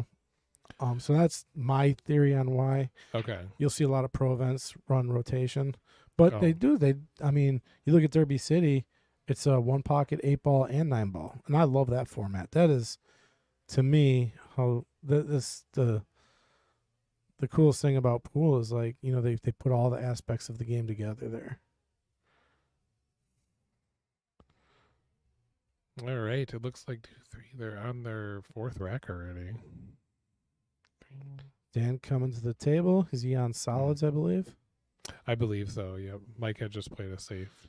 Yeah. So no out here for solids. The balls are all packed back there. This is going to be interesting. Yeah, stripes are controlling 2 pockets here, right? So it's going to make it tough for solids. Dan's in a spot here. And what he'd like to do if he could is push that 7 in front of the pocket and at least block one pocket and get control, or at least some control of this table at some point. And maybe the 6 ball gets him to that point. Nope, that's not going to work. So, see what he can come up with here.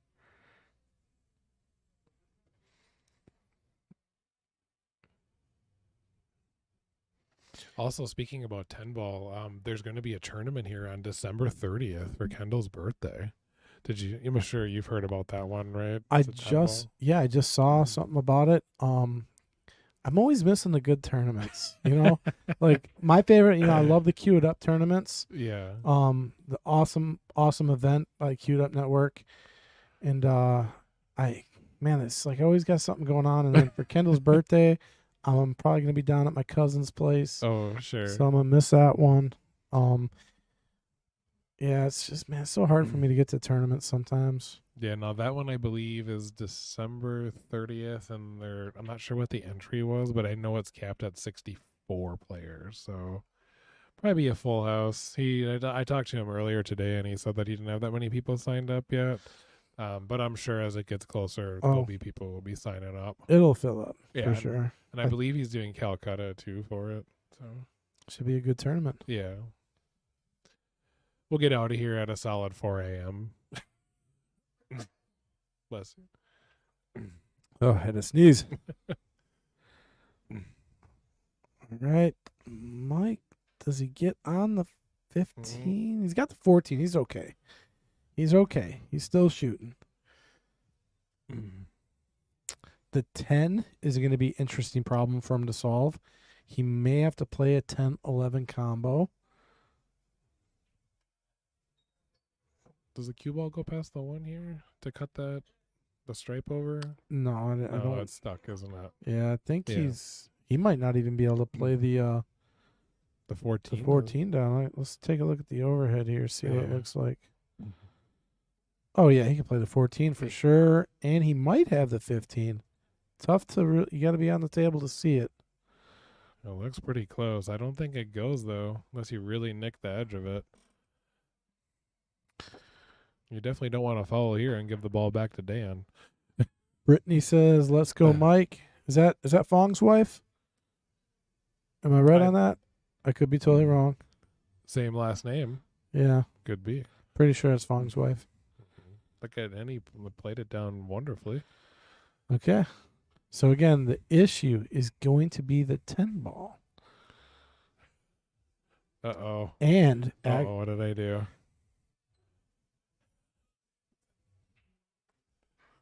so I think he's got a really good chance here. If he can see this 11, he might be able to go into the 10, moving it out, and giving himself a shot on the 15. That would be a great shot. I had stuffed Damon's leftovers in the back third commentary booth, and Brooke comes up and she's like, "Where is this chicken?" And he actually will eat it hours later, and that grosses me out because I'm like kind of OCD with food Oh yeah. and like germs, and he'll just sit there, he'll eat a chicken tender that's been sitting out for like 5 hours, and he hasn't gotten sick.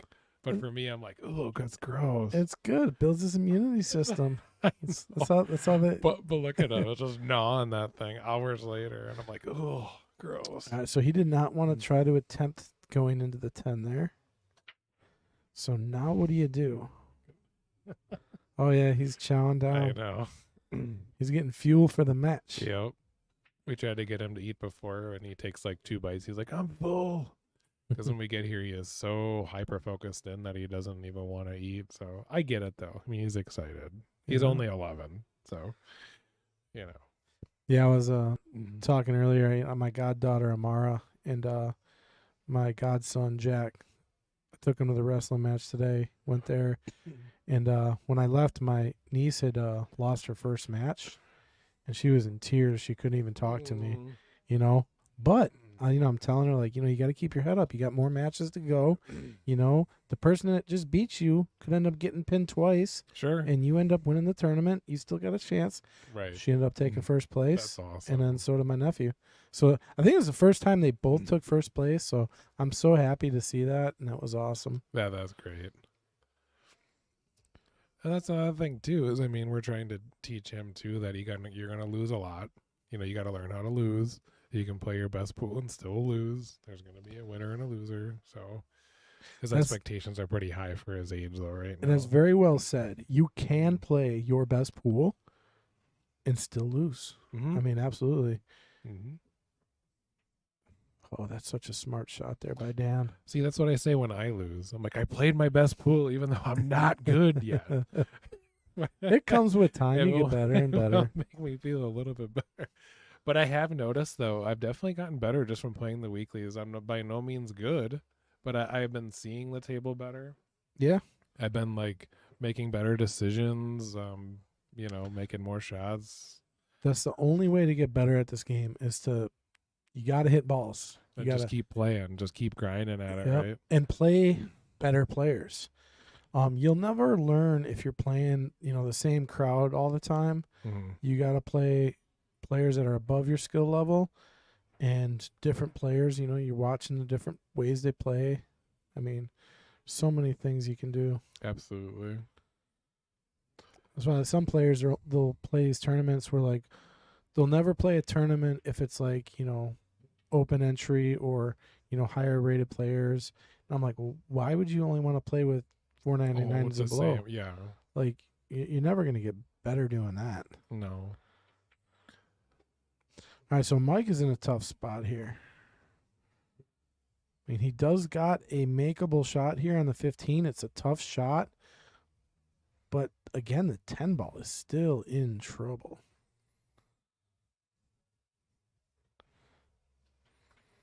Yeah, he's kind of stuck in what to do in this position here. Yeah. I mean, I don't like jumping this ball if that's what he's thinking. It looks like he grabbed the short stick. Ooh. Yep. I mean, this is either going to be a great idea or a horrible idea. Look at him dart it. Let's see. Here we go. Let's see how it ends up. Yeah. Oh, Like I said, great idea or a horrible idea. this goes one of two ways. It Um, goes in or it goes off the table. It's not a total sellout, and I Yeah. think that's why he chose that, because he knew solids still have a relatively tough out. There's no easy way out here for solids. Dan has got to, create an out here. There's nothing laid out for him. Is that 2 go by the 15 off the 7? That might be something he could try. That would create and open up everything. I almost like that shot, but man, is it dangerous. It's risky business. And I like this. He's just going to own a pocket. He's going to play this 1 and try to hold it against the 7 ball. But he is really, shooting over the 7. I mean, that's ticky-tacky. You could foul very easily there. But I like that idea. Absolutely. If he could shoot that 1 and just draw it right to the 7, that'd be a great shot. But man, is it tough because you're shooting over the 7 and you got to get your stick out of the way in time without hitting the 7. So here's a rule a lot of people always misconstrue or don't know. If you hit a ball with your stick, right, it's not really a foul because it's cue ball fouls only. However, if you play the cue into the 1 and you draw it back, but you hit the 7 ball with your stick, that cue ball was coming into the path of where the 7 ball was, that's a foul, and that's ball in hand. Okay. So anytime a ball that you hit with your stick comes into the moving path of any ball, and when they say moving path, they define that as within 7 inches in BCAPL rules. And the only reason I know that is because I'm a total geek and I read the whole book on I don't think BCAPL rules. it's great to be up here with you. You're knowledgeable, very, very knowledgeable, and no, it's awesome. Oh, he missed. He missed it, and that's gonna sting a little bit. Just a little bit, though, not much. Because Mike, if I know Mike, he's gonna play probably a carom shot here, moving this 10 out, which is his problem ball, going right into the 5-9 if he can see it. Looks like he's having trouble seeing the carom shot there. Yeah. But if he could draw right off the 10 into the 5, making his ball.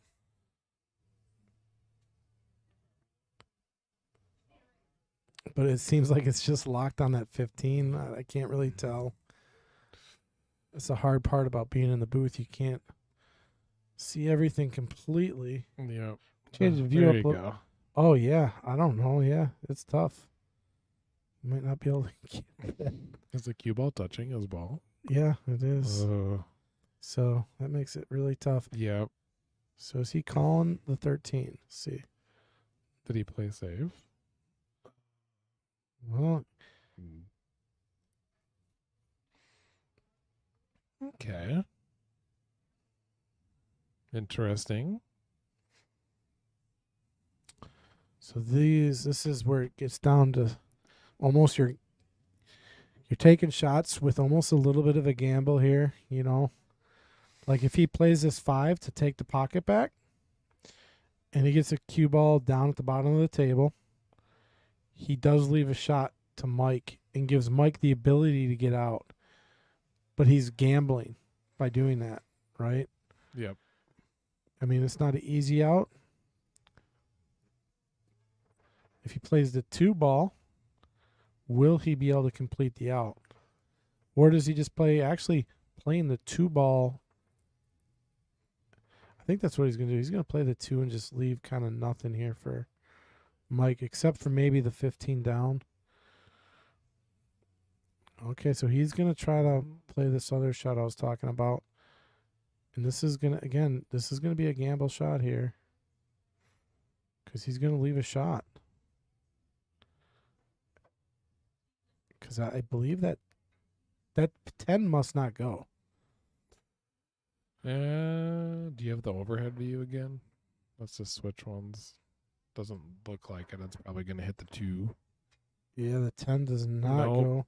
But, you know, Mike can take the pocket back with the 10. Man, this is getting... I like where Dan has his 1 ball, though. That is definitely making this tough for Mike. So looks like he's just trying to take this pocket back. Oh, no, he's taking a soldier off the table. That was smart.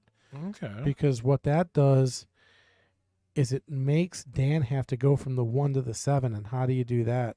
That's very tough. You just have to tap the 1 very lightly and hope it comes back against the rail to line up for the 7, right?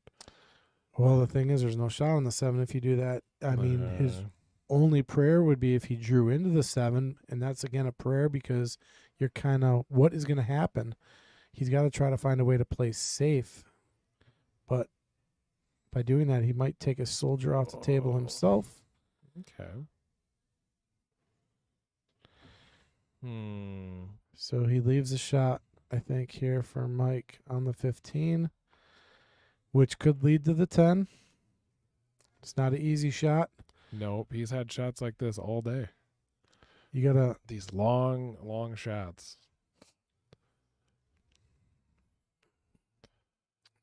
He might think about just playing this 10 and taking that pocket.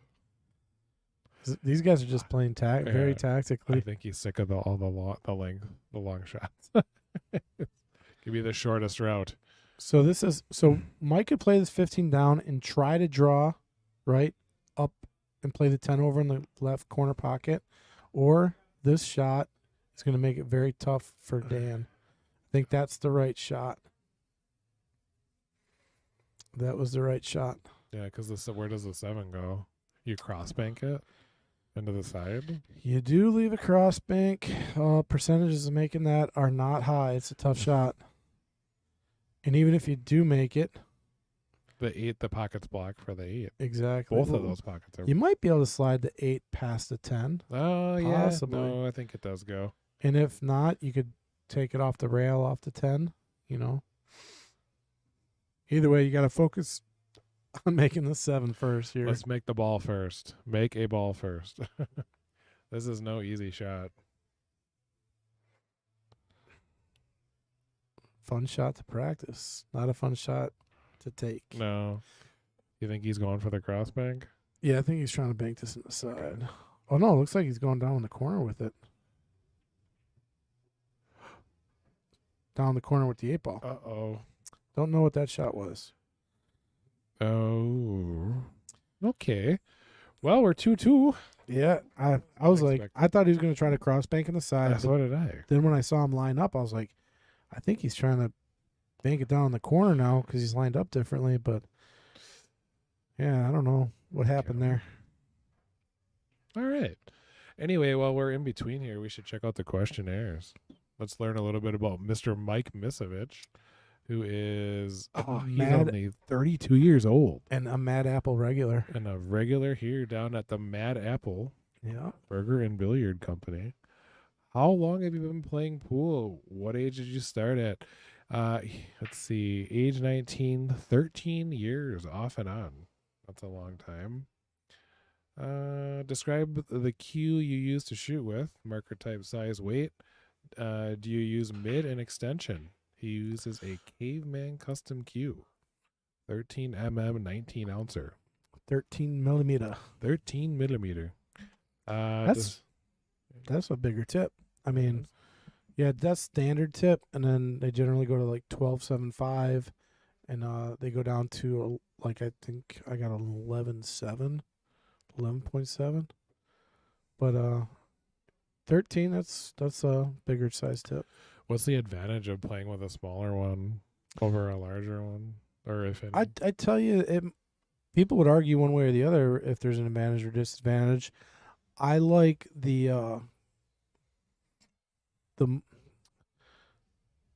I think when you use a bigger tip, it favors like the best way I can describe it is if you're golfing and you got a big huge club, you got a better chance to hit the ball, right? Oh, And with pool, it's like it creates less room for air, but it also doesn't give you as much availability to hit as much spin. But that's not entirely true because, you give someone like Earl Strickland who uses a 14 and even tried using a 15, he can still get plenty of action on his cue ball with a decent sized tip. with a larger one. Yeah, but I feel like if I'm like aiming at high in 1 o'clock on a ball, I can really see where I'm aiming at on that ball better with a smaller tip than a bigger tip.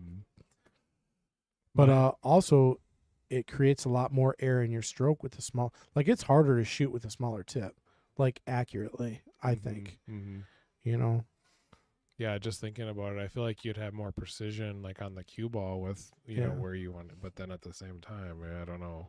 Like I've seen the smaller ones before, and they don't seem easy to shoot with. Like I got a snooker cue at home. It's a 10 millimeter tip, and I love just practicing long straight in shots with it because there is no room for air on a snooker On cue. that 10, yeah. Yeah, I mean if you're off just a little bit, you really got to stroke clean. Which, by the way, Damon watches like 5 million hours of YouTube videos of people playing pool, and that's great because he picks up things from or tips from that. But every once in a while, we'll watch like snooker, and I find that game just unbelievable. Like It's they play on like a 12-foot table, 12-foot with table. small tip. How are they so precise? Well, you got to think too. The pockets are a little smaller, but also the balls are a little smaller too. Oh, okay. But still, like that's a long way to go on a lot of those shots. Like it's amazing just to watch. Oh, that was I a don't know. nice shot to bust Yeah. open at 6 a little bit. Yeah. And But- leave the 10 up too. That was nice. Yeah, and also with snooker too, though. Like if you generally watch a lot of snooker, I'd say 90% of the game is played on 10% of the table. Like all on the Yeah. bottom half. It is insane just to watch. I'm like, we look at some of these shots, and Damon and I look at each other with our jaws dropped to the ground. Yeah. We're like, this is crazy. Tell them watch Jimmy White and Ronnie O'Sullivan. Those are some of the great snooker players. Judd Trump is a new one. Not new, but I mean, he's a younger up and coming snooker player.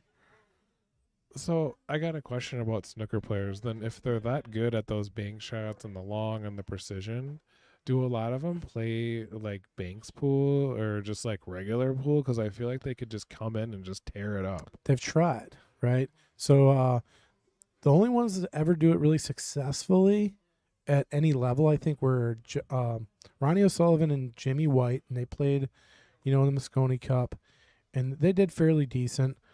But like you look at Judd Trump, who's the big up and coming snooker player, he went to the U.S. Open, had pretty good first few rounds with regular opponents, but as soon as he played Jason Shaw. Jason Shaw whitewashed them because okay. nine ball is just a different game than snooker. Yeah. There's different, the safes are different, and the tables play completely different as well. But as far as just shooting, they're great shots. They Sure. got the skill, but it's more of a knowledge of the game that they're lacking when they transition. And it'd be the same if like a nine ball player were to transition to snooker. It'd be, I think, a lot more difficult. Obviously, or like a boxer trying to do a UFC or vice versa. yeah. I definitely think the transition from snooker to nine ball is probably definitely easier.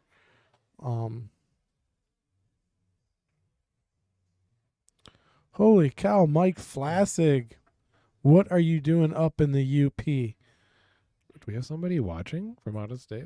Yeah, From he's up the UP? All right. Yeah, he used to live right down Very the street awesome. from me. I know what you're doing up in the UP. What are you doing? I know what he's All doing. These. Now I'm not gonna say it. but, Yeah. I know. I know why you're up there, Mikey. Let's round out Mr. Is it Misevicz? It's Misevicz, Misevicz, right? I think. Okay. Yeah. Let's see. He's got a here. good looking Oh. table. So he uses a pea shower break cue, black ice pea shower. That's what I got the same cue. Oh. He really didn't want that to go in. That's kind of like a what do you call that? That's one of your pawns you use for later on to get to another ball. That and to keep the pocket block too, right? Yeah, Or- not that he needs to block that pocket. Dan doesn't need that pocket, but one, it also leaves him a tough shot here. This ain't nothing easy about this shot. see. He's had those all day. Mike, I feel for you, man. Describe the jump cue. He uses a Caveman custom 3-piece jump cue. Caveman. Ooh. All right, Dan's still got an issue with that 6 ball, and he's looking to see if he can go off the rail in between the 15-11 and get into that 8 ball to move to 6. So this is going to be a great shot if it works. It's going to hurt him if it doesn't. See how well this comes off the rail here.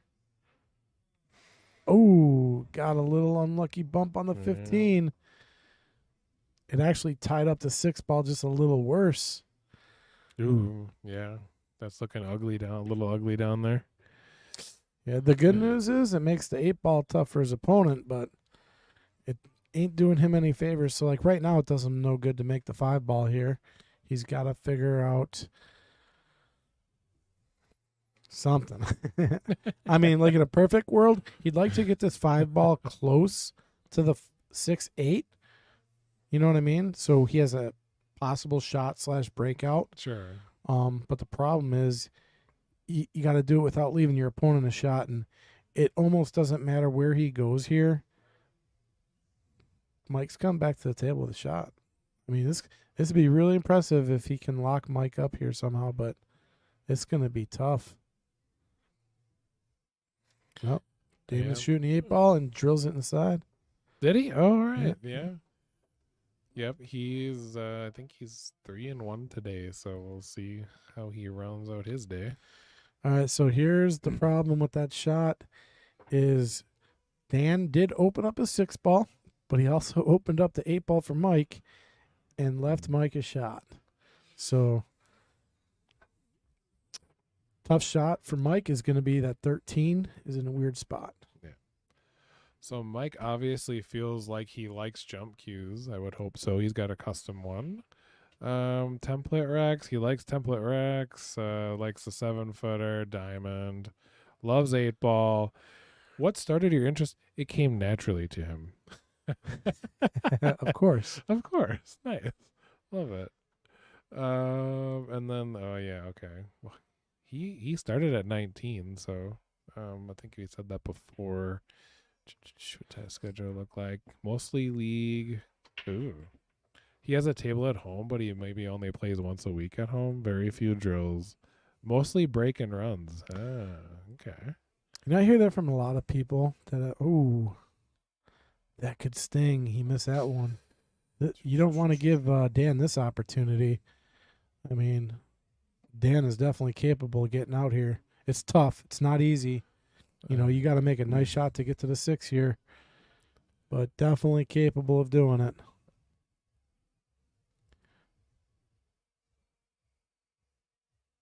See how he hits this. Yeah. Got a little.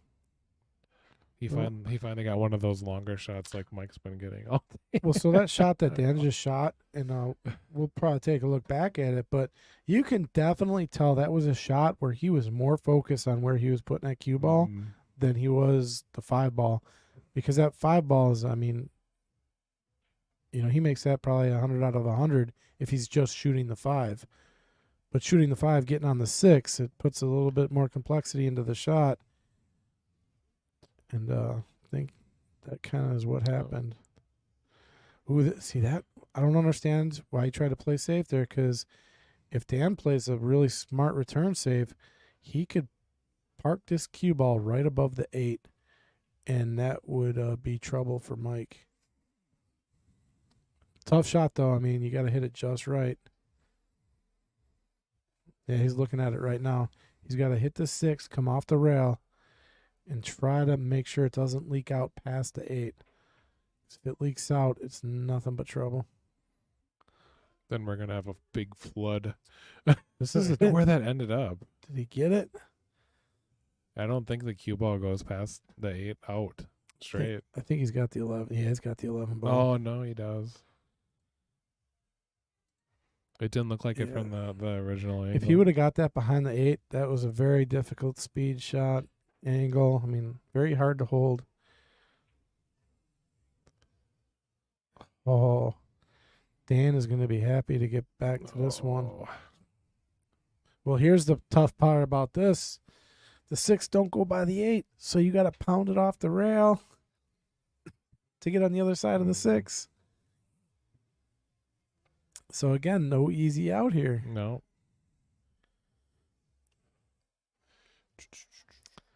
So, 2 things. You either got to go into the 6 and push it past the 8, hope you get a shot, or get on the other side of the 6 and just, really hope you got the right angle on the 6 to get to the 8. I mean, this is no easy out. And I can't imagine that 6 going by the 8. Oh, just for cutting it? Well, if you play the 5 here, The 5. you would roll up to the 6, but it does you no good. No. I mean, I think you got to pound it off the rail, go into the 6 here. He's rolling up, so it must go. It must go past. That was good speed, good control there by Mr. Dan. I can't see. I think it goes past. You do? I think so. Should we switch to that overhead? Let's check out the overhead. Maybe. Oh. He could possibly cheat it in. He's going to have to play it off the rail. And that's not going to be easy at all. It's never easy.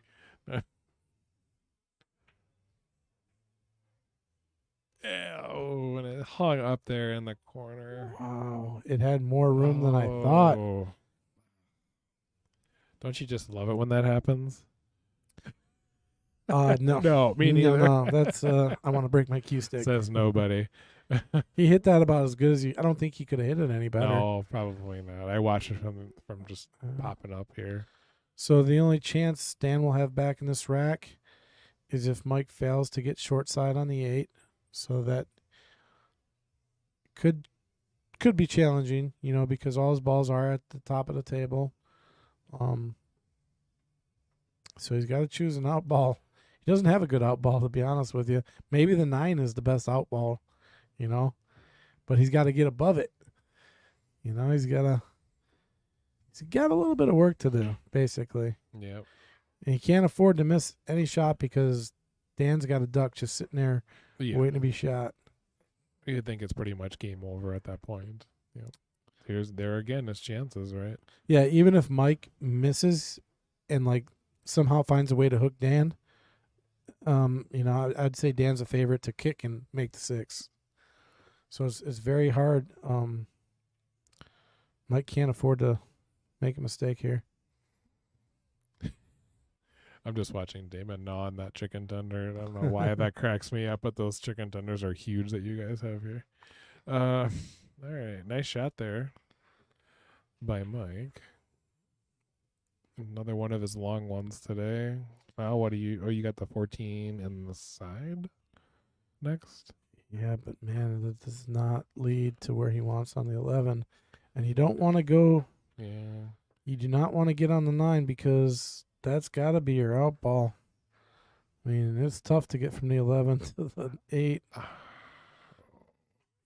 Okay. Yep. So he knew that because it looks like he's got the 11 here. Yep. So the trick with this, so he's got to get the cue ball basically to where it's at right now. That's where he wants to be. That would be perfect, because he could very easily get to the right side of that 8. And then draw back for the 8. Yeah. Okay. See, I'm starting to see this a little bit better. Yeah, like A you little bit better. play the 9 with a little bit. I definitely don't play this 9 ball. That's gonna, Is he gonna shoot the 9? unless he's confident to get straight on the 11 and kind of draw all the way back to where the 6 is at, you know. And you know, players do have that stroke, so he might want to get straight on the 6 and just draw back. And he left it long to be able to draw, so this is going to be a stroke test here. Let's see. Andrew says he would take the 9 first, 3 rails to 8. Yeah, there's a lot of things Yeah. go wrong there. 3 rails. Whew. Oh, Mr. Mike. Oh, and he found a way to hook Dan. Oh no, he didn't. Yeah, I was like, man, but he did play that draw stroke. Yeah. He had to hit it that hard, didn't he? Yeah, I think, you know, you play the 11 and you get on the 9, but So you didn't take the pattern that you were thinking, but yeah, but my patterns are goofy and bad, so I don't know. Is it subjective? I mean, I don't it is. know. Everybody, ooh, we got a little close to his work here. Oh. He got a little close to the work. This is tough because I believe Dan is right-handed, so Which is crazy because to think in this game, like every rack is different, right? And there's the same number of balls, same, you know, usually the same size of table. To have that level of variance is insane, right? Nothing's ever the same. No 2 racks are ever the same. oh, it drops. That one drops. All right, so you got that one back. Yep. Oh, what a match we got going on. I mean, just tactical battle. Nobody wants to give up. I mean, they're making smart choices here between the two of them. Absolutely. And you can definitely tell that they're very much evenly matched here. Looks like this is funny. Mike says that if he could compete in a high level at any other sport, can you guess what it would be? Mike? Yeah. Hmm. Guess. Oh my God. Oh man. I mean, he's a muscular, bigger dude. What do you really think? What else do you think he would play? I'm gonna say pencil breaking. No. He puts down soccer. Okay, I don't know if he's being Soccer? serious or not, but okay, all right. Full all contact right. soccer. Sure, maybe rugby. I won't want to get in his way. I can tell you that much. Let's see here. Oh, favorite win. Who was one of your favorite win? Oh, he's beaten Ray before. So Ray Skinador was his favorite win. Ray probably far. spotted him. Yeah. 5 games and a race to 6. Ray is. I'm just kidding, Mike. Yeah. I remember the first time I ever watched Ray play, I was very intimidated. I was like, oh my gosh, look at this guy. And then I heard he lived in Vegas, and I'm like, he's this huge pool player. And I'm like, yeah. He's a good shot, man. He's a Yeah. smart player. It's fun watching him and Mason play. Oh, he's talking with the challenger right now, Oh, whispering some words of wisdom. yeah. Look at him go. Ain't no coaches on the street. Oh. What size shirt? He's a double XL. Okay, cool. Oh Interesting yeah, question. we don't bring that up. I don't know why that's on there. Oh, really? Yeah, What's on the questionnaire? I don't know why it's on there. Maybe because if they want to get him a shirt, then they know what size. Well, yeah, I mean that's kind of like an in-house thing. Oh, Yeah, I don't know. but he needs room for all of his muscles. He's a pretty muscular dude. Hey, buddy. Does Dave want to say hi? You want to say what's up? Do you want to say hello on the commentator? Or He just came to the booth to say hi to yeah, Dad. they said he could come in here sometime, and I think he would be just fine.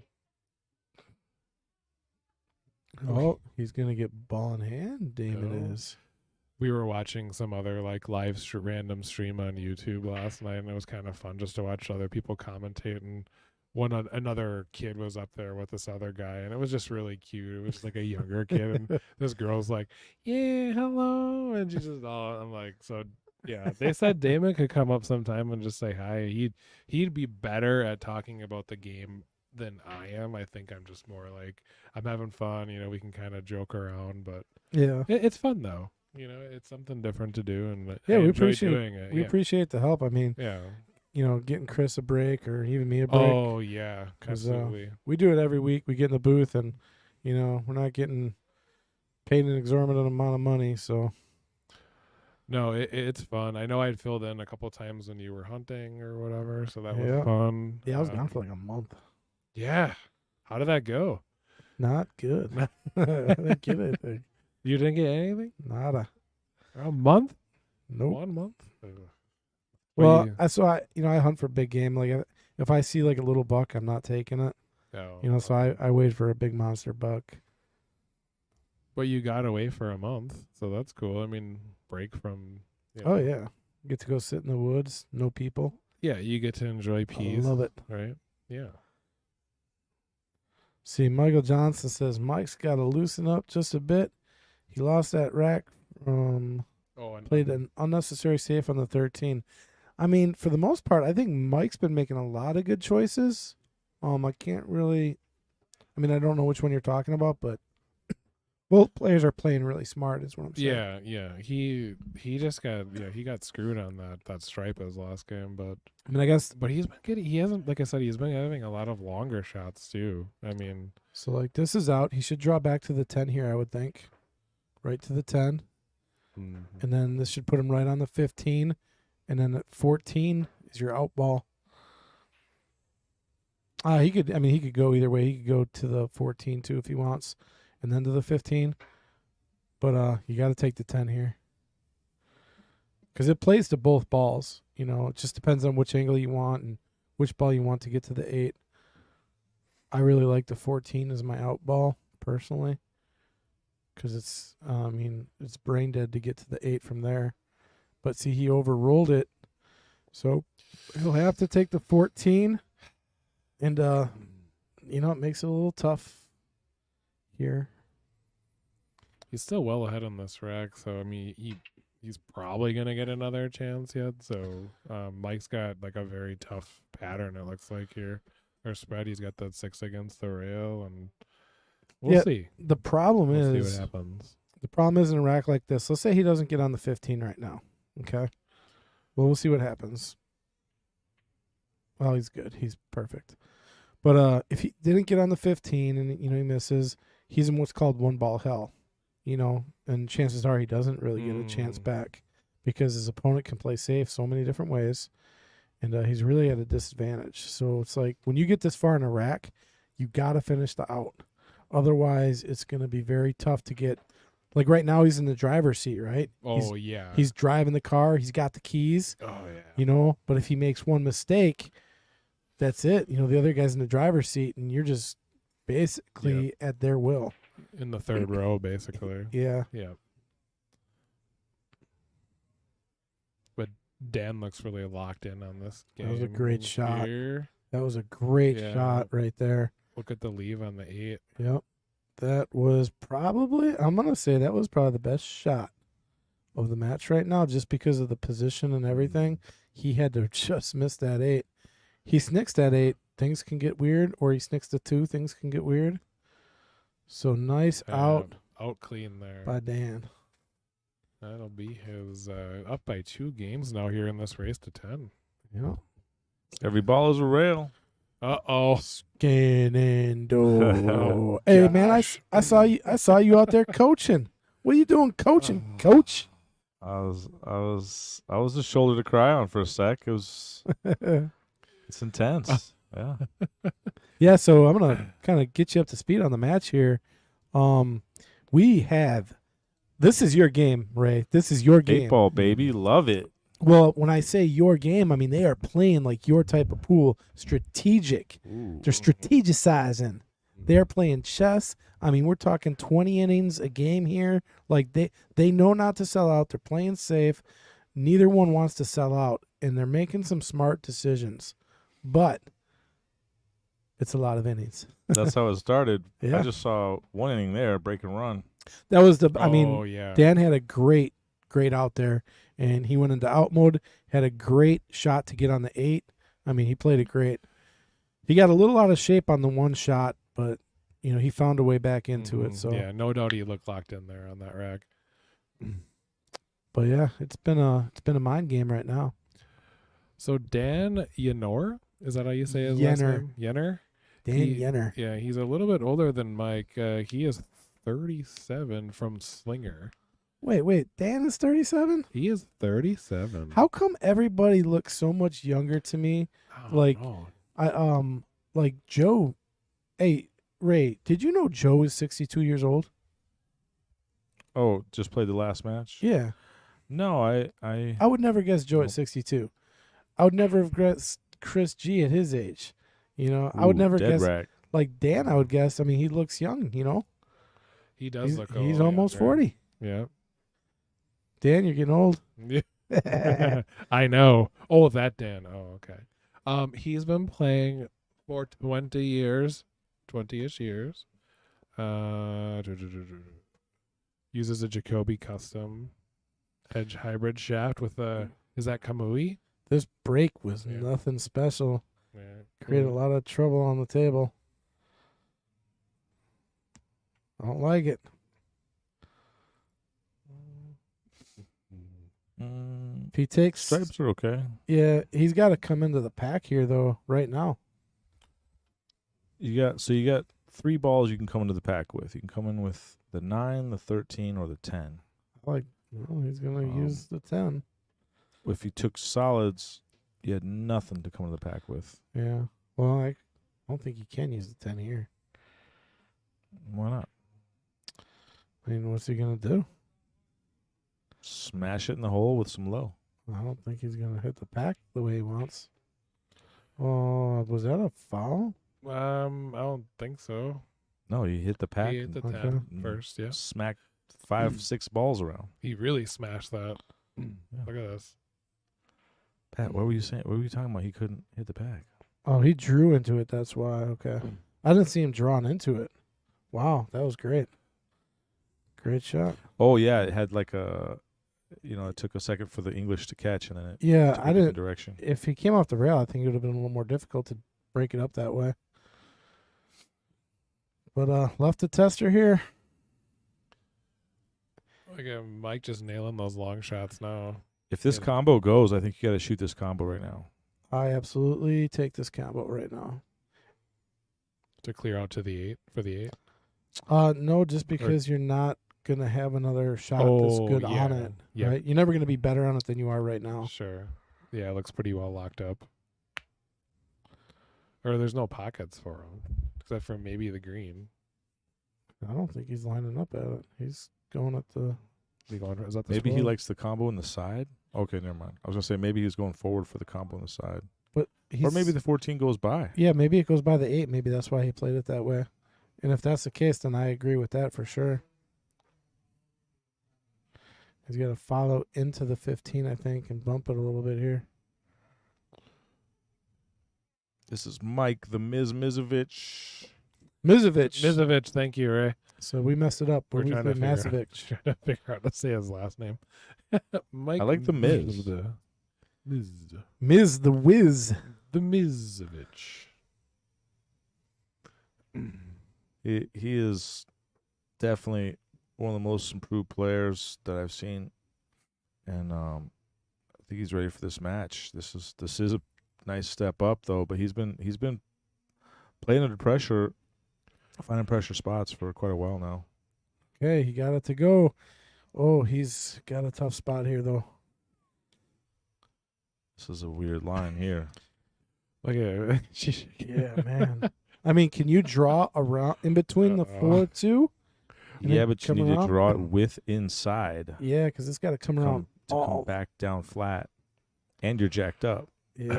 This is rough. So this would have to come between the 4 and the 2, and then come back up the table between the 1 and the 7.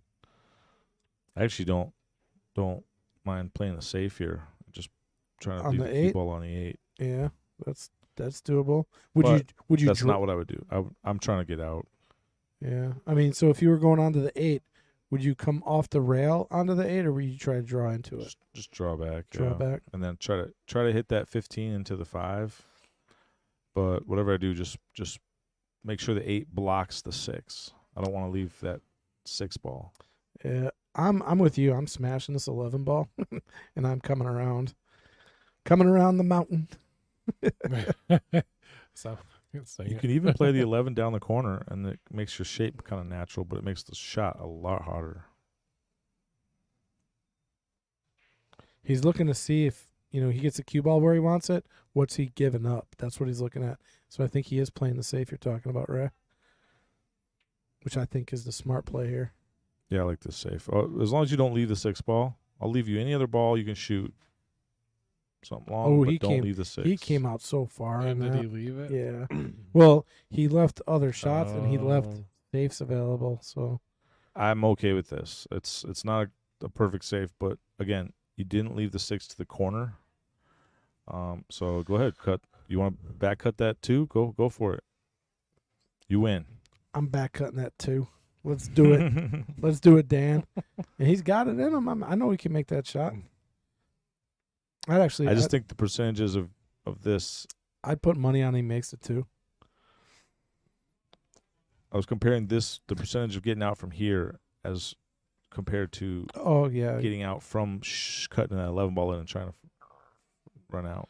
Oh, he's just playing conservative as well and got nice, but does he leave the 15? I think he left the whole barn open. He got both balls. He doesn't got the 11. Do whatever you want. No way he's got that 11. Are you sure? I'm pretty sure. You sound very sure. I'm 100%. I'm now 10%. You just said 100%? I'm not, I just went down to 10. I want to make a joke so bad right now. Come on, man. Sure. You're No, right. I don't think he's cutting out 11. I think he's got more of a chance at 15, but I think you've been in the booth with Chris G for too long. but look, he's going up to Confidence. 15.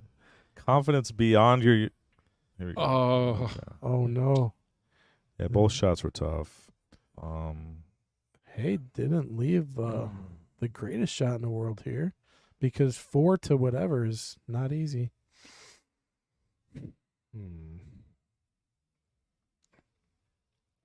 So Dan left with another tester here.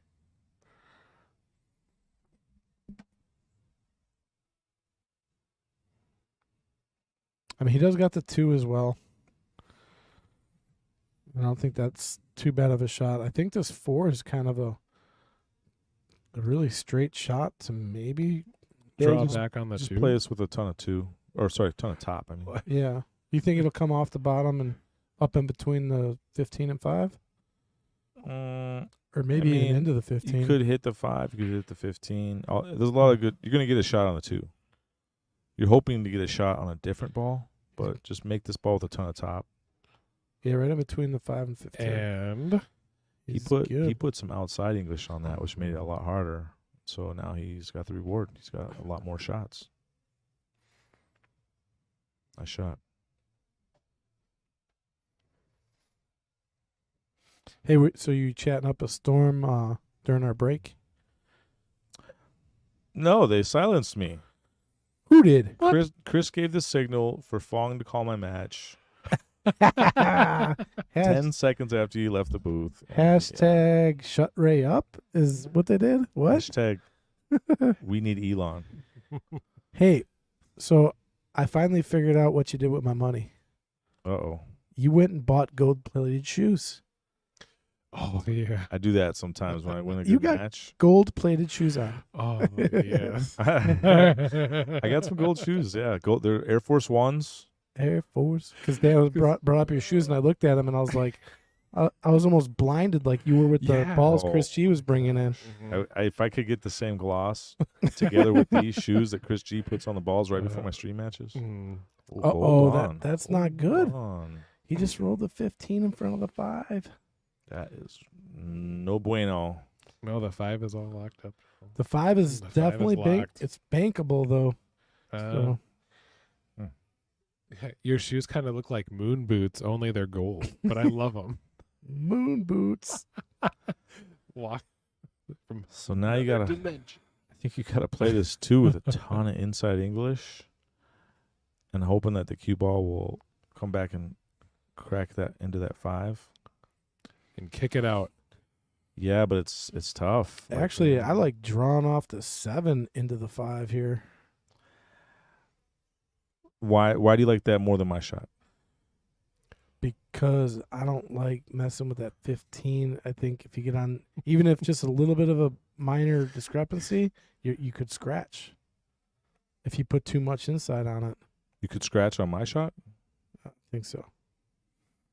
So the reason I was liking my shot more is because your shot sends the cue ball down underneath this first diamond area, and so you're not going to have that 2 ball as your kind of safety ball. Like you're not going to have a ball to shoot at on your next shot unless you get the 5 lines up. So my way, you're going to always have that 7 to shoot at because the 7's in the center of the table. You got 6 pockets for that 7, at least 5. Hashtag my way rules. Did he sell it? Did he sell you, Pat? All right, so I mean, man, I'm kind of worried about this 5 ball. See what is his plan for the 5 ball? Let's see. He gets it. Nope. That's good. That wasn't part of the plan, I'm guessing. No. Yeah. So you're starting with this 15, coming out to the 11. I like it. So Mike with a very good opportunity here to make this 4-3. Yeah, I don't like starting with the 11 though. Nope, me neither. He's not. He's just looking at it. Yeah. He's just doing his homework. Yeah, this is what I like right here. Perfect. Just popping out a little bit for the 11 and leaving a little bit of an angle to get to the 8. Yep.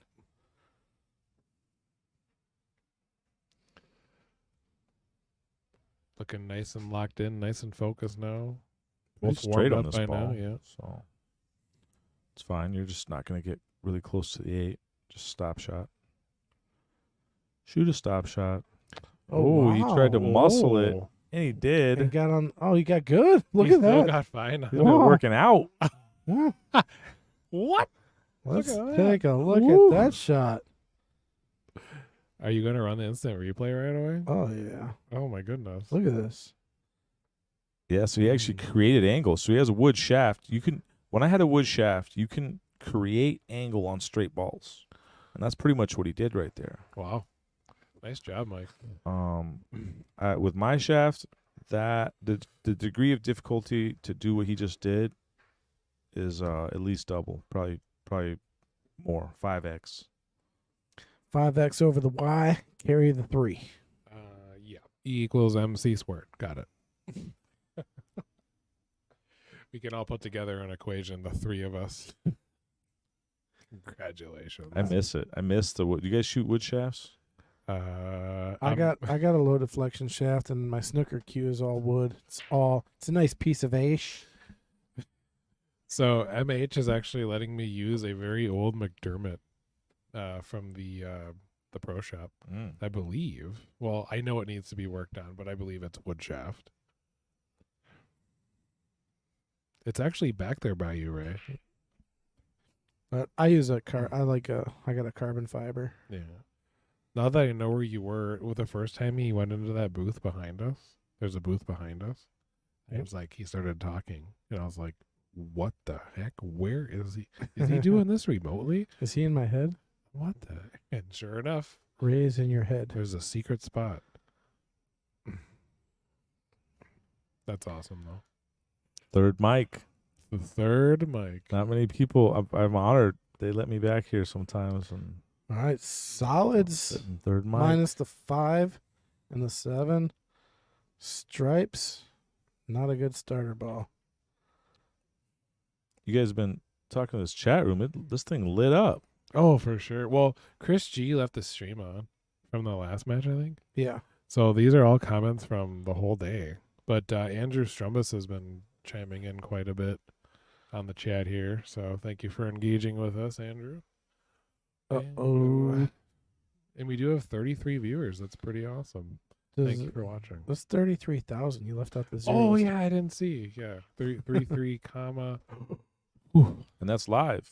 Wow. And especially when you're in this match, you realize that this match will be online forever and ever. Long, long, long past all of our deaths. Forever. So don't miss. Oh, my gosh. So when I go into the 5th dimension, I'll still be able to stream it. Yep. Unless you can convince Kendall to delete it. Or whoever. Who runs the channel? Is it Kendall? Or We all run well, it. you all run it together. Okay. I think Chris probably, He has admin access. I'm yeah, he guessing? controls all the stuff. And then Kendall is the proprietor. Oh, okay. I'm just like a monkey on a wheel. What? Yeah. I don't think so. So the big problem here is the 5 ball. 7 don't look good either, but stripes. Oh, I like that 9. Thought that 9 was going to be a little bit of an issue, but it's not. Yeah.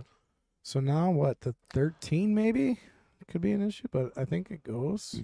so I guess the weird part here is when you do play that 11, which is in front of the 5. Whenever you do play that 11, getting shape onto your next ball off the 11, that is your hardest part of this run out, in my opinion. Well, what about using the 11 as your last ball? What about the 13? I mean, does the 13 even go? Can you get on the 13? 13 looks like it goes to me. Let's look at the overhead.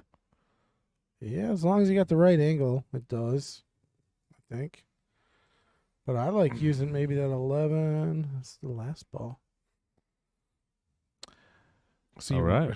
So how are you getting these next 3 then? Because getting shape on the 11 is no picnic. I mean, one thing you could do right now, which would be risky, and hear me out, Uh-oh. play the 14.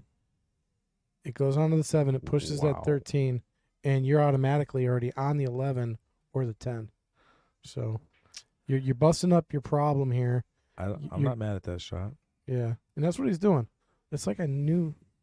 I know something. Did you guys agree on? No, just kidding.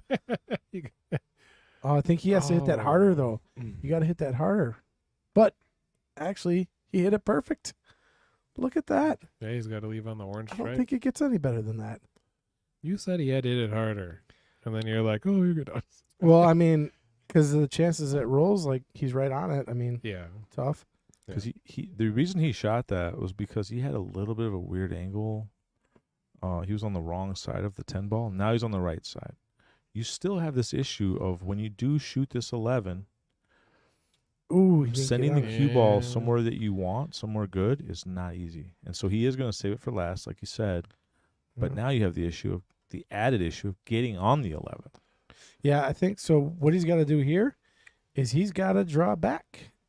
Just draw back 2 Yeah. feet and stop. Yeah, Mhm. no problem. Not 2.5 feet, not 3.5 feet. Just 2 2 feet and stop. Exactly. Easy. Oh, no, too And far. that was 2.5 Oh, feet. it's not that easy. And he knows it. That was 3 feet. Yeah, that was What he did, so he's playing wood shaft too. He's created an angle, fired that ball in, and went one rail and out, which gives him a bigger line instead of that like 2 feet, not 3, 2.5, 3. Like it just gave him a bigger line to get on the 11. But he fired it too hard. He's Yeah.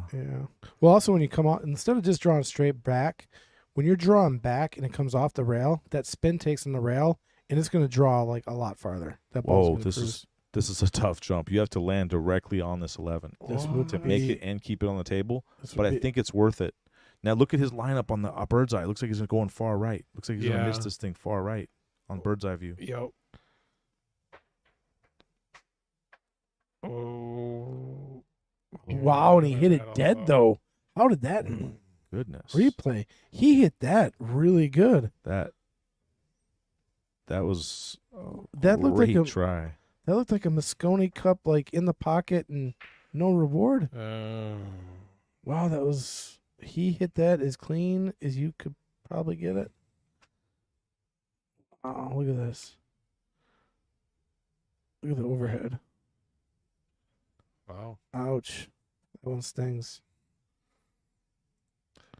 Obviously, no way the cue ball would have went by the 5, right? That would have Ooh, been a foul. what do we got going on here?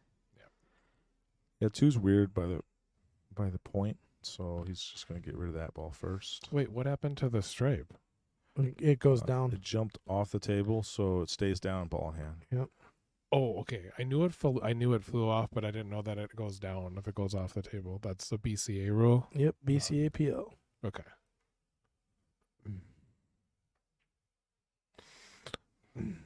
All right. Okay, now things, the plot has thickened. Yeah, he's got to either get really good on the 1. You could shoot the 1 now, which I would. Or you can go 5 and your next shot I like the is probably 1. the 1. Yeah, I like the 1 just because, man, some weird stuff can happen on this 5. Like you could roll too far forward and end up having to play combo, but he gets in the window and he's Got got in the window. in the Window window. shopper. Mm-hmm. That was a good shot. by Right Mike. in Speaking the of middle, shopping, yeah. Justina's here.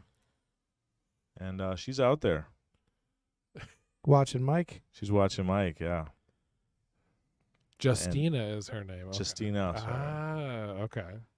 And if Dave Chappelle taught me anything, women be shopping. At Wait. Target.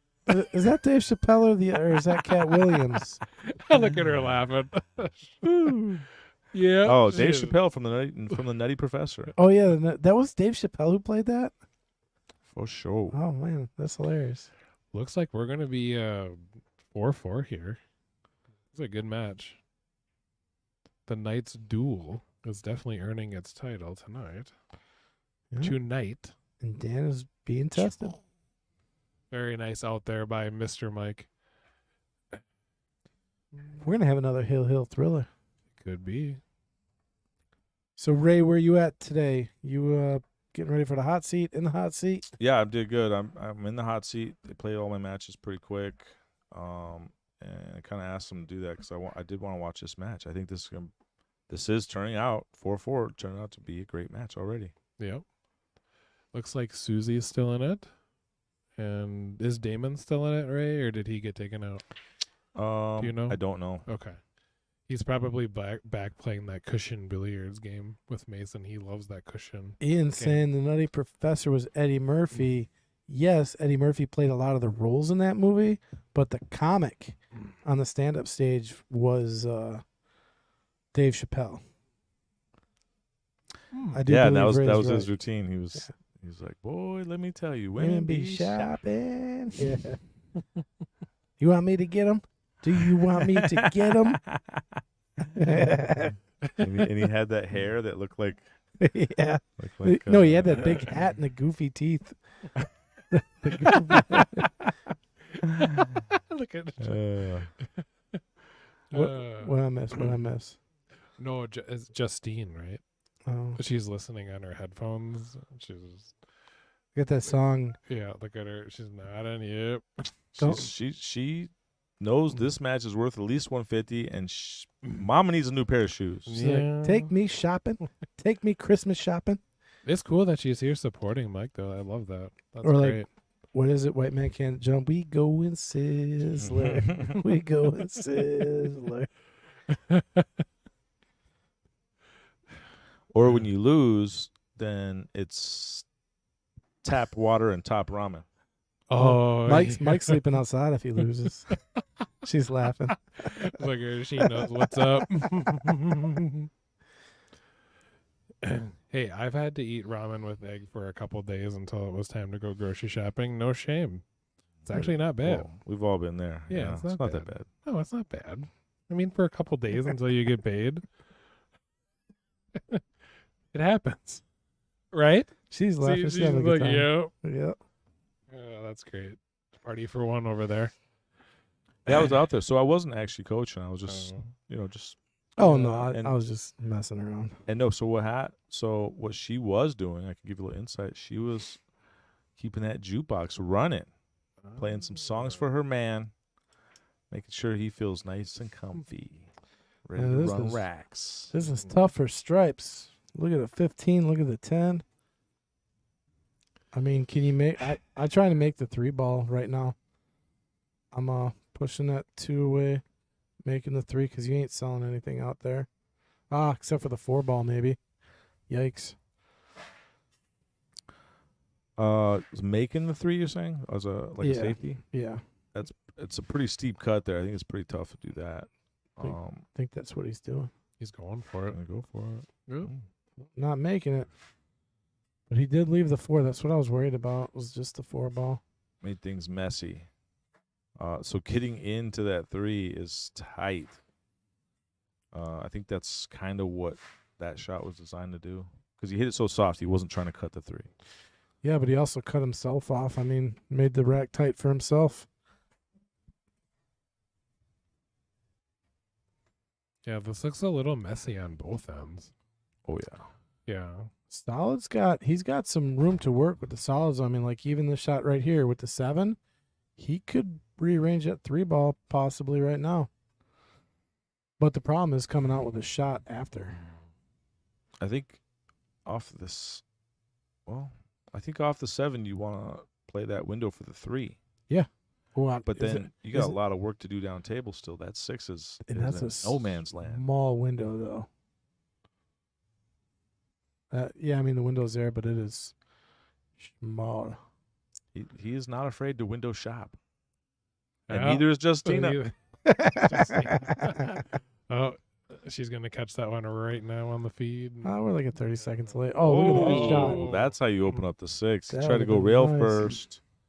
He hit it great. I can't believe it held up.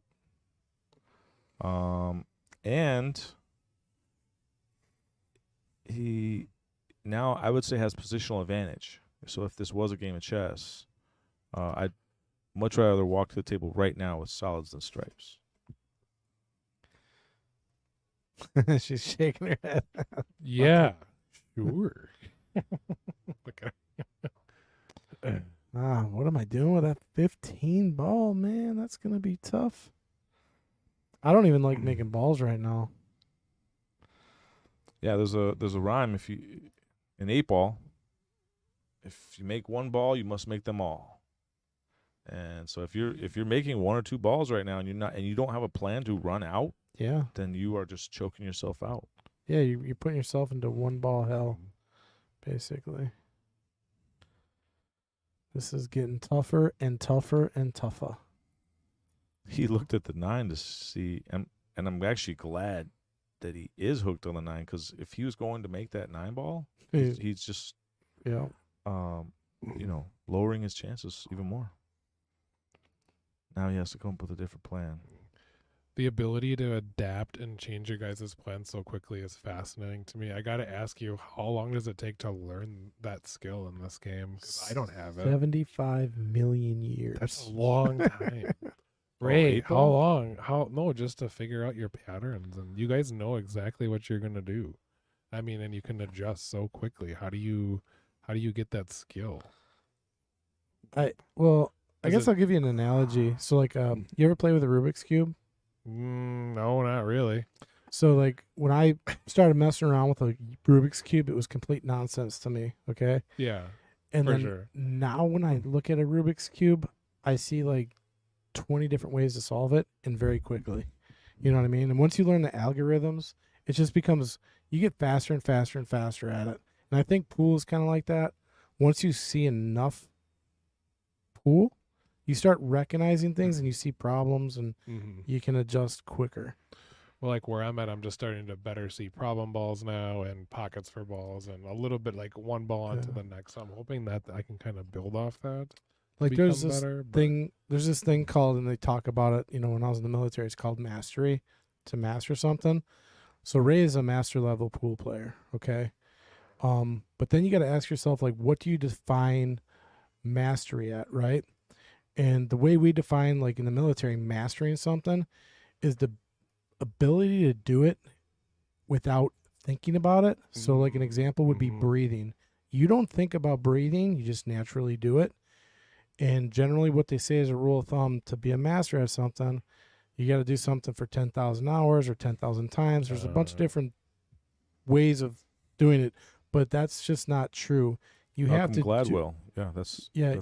his theory. 10,000 hours of hard practice makes anyone a master at anything. Yeah, but that's not true. You got to be able to do it without thinking about it. And if you do it for 10,000 hours and you still can't do that, you're not a master. You know, like you could paint for 10,000 hours and still not be a and still not great be a painter. master. You know what I mean? So It's kind of like you could look good on paper, but you're not. Exactly. Hard or hard vice practice is versa. the key. It's not 10,000 Yeah. hours of just banging balls. 10,000 hours of focused hard practice yep. at anything. And I read that book. I don't read many books. I'm a pool player. But If I'm you going to know, focus on anything, it's not going to be on small little letters on a page. It's going to be on contact point, get shape of the 9 ball. so that 10,000 hours thing actually comes from a submarine commander. And he said you have to do something 10,000 times. And that's where he got his 10,000 hours from. Okay. And the reason was because there's a sub commander, I think he's in the Soviet Union, and he got, you see these blips on a radar, and he was able to distinguish between friend and foe in a certain situation and ended up saving everybody's life because he knew that that sub was a friendly sub, and they were about to fire on it, and he said, no, that's a friendly sub. And he only, wow, look at that shot. Did it rattle? Oh no, he got a twofer on that one. Yeah, but He went for the breakout. He got the breakout, but hooked which himself. made the ball go in, but he is hooked right now. Yeah. He's in trouble. Oh. So 10,000 hours roughly is a minimum starting point right now. Yeah. It's just time, right? And focus practice. It's like you said, Ray. It's not just banging balls around. It's really focusing and wanting to become better. Well, this is Malcolm Gladwell's theory, and I'm Yeah. not like he's doesn't like it. I don't like Malcolm Gladwell, but his book was very, very interesting. He was talking about the Beatles and Bill Gates. Can he and get over this? Oh, I You gotta think get up quick. gotta get really hot up on it. I was gonna say, I think so. He tried to go. There's 2 ways to jump. You can jump underhand or the dart method. Yeah, And when you got to get up quick, dart. dart just gives you Yeah, you pop it up. quicker, a higher angle. And he tried to jump that without the dart method, which I've seen many great jumpers do, It's hard. but it's harder. Yeah. And so I would have definitely shot that with the dart. You gotta start with the 9 here. All right, Ray, finish your thought if you remember. About I don't know. You were talking about hours and practice, and Oh. you had mentioned. yeah, it was just this book. It's called Outliers. There you and go. It was really interesting, and his theory is that there's experts all over. The Beatles weren't special. Bill Gates wasn't special. These NHL pros, all these different examples where they weren't necessarily special. They were experts in their craft at the time when the world valued their craft. The Beatles the greatest musicians of all time? Well, they played in their early 20s. They played 10,000 hours of focused hard practice in these pubs in England.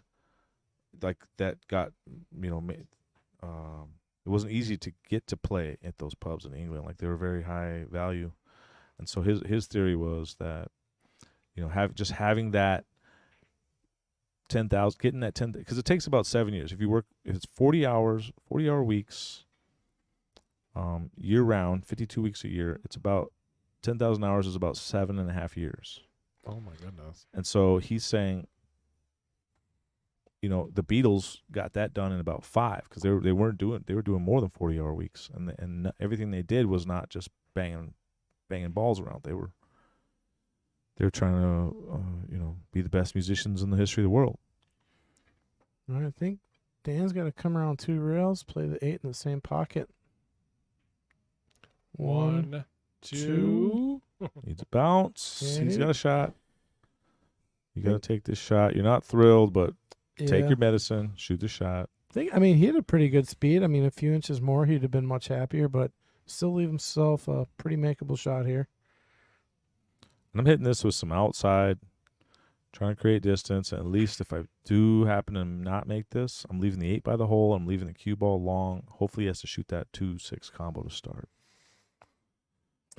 Yeah, and the coming around part, I think Dan was trying to get a little straighter on his previous shot, where he could have just rolled forward a little bit and had the 8 in the side.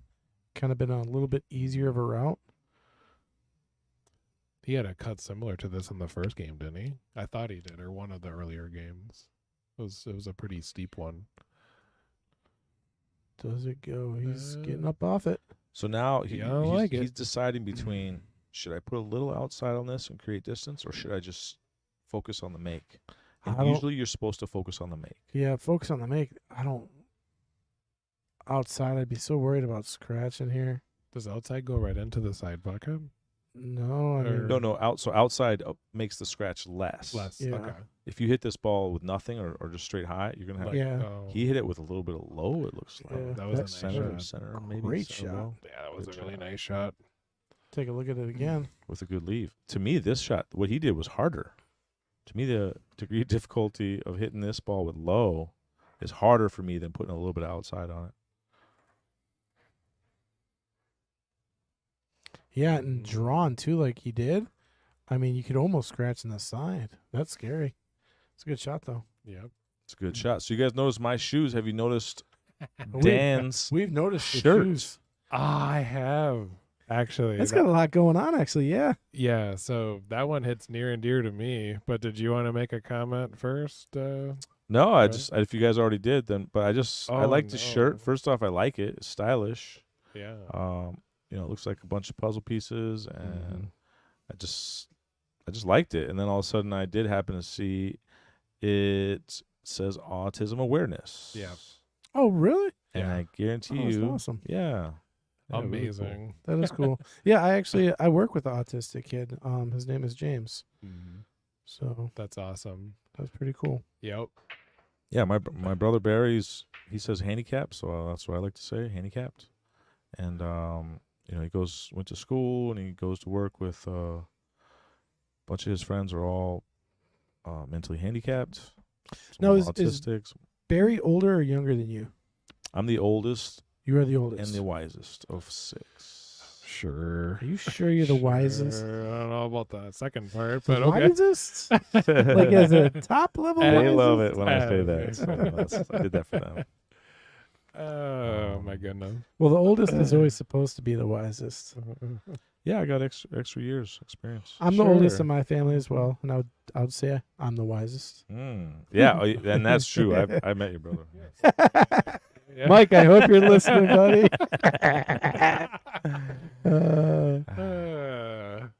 Ray, do you have any gray hair yet? Yeah. Yeah, okay. So then maybe you could qualify as being a little wiser. So you got a few grays in there. Those Another are good break by Dan, and wisdom hairs. a nice looking table here. That was a much better break. Yeah. The 4-7, I mean, could turn into an issue if he doesn't get the right angle on the 4, but he's got a really good opportunity to get out of here. So, in my opinion, he just saved his worst balls for last, which I don't like at all. But I can tell he's trying to keep a rhythm. He did have a good break, so he's trying to. There's always a balance of find the right shots or keep your rhythm. Does this 7 go down, you think? Or does it go past the 12? Because this 4 ball's tough.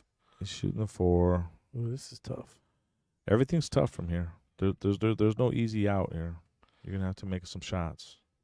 He This says, does "I'm get gonna-" nicely on the 7 if it makes it, maybe. It's a good. Wow. What a shot. He's been successful with those rough cuts today, as I. How about now? He's in So out here's your mode. reward. What are you shooting now? Man, you're almost going right into the 11 here. He's got to find a way to miss the 11. I mean, actually, if he bumps the 11, he'll be on the 1.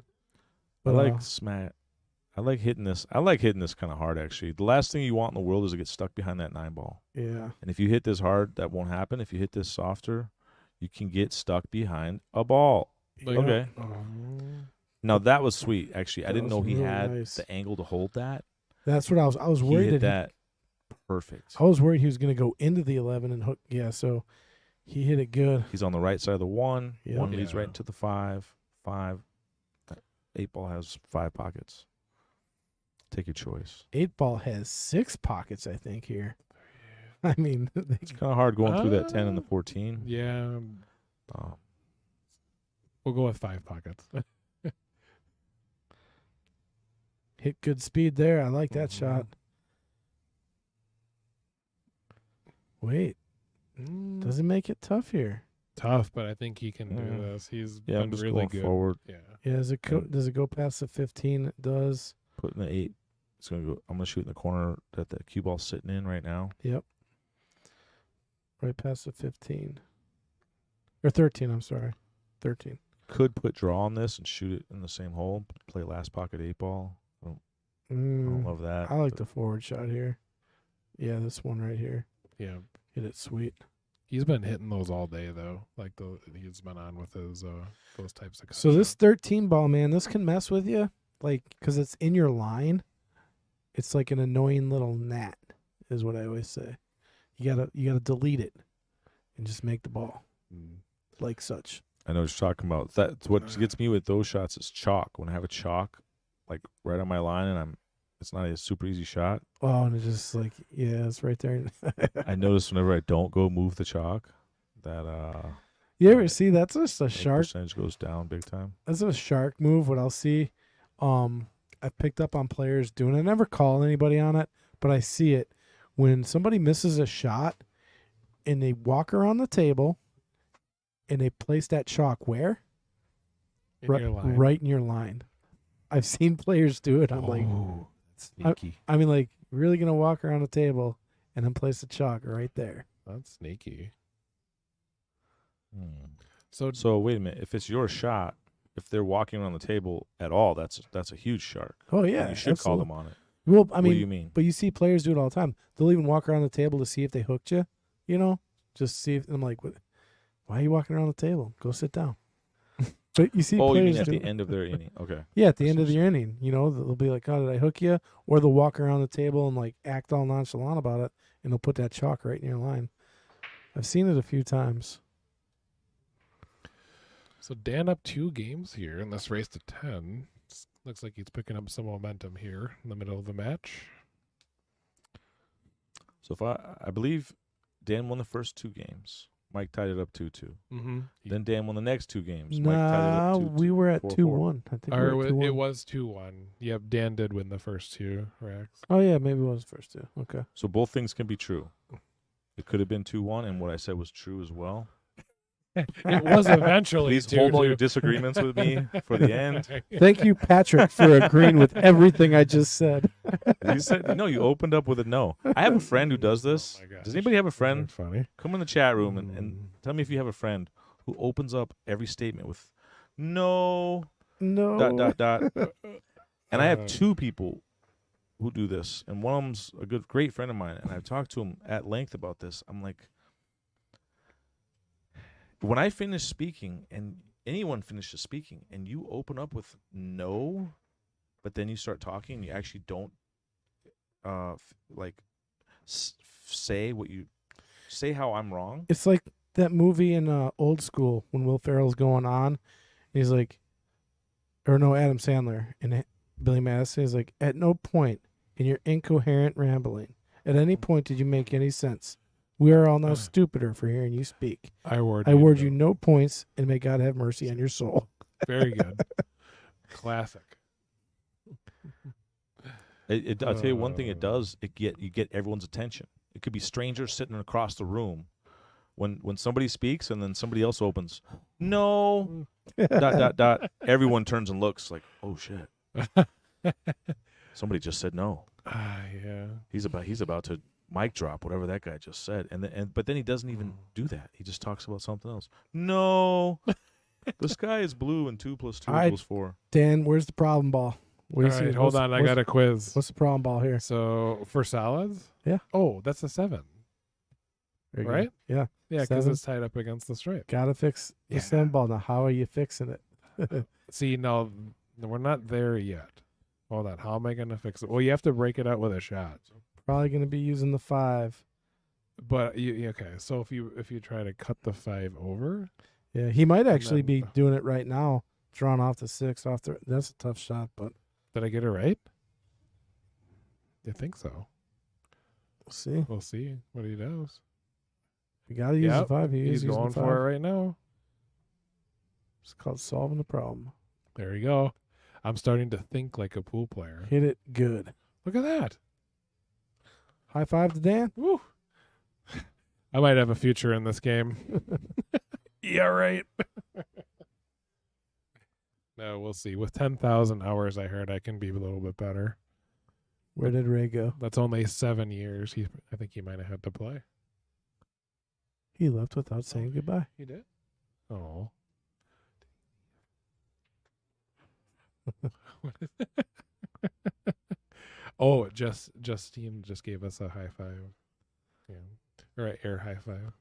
Wow, Mike's playing this rack pretty solid. He's got to stop here.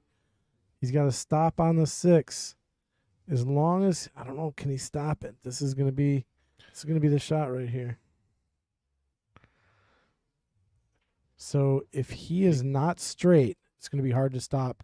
It could roll right in towards the 7 Mm-hmm. or into a weird spot. So it's kind of tough to judge where the line is. It looks like he's rolling forward here. So I'm back.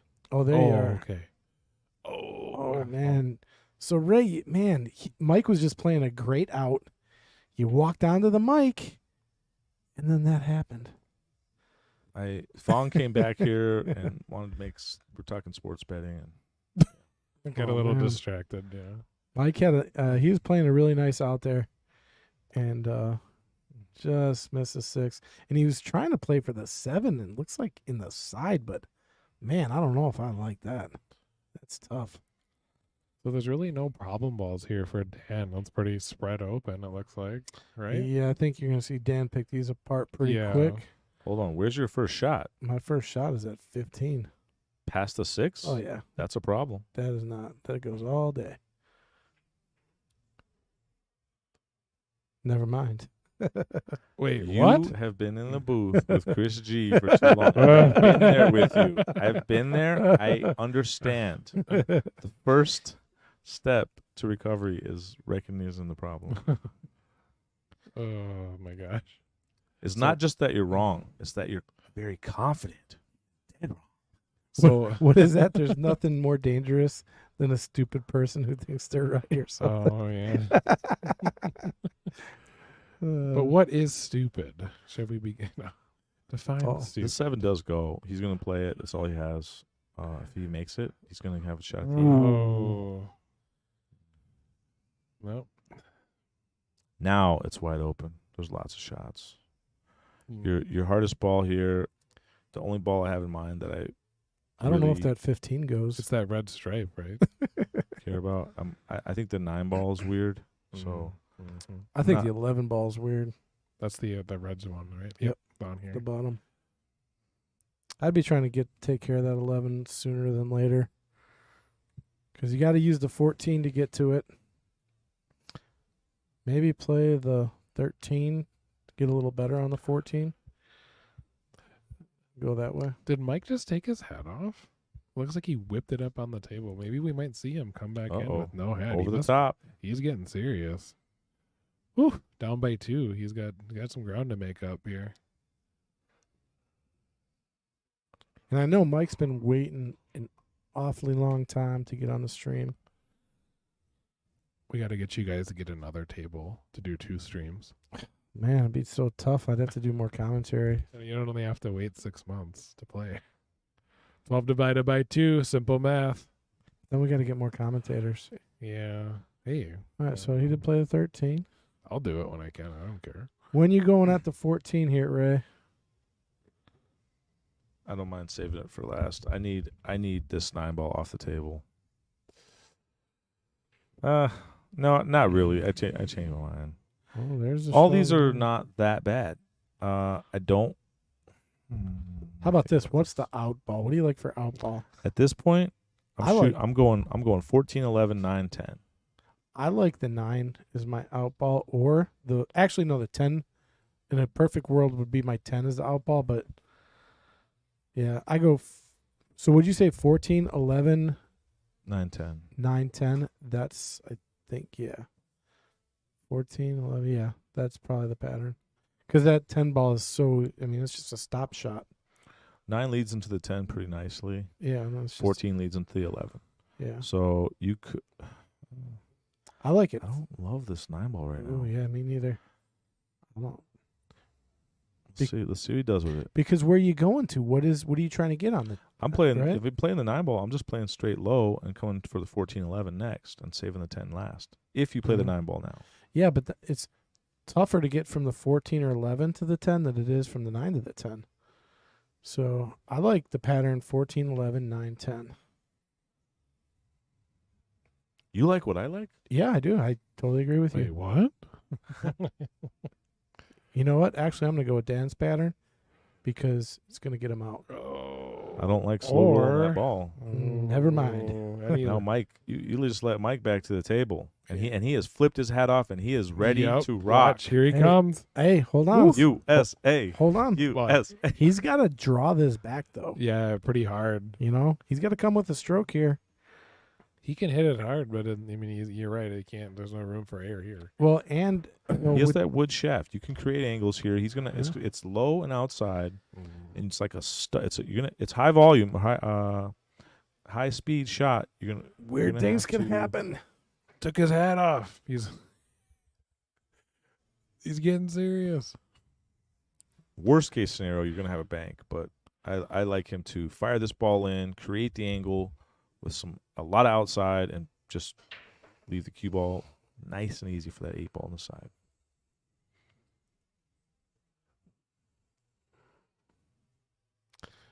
Yeah, I mean, if you power draw this, you could almost, draw it into the side because of the angle. He's thinking about it. He took his thinking cap off, though. We should go get it for him. I don't think I've ever seen Quick. Mike without a hat. Let Yeah, me- quick, put his hat back on. Oh, there it is. Do it. That's Mike without a hat. So, there we got a view. Oh, he has hair? We got hair. Yeah, he does. Look at that. All right, all serious now. Drawing this back. It's more like a stun left. And Oh, he he hit it look good. how Hit it good. he what a shot.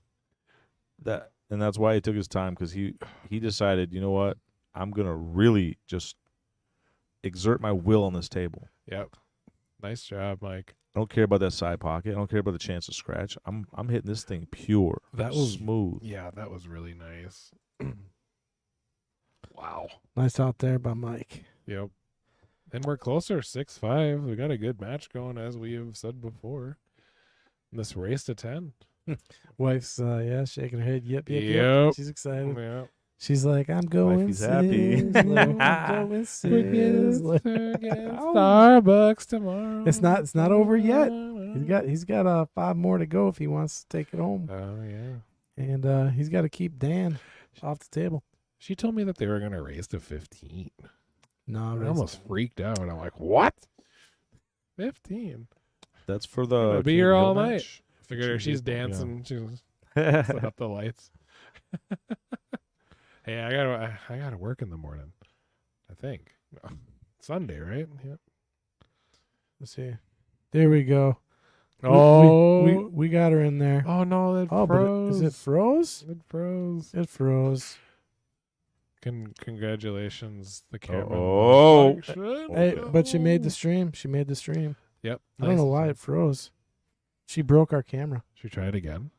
No, it's frozen. Oh, it is. Can you remotely restart it or no? No, I'm not Chris G. Oh, Chris G has a magic stuff. okay. We don't want to try to do She's that like, now. Oh, no, I'm famous. Yeah, next thing you know, we'll try to restart it and the whole thing will go black. Yeah. Yeah. You know what would have been really good is like if it froze and she was making some kind of weird face or something. She would have been like giving us the devil eyes. Oh, yeah. It could have been a meme. Yeah.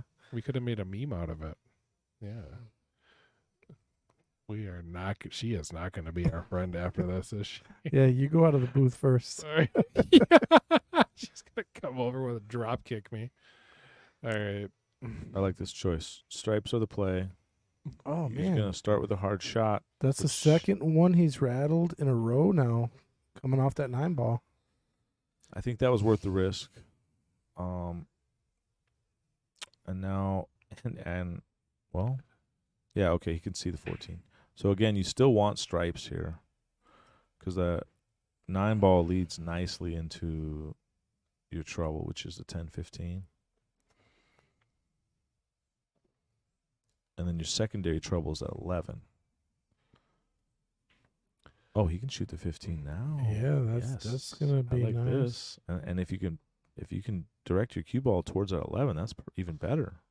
Nice. He tried to actually, and he thinned a stripe going at the 11, and now he got a little weird. Yeah, there's not a shot here now. Oh, there's a shot. What's the shot? A couple shots. 12 on the side, 3-ball combo, 14 in the corner. Ooh, where's the 3-ball combo? The 10, the 14? Yeah, that 12, 13, 14. To go by the 1. Maybe. Tough shot. No easy shots. I'll give you that. There's no easy shots. Yeah, everything's a little weird. You don't know really what you're going to get after. I like 12 on the side. So if you're trying to play this carom shot, it's a quick carom. You put some high English on this, that transfers to put low English on the object ball, which makes a very steep, flat angle towards that hole you're aiming at. And the 8-ball is kind of like a bumper pool, It's a backup, makes it a big pocket. making that a big pocket. Yeah. Yeah, like if there's some air in it, it's not going towards the pocket. The 8 just redirects it back into the pocket. You got to hit this kind of firm though. You cannot slow roll or hit this soft. You got to hit it kind of hard. And I like hitting this with some high English.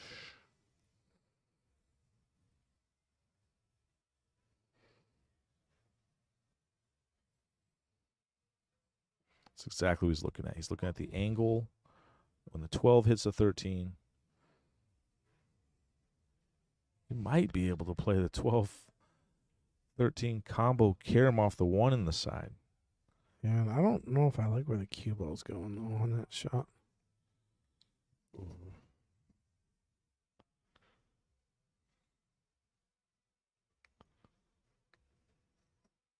I don't know where the cue ball's going on this shot. I'm just trying to make the ball. Oh, whoa, what was that? So he played by the speed he played it there. I can tell you he wasn't going for that carom. So I think this is what he was kind of trying to do: put the cue ball on the bottom rail and say, "Go ahead, run him out. I don't like your chances." Yeah, especially with the 2-ball being there.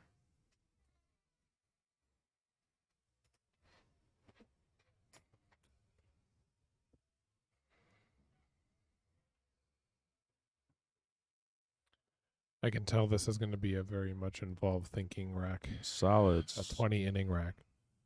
What I'm doing right now with solids is I'm getting that 14 off playing the carom shot, tap my 2 first, get the 14 off the table, and back at you. Now you run out.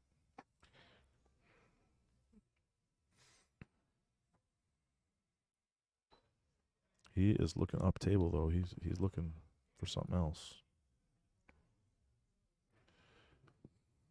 Backed against the rail. You might just play a safe right back at him. Just hit this 7-ball, leave the cue ball on the bottom rail, and say you like leaving me long shots. You like apples, Mikey? How you like them apples? Oh, the mad apple. I like my apples mad. The mad apple. Pissed off. And they probably are mad. Oh my gosh, I think we're onto something here. Does that 14 go? Pretty sure that it does. So he might play the 13, 2, 14. That might open things up a little bit here. Still, the 10 is going to be tough. Apparently we're funny. That That's combo. awesome. Ooh, that combo. I don't know if I'm not sure if it goes clean. It might go after the double kiss. We banked it. But wait. Okay, here's what he did. He said, "Let's do it. Let's play this game. See, I'm gonna leave the cue ball on the bottom rail. I'm gonna send my stripe into Help's way." And so I'm not even sure if he called that bank. He might have just called nothing or safe. Yes, I'm going to take the bottom pocket. I'm going to take that top pocket. I'm going to take all the pockets. This is going to be a safety battle game for sure. Hey, I like making this 13. You're getting 13, dominated. isn't he solids? Yes, so hit this. You can't make it if you were stripes. I mean, you could rail first, but you shoot the 7 into the 13. I see what you're saying. Okay. Open up that hole. Well, Because right now you have 4 ball, 7 ball, 2 ball, all have to go through a stripe to get to the hole. I like this lock up safe. And what I really like, if he gets ball in hand here somehow, because I don't see a generally easy hit. If he gets ball in hand, he could play a 4-10 combo and lock him up on the 6 again. I like that. You know? I didn't see that. Yeah. Yeah, so this is looking pretty good from here. Well, even if you do get that perfect safe, you still got the 2 and the 7 to contend with. Yeah, he's got to hope he gets ball in hand here for that, though. Yep. Unlikely if he gets a successful jump. Now, I'm curious if he called the 14, because I think put more traffic over in that clump. And you can't really play the 3 because the 8 is danger, Will Robinson. Danger.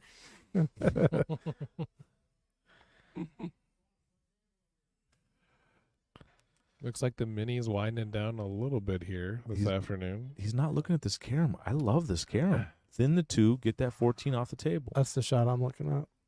Yep. It must be sitting funny. That's my guess. Or play he the plays 7 short side on the 7. He's gonna off the 14 here. and if this goes off the 14 off the 2, it opens up your 2. Absolutely. Now you're playing shape for a bank on the 6 to crack open your 1-4 and run out. It's run mode. This is a great shot. It's got to go. It's got to go. And it Go, goes. man. You got perfect angle on that 6 ball bank too. Bummer. You really did want to run out. All right, still nothing for the stripes, though. I mean, it's tough. I think solids just seem to have an advantage in this rack. What? But how do you break out the 1-4? Right? Well, the 9-10 is also a problem. That's not cool over there. Right?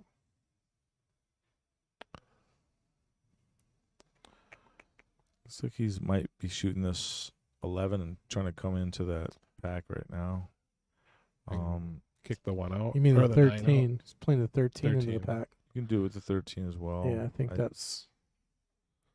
And then do That's that. good. But Oh, he doesn't want that 4 going in front of the pocket. That would be... Oh, look at this. No way. Come on. Got there. He just got perfect on the 10 to roll up to the 9. wait, what?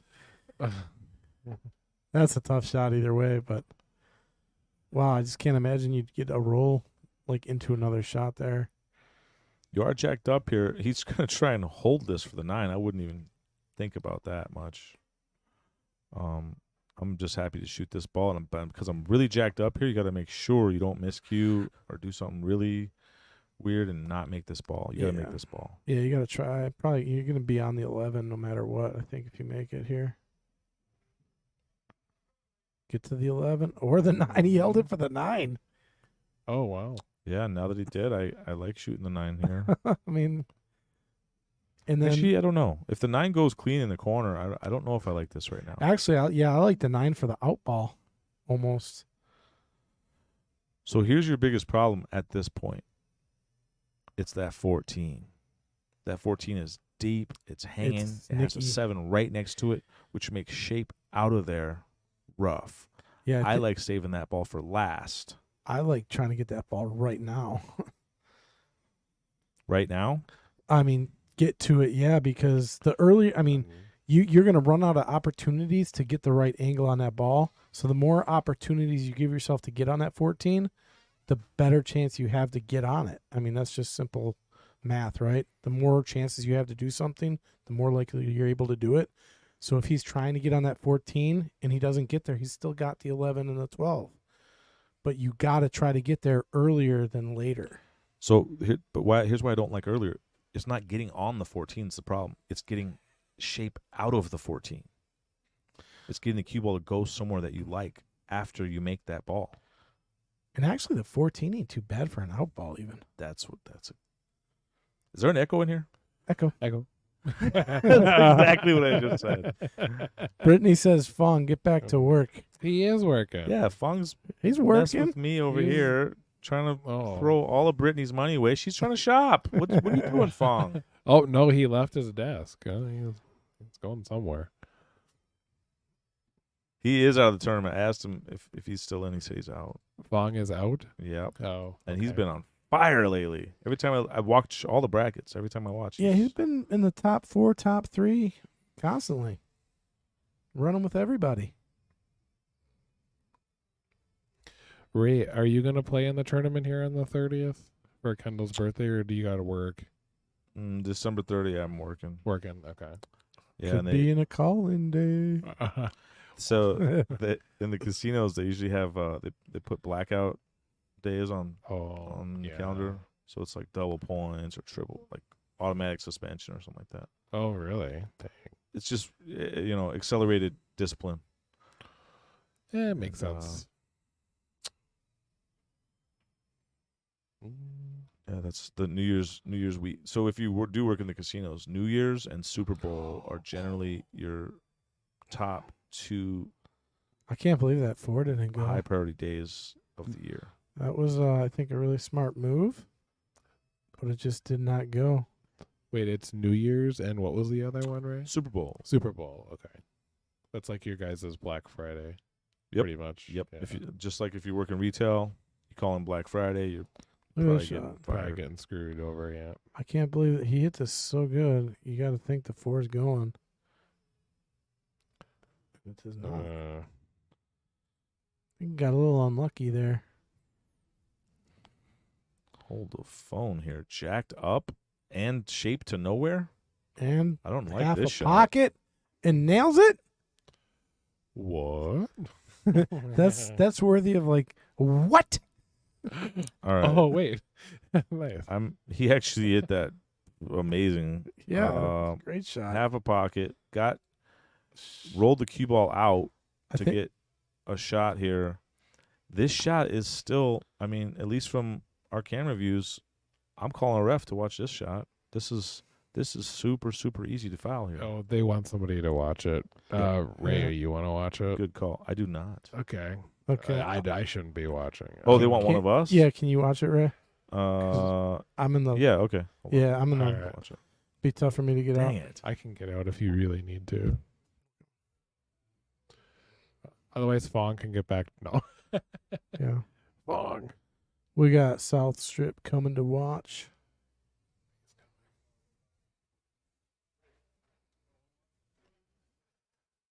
The first thing Ray comes up. Where's Fong?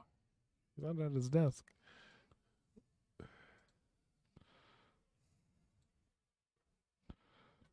Oh, look at there. This is a good view here. Yep.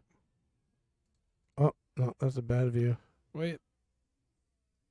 Oh, that was a good hit to He me. didn't know. That was close. Was it clean? Can you play it again? That was a good hit. Oh, no way. Can He you called a foul on that. can you play it again? Yeah, that was All right. a good hit, man. I think. It- I'm playing a replay. Yeah, it looked. Man, that was a close Hold call. on. I didn't want to make that. Here it is. This was a here- clean hit. I thought it looked close. Bad camera work. No, he hit the 7 first. It hit the 7 first. Did it? Yeah. What? Do it one more time. Okay, we're gonna do it one more time. It did hit the 7 first. The camera's backing me up here. It did. I don't Pat. know, folks. What do you think, chat Oh room? my gosh. It was a hard. It I was didn't, That's a foul. close. That's a foul. I'm changing my mind. That was a foul. It hit the 7 first, right? Yeah, I think Okay. I mean, Ray got it right. but close. Very, very close. Those are the calls you don't want to make ever. I didn't want to make that one. I was like, where is Fong? That's Brittany, why- where is Fong? I like the slow mo camera. Get him just in out here. case. And Fong has the slow mo camera. He knows how to work it. All that. Yeah. Instead, I gotta make. Hold on. So wait, now you're agreeing with me, Pat? Yeah. I think it was a Okay. good call. Great call. Now notice the pattern. And more than once you disagree with me and then you agree with me. Notice the pattern. Notice the pattern. Cue ball control says great live call. Good call, right? Tough live call. I was having yeah. trouble watching it and calling it. Nice job. I'm glad he hit it as soft as he did. Now, had he fired that, which you can't to get shape, but had the exact same shot at a higher speed is way more harder to call. Yeah. How do you even see it? A lot of times you don't, and that's why people do hit that shot high speed, and they have for years. Yep. You got to use that slow mo camera. All right, you gotta make sure. It's kind of like sometimes you hit a shot so hard the slow mo camera don't even pick it up. You see, all you're seeing is blurs. You'd like this cue ball or the 6 to just kind of hang right there in the pocket. Don't get on the. Ooh, hit it good. I like it.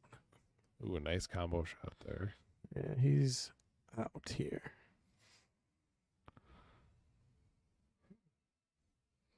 Should be out here, right? Yeah, he's gonna be Should good. be out. I mean, I actually almost like playing the 4 and just drawing, and then the 6 because that's easy. Oh, actually, no, the 8 ball ain't hanging where I thought it was. So, yeah, play the 6 here. Because then you can get behind the 8 ball and it goes in the side pocket, right? No, what he's doing, Or- he's gonna play the 8 ball on the same side here. Wait, what? The 8 ball goes in Maybe the not. side pocket or in the corner pocket?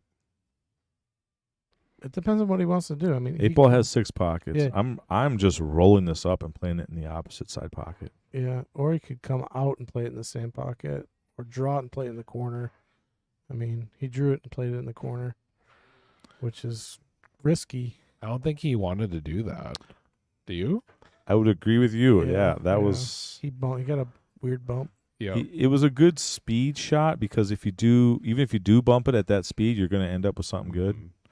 But I think he was trying to draw back for the same pocket, like Pat was saying.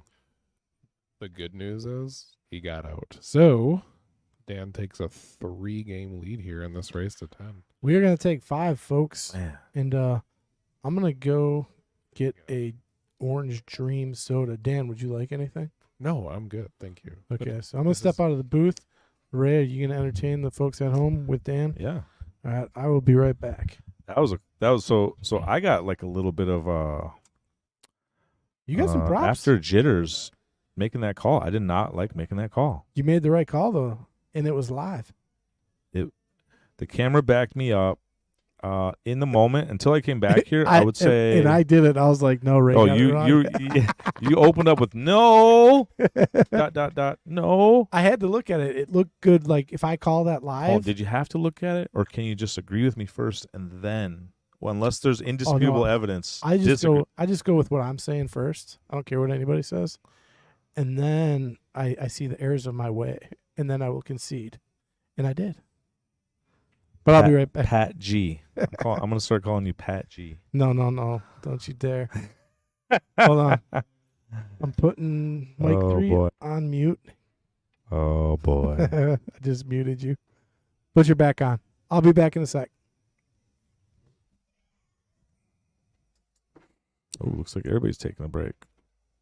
We still have 33 viewers, which seems odd.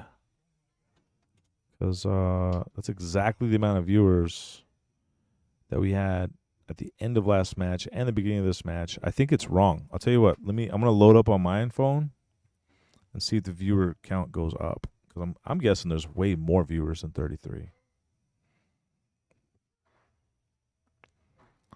Let's do this for science. The open stream. I'm going pulling up my phone. I'm going to the open stream. Oh, the open stream, all one word.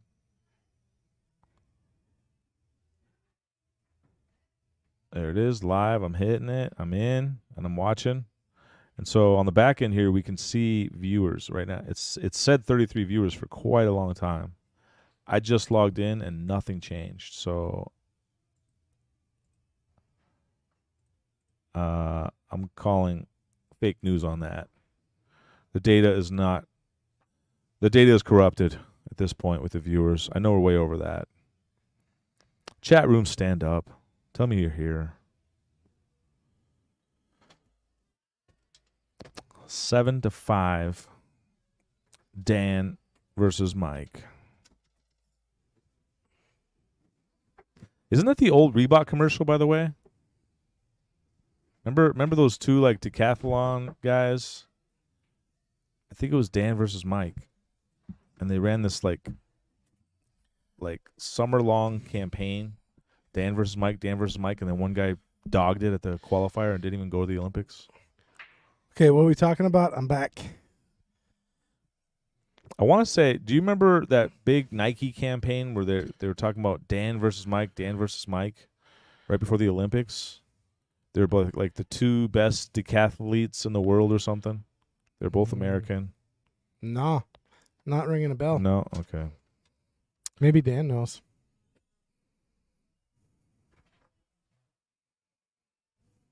Oh, chat room. Okay. So you can see in the chat room, you can see on your end how many viewers we got. Because on my end, I'm seeing 33. Yeah, and they lag behind a little bit. So, yeah, we've had 33 pretty steady. So, yeah, so what I did was I just logged on my phone right now, and it still says 33. So I'm thinking it might be lagged pretty good or even frozen. Okay, now on my phone it says 34. Did everybody take their bathroom break? yeah, I'm good. Okay, good. Ready to play. Did you, Justina? Did you take your bathroom break?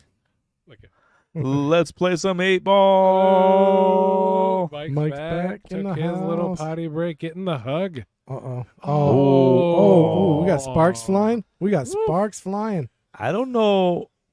It's I don't no know if that gimmick. helps. I don't know. Oh, it's too much fun.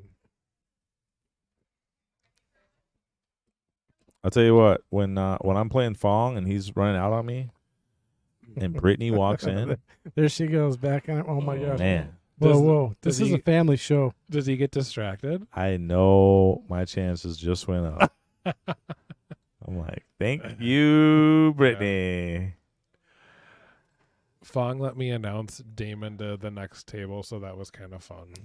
Oh, really? Yeah. He's still running. Is he, where's he at? He is playing John Lewis right now. Ooh, on- tough on match. Tough 7. match. Yep. He's going to have his hands full with John. Yep. John is a planner. Takes his time on every shot, which respect it. It's just he likes the games a little longer. Especially in 8-ball, it's, Yeah. I mean, there's no, in 9-ball or 10-ball, a lot of times there's only one shot. There's nothing but one shot. There's nothing but one shot that leads into the one shot. In 8-ball, you can take your time. It usually pays off. Oh yeah. Okay, so I'm looking at the bracket. Down to final 6 players. I'm on the hot seat. Mike Lemire is waiting to play the winner of the loser's bracket. And the other 4 players are Damon versus John Lewis, Steve Lowe versus Carl Schmidt.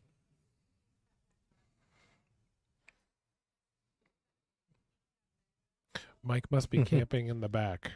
So Justine just said Mike's got his thinking cap back on. Oh yeah, Somehow I can't hear, but I was able to read her lips. I don't know. She must have liked that comment. His thinking cap. Well, he's gonna need it. I mean, because both players are playing really well strategically. I think Oh yeah. making some good decisions.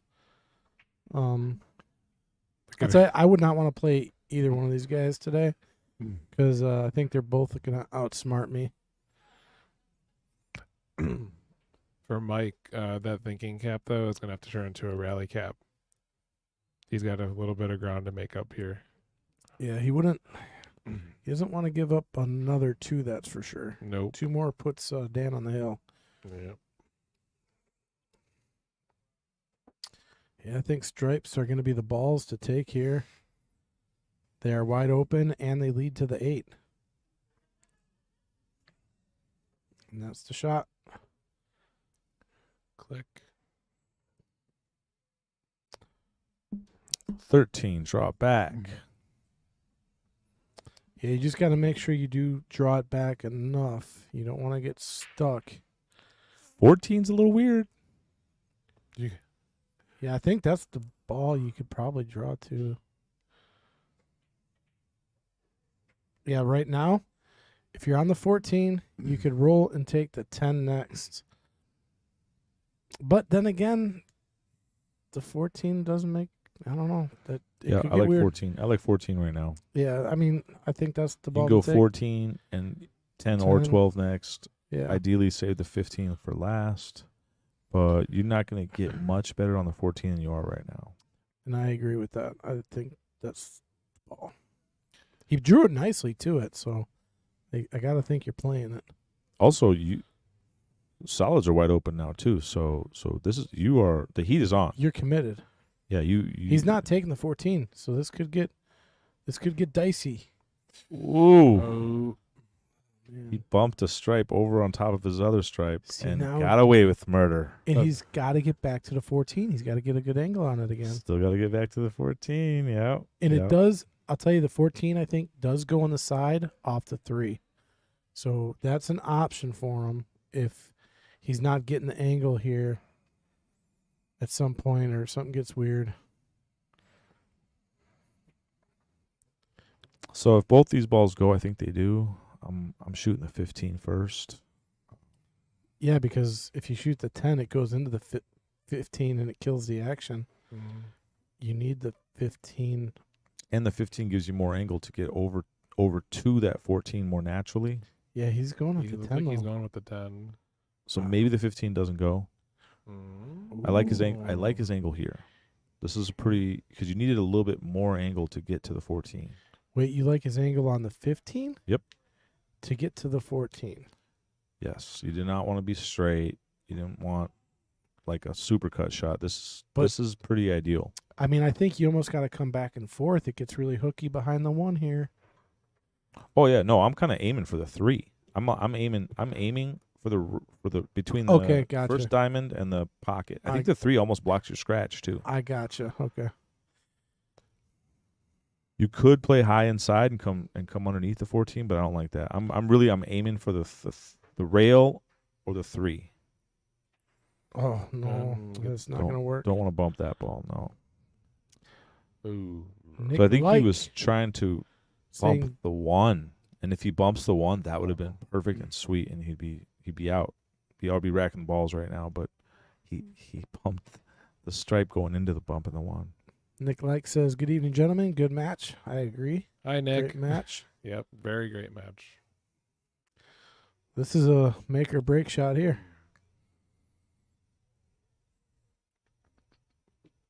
I don't want to say I would call a ref because then they're going to call me out and jinx it again. That's going to be a super close hit. No, I wouldn't call a ref for this shot either. Ooh, hit it he good. Hit it pretty decent there. Gave it a shot. Mm.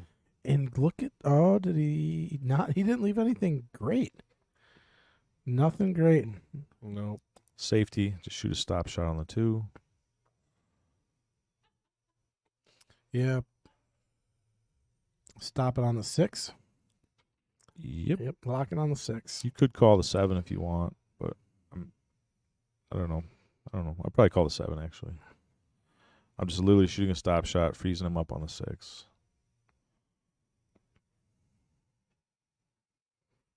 And I'm kind of blasting those balls out because I don't want the 2 to hang out anywhere near that rail in front of the 14. Worst thing that could happen is if that cue ball just leaks out. That'd be so bad. And that's why my dad taught me stop shots first. That's why if I'm going to teach anybody pool, I'm going to teach them stop shots first. This is the first shot. You should never leak out here. If you do, you go back to square one. Oh. Okay, so he tried to draw back. He wanted to stay underneath this where the 8 still blocks the bank. There's no shot. Really all you got is a kick with English, unless you want to try some kind of safe. And I'm not shooting safe. I'm shooting this kick shot. I'm shooting this A little bit high right. 2 rails on the side. He's trying to save. This is risky business. Tom Cruise. God, you got to hit this so good. Click. And he hit it pretty You got good. it. Hit it pretty good. Left the 6 though. Hit it pretty dang good. 6 goes. Play it with top, so it's kind of 2 ways where the 2 blocks. Or you can just draw back down on top of that 8 again and make another safe. Yeah, that's what he did. Oh, I don't know if he called that. Oh, okay. He Yeah. called Yeah. it. That was a nice shot. It was like a 2-way kind of. Now you got to find a shot here. Does the 7 go? 7 goes, but I'd play the 3 here. I don't know why you wouldn't play the 3. If the 7 goes, the 3's a lot. The 7's a lot easier than the 3. Oh, I don't know about And that. the 3's a blocker if you miss it. That ain't blocking completely. You could spin around that. Think jump cue's coming out here? No, it's too far. I mean, if you're going to jump, your chances of going off the table are pretty good. high. Yep. Yeah, it's hard. This is a really hard jump shot. You'd have to. Jump it twice. I'm not even 1, attempting 2. this jump shot. I'm shooting a masse, and Yeah, I'm essaying around. this is a very hard masse shot. Hey, You're having a big wind. Ray, do you remember the Massey shot I played on you when we were playing the other day, where I came back off the rail and back? And I Kind of almost do. made it? Kind of do. Dude, I recreated the shot at home and I actually made it. It was, Oh, really? yeah, it was nuts, Nice. man. I was like, I got to try that shot again. And my first attempt, I made it completely hooked and wild. And so just like right there, and probably your masse too. Normally, when you miss masse shots, you under masse it. So what would be the adjustment? What would be the rational adjustment? Fire 50 left, fire for effect. Don't miss by under massing. If you're gonna miss on a big masse shot, try to put too much on as opposed to too little. Over masse. Yep. Yes. All right, the pattern. There's a bunch of different patterns here. But what about the 1 ball? I like 1-7 first. He just wants to get rid of this 4-5 kind of stacked on top of each other. That's fine too. He's probably gonna go 5-7-1. Ooh, he's got a pattern in mind. I like this 2-7-1-3. Yeah, because if the 2 ball, you can't tell from here, but if the 2 ball has less than full pocket, you want to shoot it now. Oh, he had rattled boy. that 2 in there. Well, I believe the 2 still blocks, so the 14 is no walk in the park. I think it goes, That- but maybe very gently I goes, think right? it definitely goes Yeah. off the 2 and in. Because the 2's just sitting up against the corner there. Yeah, but it is these are 4 1/4, so both balls will fit, right?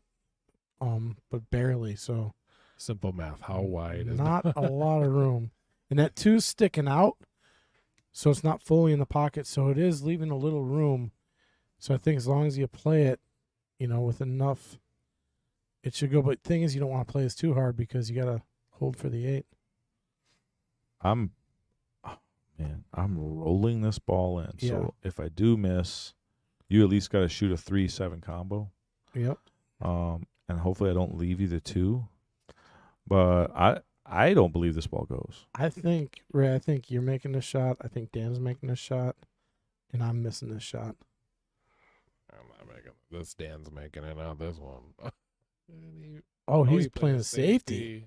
Wow. Oh, okay. I like it. That was a really good shot. He got a little unlucky. That cue ball leaked out, but he still at least left a hard starter ball and left his stripe hanging, so the heat is on. Mm-hmm. And you got the 1 sitting on the rail, so it could become a little weird. I like how you guys say it becomes weird. It's weird. What ball you shooting right This here? game You was- cutting this 3 or you shooting the combo? I'll cut the 3 probably. No, I don't like cutting the 3. I don't know what I'm doing here. Yeah, because you cut the 3, the cue ball's getting away from you big time. But you got the 7 hanging. Then do this. It don't matter where the cue ball goes. You got the 7 hanging. You know what? I mean, you could kick too. You could go 1 rail off the right rail, I'm shooting the combo. shooting a combo. To get onto the 1, right? You got to make sure the 3 doesn't leak over to the right, though. If he shoots this combo and that 3 comes off the 7 and onto the rail, like where the 1's at, you could be in trouble here. See, if that 3 would have stayed on the rail, that's trouble. He's got a shot here, but now to get to the 1, Ooh. it's going to get rough. It's gonna get weird. All right. I don't like the So combo. you made. I like the combo. I still stand by my pick there. And so yeah, you getting the 3 perfect was a problem with the combo. It's maximum length, 7-foot shot. That's the downside of that shot. But the upside is you're still shooting now. If you took other shots, you're less likely to be at the table right now. Like Alex Peggy the Lion.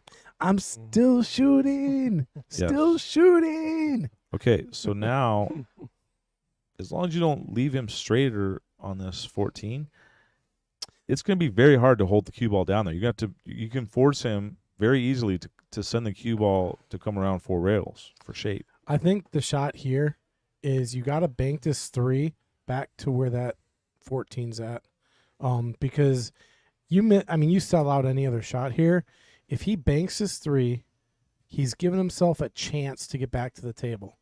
If he, I don't think any miss does not give him a chance back to this table. You know. So what's the shot? I'll tell you what I like. You bank the 3 up to where the 14's at.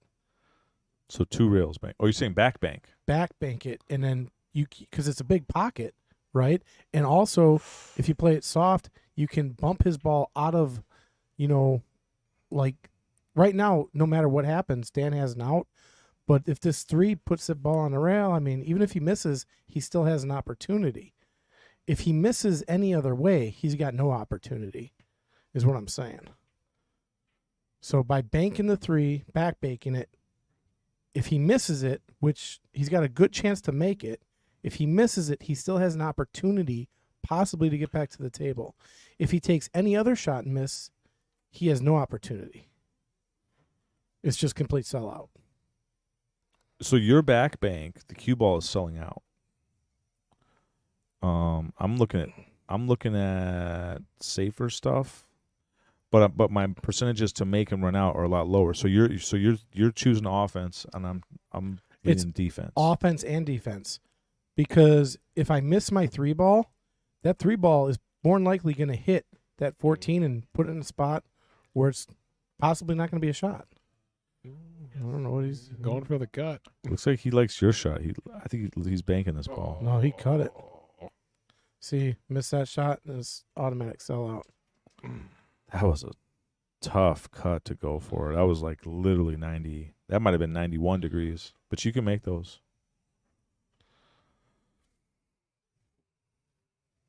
And he got shape on the 1. I mean, that was it was maybe even it was the shot. It might have been worth it.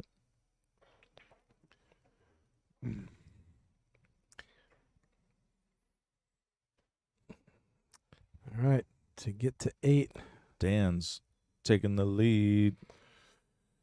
keeping the lead, extending the lead, 8-5. Oh, one more in the rack.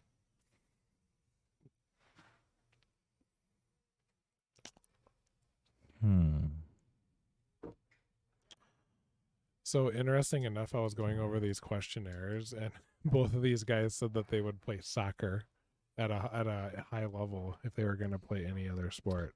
My dad looks like a soccer player. Yeah. Yeah. Mike said he would too, but we talked about that a little earlier. So interesting. Mike looks like more of a football player. Yeah. Football or like wrestling? I won't want to wrestle him though.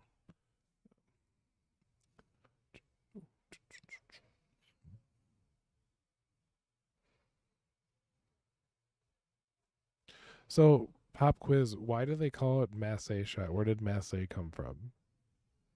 Ooh, it's a good question. Do you guys know That is a good question. why it's called masse? I don't think it's from Mike Messier, but No. that would be my theory. Okay. The best trick shot player of all time is Mike Massey. Yeah, Mike Massey. Massey. So, So let's masse. say, yeah. Okay. It's French. Yeah, he's French. Mm-hmm.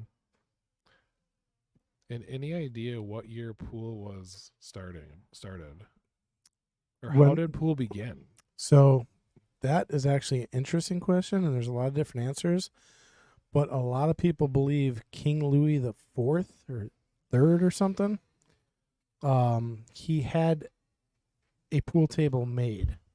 But then it's like, okay, where did pool come from? It originates actually from croquet. Rich people would play croquet indoors.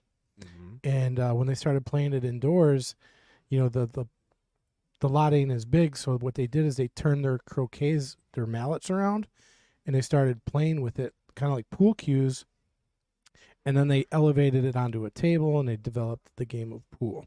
Is basically where pool got its start from. Wow. From my understanding. But the whole thing with King Louis having the pool table made, I mean, that's myth and lore. So I don't know how historically accurate it is. Sure. Very interesting. What about you, Ray? What have you heard? Is he back there yet? I had no answer on that. I think you were saying when? No, I know how it started and when. Yeah, how would be croquet? Is So it was Yeah. out of croquet. it was a makeshift Okay. game off of that to play indoors. And So I had some answer to the when, and it was just that pool is a lot older than I thought it was. And I know pool used to be a top sport in America, like 100 years ago. I know some other sports were as well, like horse racing. Nobody talks about that now. And pool and horse racing used to be among the top, if not the top, sports in America. it's a nice straight shot there by Mike. Tough shot. And he makes this rack, gives it a chance. Do you go into the traffic here, Ray? Absolutely. Rearrange the furniture. Oh, and he hit it good. I mean, now everything has a home now. Gotta shoot the 9 now. Yep. This isn't easy from here. Nick Like says, "People champ, I see you're sitting in the hot seat. Nice Hey. job." Thank you, Nick. Said PC, but I'm assuming he didn't mean politically correct. I'm going with People's Champ. Yeah, people's champ. Thank you, Nick. I'm playing for the people. We got to post a picture of your shoes sometime. Oh, I wish we we could. should do that sometime. Chris were here, he'd have it up all over the Oh, screen. yeah. Also, you guys got a really sweet mascot inflatable thingy that Chris G brought out a couple weeks ago. The apple? You guys got an inflatable apple? Yes. Oh my Sydney was gosh, wearing it. that's awesome. Does it fit into your arms? Or like does it just go over Actually- your head? Actually, Ray, your brother wore it. Barry had it on for a second. They tried to get me in it, and I'm like, nope, it's not gonna happen. You don't want to wear the apple? No. Oh, it looked like a tomato at first. Sydney was walking around with it for a while. It was hilarious. That thing is awesome. It's got to be newer, right? No, that's been around. It's kind of broken right now. Okay. Somebody really cranked up the jukebox. I can hear it in the booth here Get it ready for Ray. with my headphones on. Justina, tell him to turn it down out there. Hey, Go yell at him. you know what we need to see, Ray? What's up? You in the hot seat match with the Apple mascot thing on With his shoes. and the shoes In the shoes. playing. Done. Do it. So I can tell you about the music. I believe the music has gone up upon request by Justina. Oh, did you really? Oh, she did. I'll tell you I what. don't know, It's but put a little I'm pep just in saying. Mike's I step. believe if I had to guess that was done by request from Justina for Mike. He's got to Yeah. roll. Oh. He's got to roll in between the 1 and the 3 here. Otherwise, he's going to be in trouble. So, key shot coming up. Look at her. She's not. Okay, well, if it's a special request by... He overran it. He overran ho, it. ho, ho, baby. He overran it. All right. Well, This makes it tough. the bank is a little fatter with that 6 ball if you want to bank. I think you're going to have to crash this 8 no matter what. She's just geeking out. And that you run the risk of putting the 8 ball right in the side pocket, but I think it's worth the risk. Just make this 15 and deal with the 8. That's Man, I tell you, if he's thinking about cutting this, it's so dangerous. Because he's going to run right. He's going to scream that 8 somewhere. I don't know exactly where it's going to end up, but it could end up in a great spot or a really, really bad spot.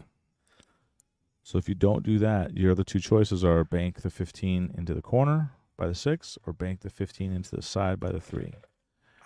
All 3 choices are bad. Which one of these 3 bad choices are you going to take now? I mean, you don't think... I think... Could you cut this past the 8 in the left side? Nope. No. I presented you the 3 choices. Which one do you choose? I'm cutting this in the side. Through the 8 ball. I don't know, man. This is tough. Oh, sweet. We got a pointer. Nice. I kind of like banking this to the side. Between the 2 and the 8, I think that is probably the safest shot because you're not running into the 8. And you're He's looking Yeah. at his tangent line. he's looking to see if he can cut it in the side. Nope, that's not what he's looking at. It doesn't go. I laughed He's so looking hard. at his tangent line from just making the 15. Yeah, I think your shot banking between the 2 and the 8 is probably the safest. Banking it past the 6, you're still running into the 8 and possibly pushing the 8 in the side.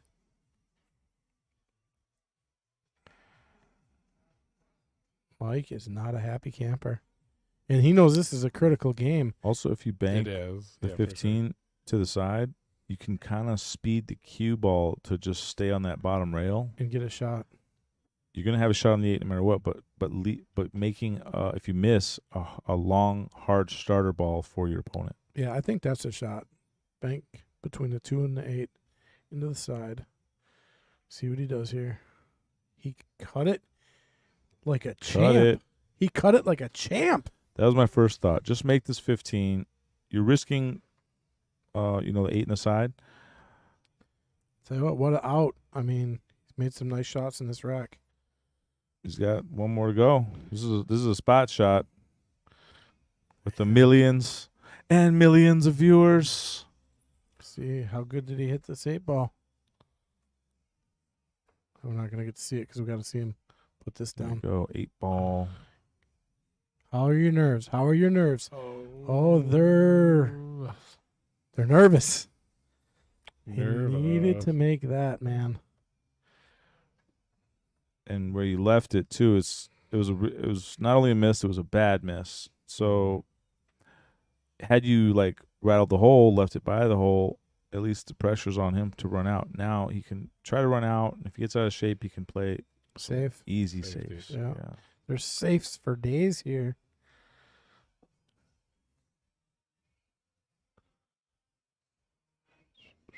Slow down, cue ball. He's pretty. Yeah, it's a little interesting. He made it interesting. You going He's one? a showman. Yeah.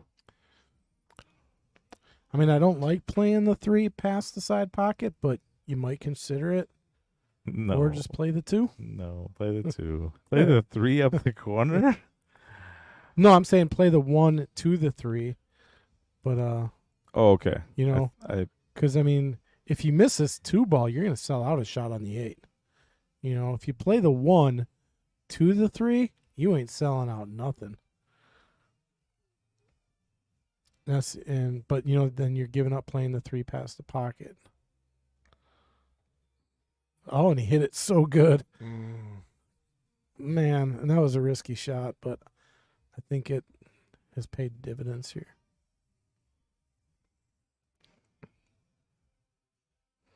So how are you finishing this one out? 3-1. I like drawing on the 5, getting straight on the 5, stop shot to the 2.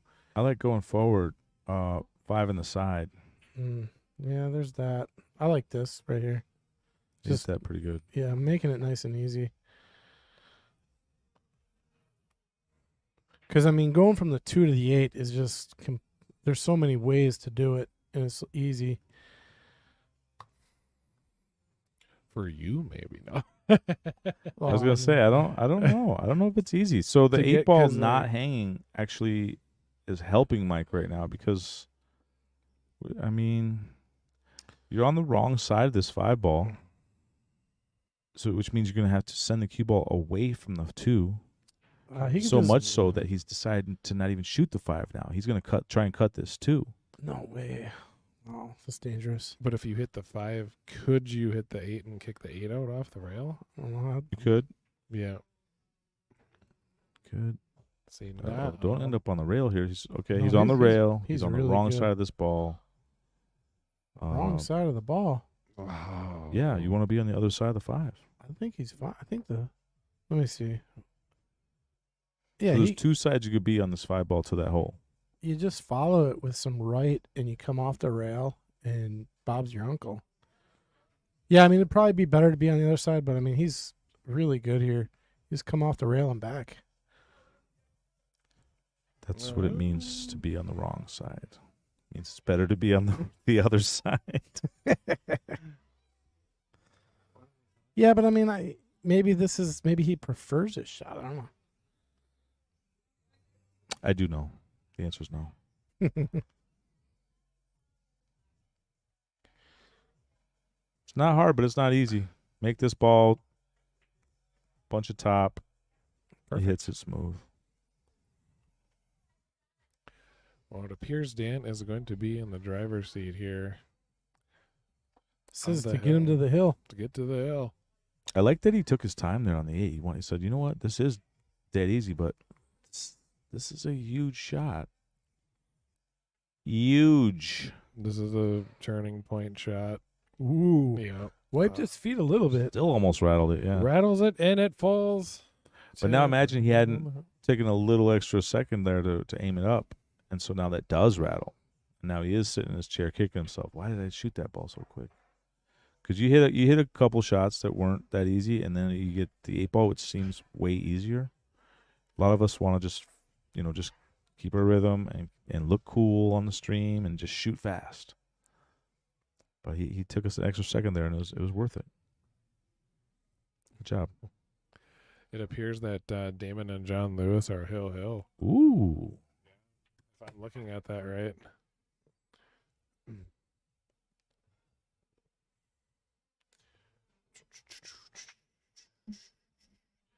Ray, how do you feel about cushion billiard table? Oh, 3 cushion. 3 cushion. I'm not a huge fan. You don't like it? I'm still trying to master this game here. Oh. All right. You're still trying to master it? I don't know. You already look pretty master. I am a master. Yeah. I'm not ready to move on. Let's put it that way. Yeah. Well, this is really interesting, but Mason's kind of Mason said he wants to start a cushion league. Have you heard anything about that? No. Okay, he has doesn't have a date or anything. It's just an idea at this point. So That'd be very. I don't really have any of the specifics, but we'll see what happens. I thought they had made a Facebook post on it a week or two ago. So anyway, it's a very interesting looking table with no pockets, and it's heated. How cool is that? It's pretty cool. Yeah. I don't really understand how to play it, but I know you've got to hit 3 rails plus both cue balls to get a point, I believe. I don't know. Yeah, I played a little bit. There was a place called Gorilla Cafe right next to the Rum Runner in Vegas where my home bar, it's Packer Bar. And they had, like, shockingly, they had 4 like $10,000 3-cushion tables. Heated, world class, like just literally out of nowhere. Wow. And I went in there, played a couple times, and I know 1 or 2 guys who were big into 3-cushion. And Have you played any lately up here? 3-cushion? I don't think I've hit 1 ball on that table. Oh, okay. I'm not, again, it's not my thing. It's not. It's really not. I'm interested to learn a game. I've played it a little bit since they got the table. It is fun. I enjoy it, and it is very tough. Yeah. Because you've got to hit 3 rails plus both balls. 2 cue balls plus 3 rails. To me, it's kind of like the dynamic of like straight pool, I guess, where I could see myself playing straight pool more or 3-cushion more, but to me, it's more like a practice game. It's not like I would play somebody at it. Wow, that was a great shot, but it leads to nothing. Yeah, I can see that. Earl Strickland says straight pool's the greatest game ever invented. And I like practicing by myself too, so it's not a problem. It's just I play a lot of Ghost. I love playing the Ghost. Just you guys? Just you by yourself? Yep. Yeah. I enjoy it. I'll play it with 9 ball, but I never win. But I can play it with 7 or 6 balls. Beat the Ghost. 7 balls, it's hit or miss. It's really tough when I get to 7, and I hate racking 7 balls. It's kind of a weird rack. so the Ghost. For those that don't know, maybe there's somebody in the booth who doesn't know what the Ghost is. What is the Ghost? I don't know what the Ghost is. There you go. I'll explain Ghost. Explain the Ghost. When you play 9 ball, you do not have an opponent because your opponent is a Ghost. So you break the balls, and there's a few different ways to play, but generally you'll break the balls, and it does not matter what happens on the break. Whether you make a ball, you don't make a ball, you scratch, none of that matters. After you break, you get ball in hand. After you get ball in hand, you have to run out no matter what. And if you do not run out or commit a foul, the Ghost wins, you lose, and you re-rack. And if you want to attempt to play God, you basically play the same game, only you do not get ball in hand after the break. You just got to break and run.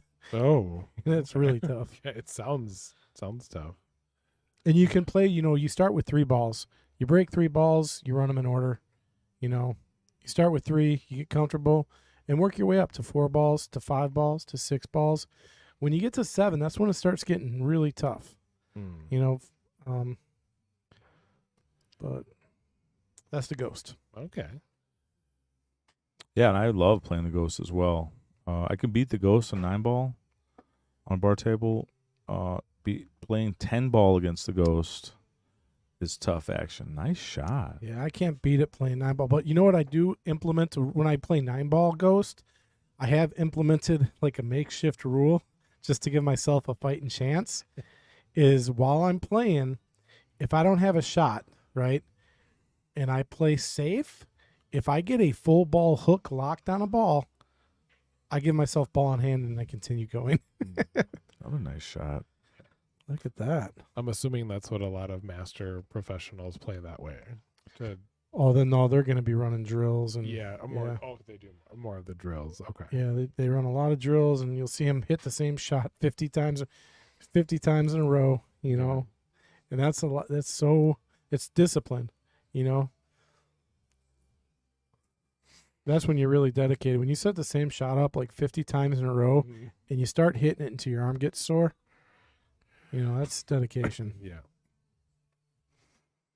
So Mike just made a couple nice shots here and has nothing. He's looking at nothing here. I do not see. Oh, he's playing the Masse shot. Or jump. Is it jump or Masse? He's got the jump cue. He's jumping over 2 balls here. And he has to make it and hold. And Oh, did he hit it? Oh, I thought he hit it did good not enough. Hold. Hit it good, though. Yeah. No reward. I See, think he has a window here between the 4-5 and small window. not enough to make it, but I'm just sending this. I'm sending my last stripe into that clump, and I'm Tying something up. gonna just die hard. You got me. You got me stuck like a pig. But I am going to put my ball in the clump and make you work for it. That's all you can really do here. Wow, you got to put a lot of right, or at least a fair amount of right to get this to come back. Oh, he's swinging. He's going for the make. Oh, Don't scratch. Okay. I like shooting a 2-ball here. Get that 3 out of there.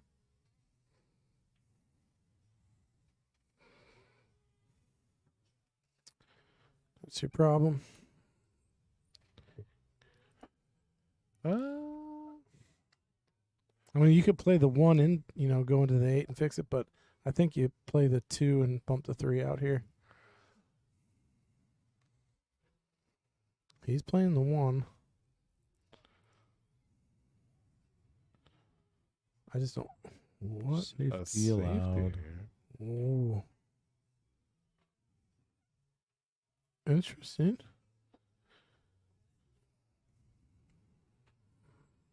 He hit that safe real good. He's froze up backside. So even the 1 rail kick is maybe blocked a little. You have to spin just to get a hit, or go 2 rails. Yeah, I only see maybe a 1 rail kick here, and it's just really, really tough. 2 rails is, again, really, really tough. There's no easy path. It's just not. This is where it's a poker term. You say, "All right, I'm going to use my 1 time." One time. You get 1 time per match. You get to summon a miracle. Oh, okay. And this is it. He's coming 1 rail into it with a lot of spin.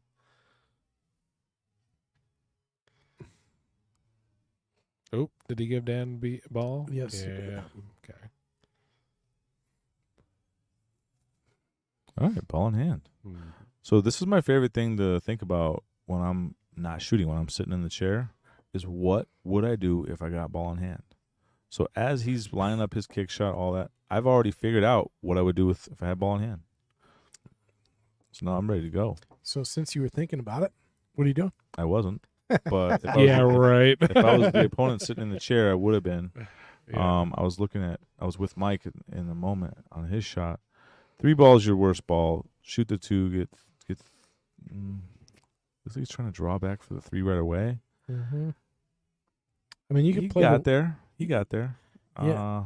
I think he can get better on it playing the 1 here. But again, the 1 is probably your out ball. A very good out ball to have. He's right in between everything. I don't. And he's right-handed, so reaching for this 3-ball shot is rough. Yeah. You got to be 6'6" with an extension. Yeah, but he can get very nicely on the 3 using this 1.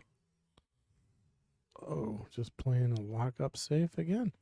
That's the 8-ball move right there. This is what we call 1-ball hell for Mike, and he's been in it quite a few times this match. You know, he's ran out to 1 ball or 8 ball, and then it's just Dan's got him in Ooh, trouble. It's gonna lock up this 8 on the 3. I like that shot. Smart. Not going to win. It might have lined up, so now you can play the 3-ball combo and just stop the cue, so it's safe. Did he Either figure way. that he was going to give him ball in hand anyway? Yep. Because it's really hard to make contact on the stripe. Yep. Okay. Yep, he said, I'm even if I make contact on the stripe, nothing much good is going to happen. So let me just make something bad happen for you. So the lesser of two evils is to tie that 8 ball up more, Yeah. basically. Hit Okay. off. Good shot by Dan. But still, you're right. The Ooh. one ball HE double hockey sticks, right? Yep. He doesn't have anything on the strip. Mike doesn't have anything on that stripe. I like pushing this 1 ball, going 1 rail and putting it right up on the 8.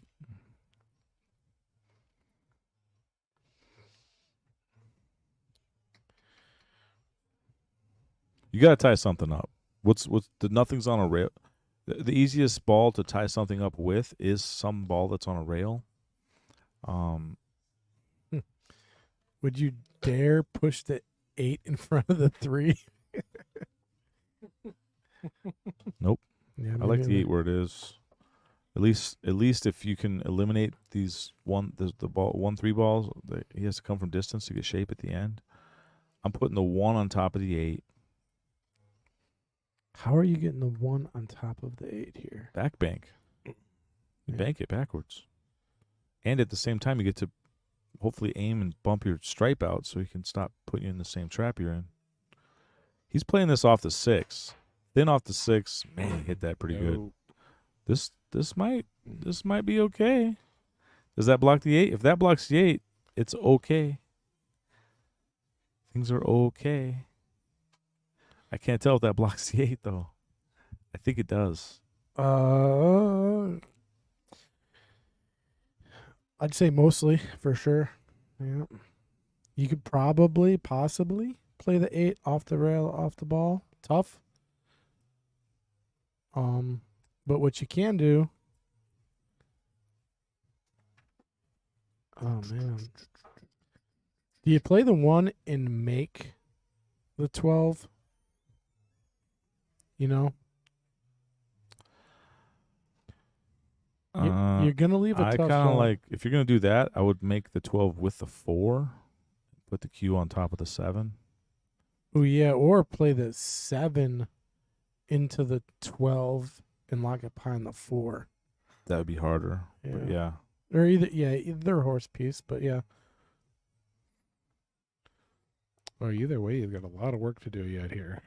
So instead I'm just going to play the 1 and I'm putting this cue ball on the other side of the 1 and I'm going forward to bump the 8 Yeah, that too. away from there. Is that what he's trying to do right? No, he's drawn? No, he's on. So he's coming up table. He thinks the 8 goes by, which maybe it does, or maybe he thinks he can just get short side later and no big deal. Yeah. He's in out mode. I think this stripe ended up in a not horrible place for Mike, and I think he's gonna get back to the table. Plus, there's the pressure's on when you're on the hill too. I don't know. I like the shot you were talking about with the 4 into the 12, get safe on the 7, or 7 into the 12 and get safe on the 4.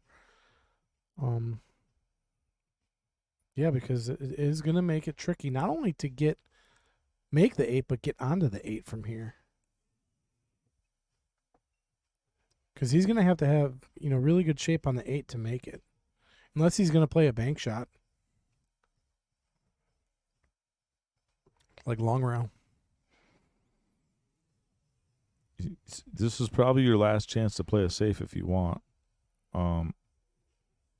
Yeah, but I mean, even you're playing safe here, like I'm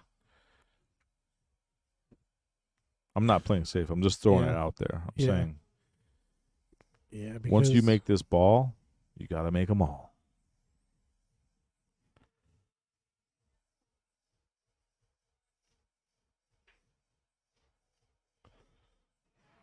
All right, he's looking okay. He's looking okay.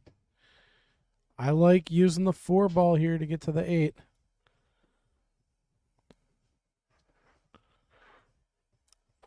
And the 8 goes by the stripe, it looks like. Yeah. Possibly. I Yeah. mean, there's, like Ray was saying, there is a chance that it doesn't go.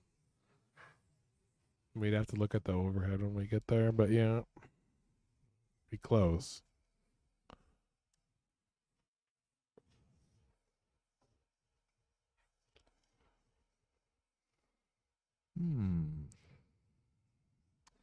He got kind of a weird angle on the 6 ball here, though. Unless he comes 2 rails to the 4.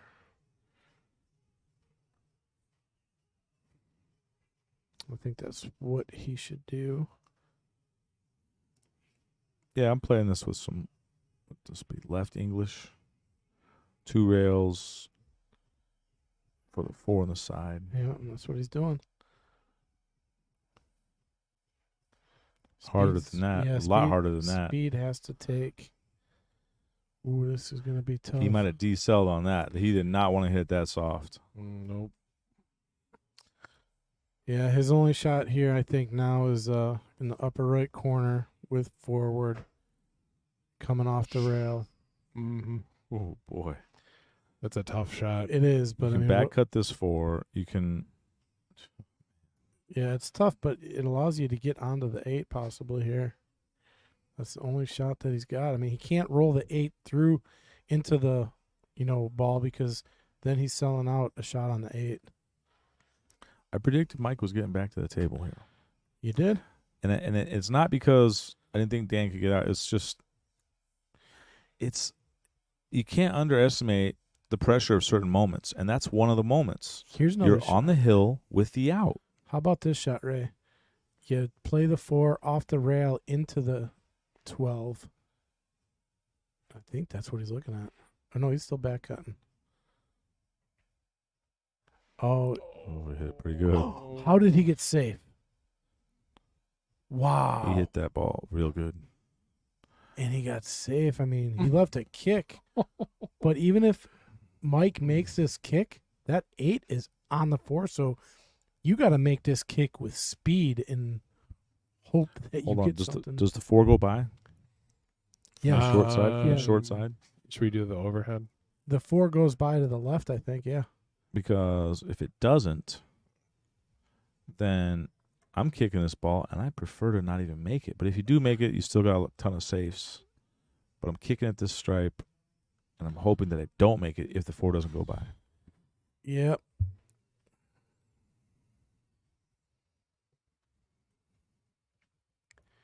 Wow, the end of this one just got crazy. We got ourselves a game. Now, you could fire this in 2 rails. If you aim to make your ball 2 rails, What is then you're gonna these jump- break open.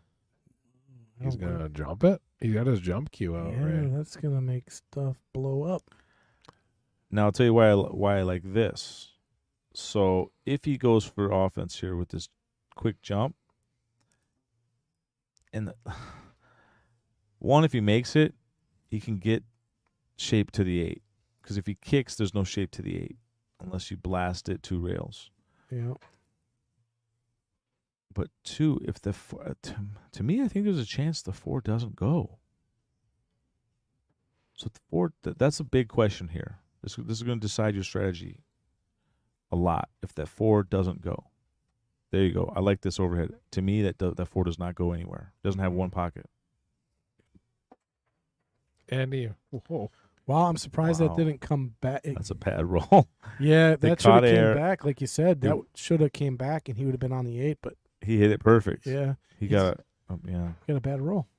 But there's a safe here. ton of saves here. There's a safe here. Thin this 8. Come around, leave distance. You can thin it either way. Actually, I like just playing straight at it, almost with just real.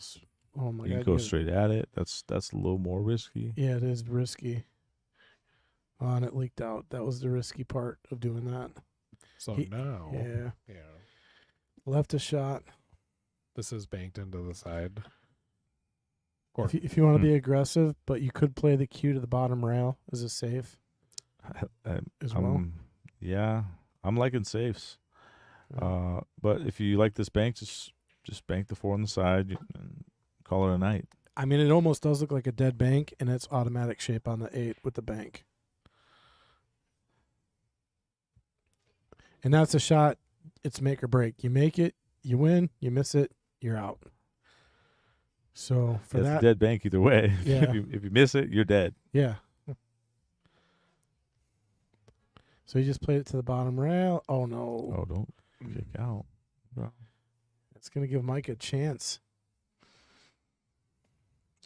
I don't know what he was thinking would happen on that. Because even let's say that 8 doesn't leak out like that, you're not developing your 4. You were trapping your 4, and you didn't have to. You could have played like a high inside and sent the 4 up table. I'm definitely hitting this. So in case I miss it, this cue's coming to the bottom rail. I like his speed. Ooh. He hit it way too thick, but at that speed, you're never going to leave an easy shot. And you're not going to scratch. You basically just got to tap that right on the right side with a little bit of left. Or Yeah, no? I'm tapping this, trying to get the 4 in between the 8. Tap it on the right side. Yeah, and these are tricky shots sometimes. There's not much risk though. Even if you hit this real bad, he still has to bank. Yeah, as long as you keep that cue ball high, it's close to the rail.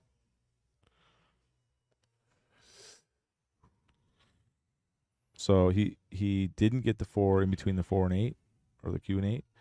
But again, what'd you leave? You left a bank. Like this is no picnic. What a crazy end of the game, man. Look at Justina out there. I'm playing it safe. Can't look. I'm playing safe here. Oh, that was nice. Yeah, that's a good Nicely shot. hit.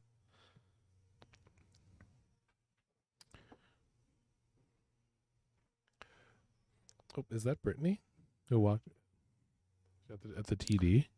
Brittany walked in? I think so. Is that her? No. It's not. Oh, okay. No, apparently she didn't. Somebody else is at the TD though on the laptop. Do not recognize. Wait, maybe, I don't know. Maybe. Might be. I don't have my glasses on, so. You just opened up saying no? Come on, Pat. She coming here to That's my call thing. home. Hang on. How This good- is not. Wow. Dang. That was an Efren style Great shot. shot. And now he's Ooh. dead straight out. This should be good night. And he gets rewarded. There it is, folks. Dan, staying our champ. That was nice. 3 weeks running. Mike gave it a good shot. Appreciate you coming out, Mike. Put you back on the list. You guys put on a good show here tonight. Very tactical match. I enjoyed watching it. Yeah, thank you for joining us. Don't forget to check out that flyer for December 30th on that 10-ball tournament here for Kendall's birthday. So And as always, Ray, Dan, it was a pleasure. Thank you guys for helping out in the booth. I really appreciate it. for sure, it was fun. We had a good time. Thanks for having me in. And we will be off for the next 2 weeks, so we won't be back until January 7th. So Happy holidays. enjoy the holidays, folks. Yeah, thank you.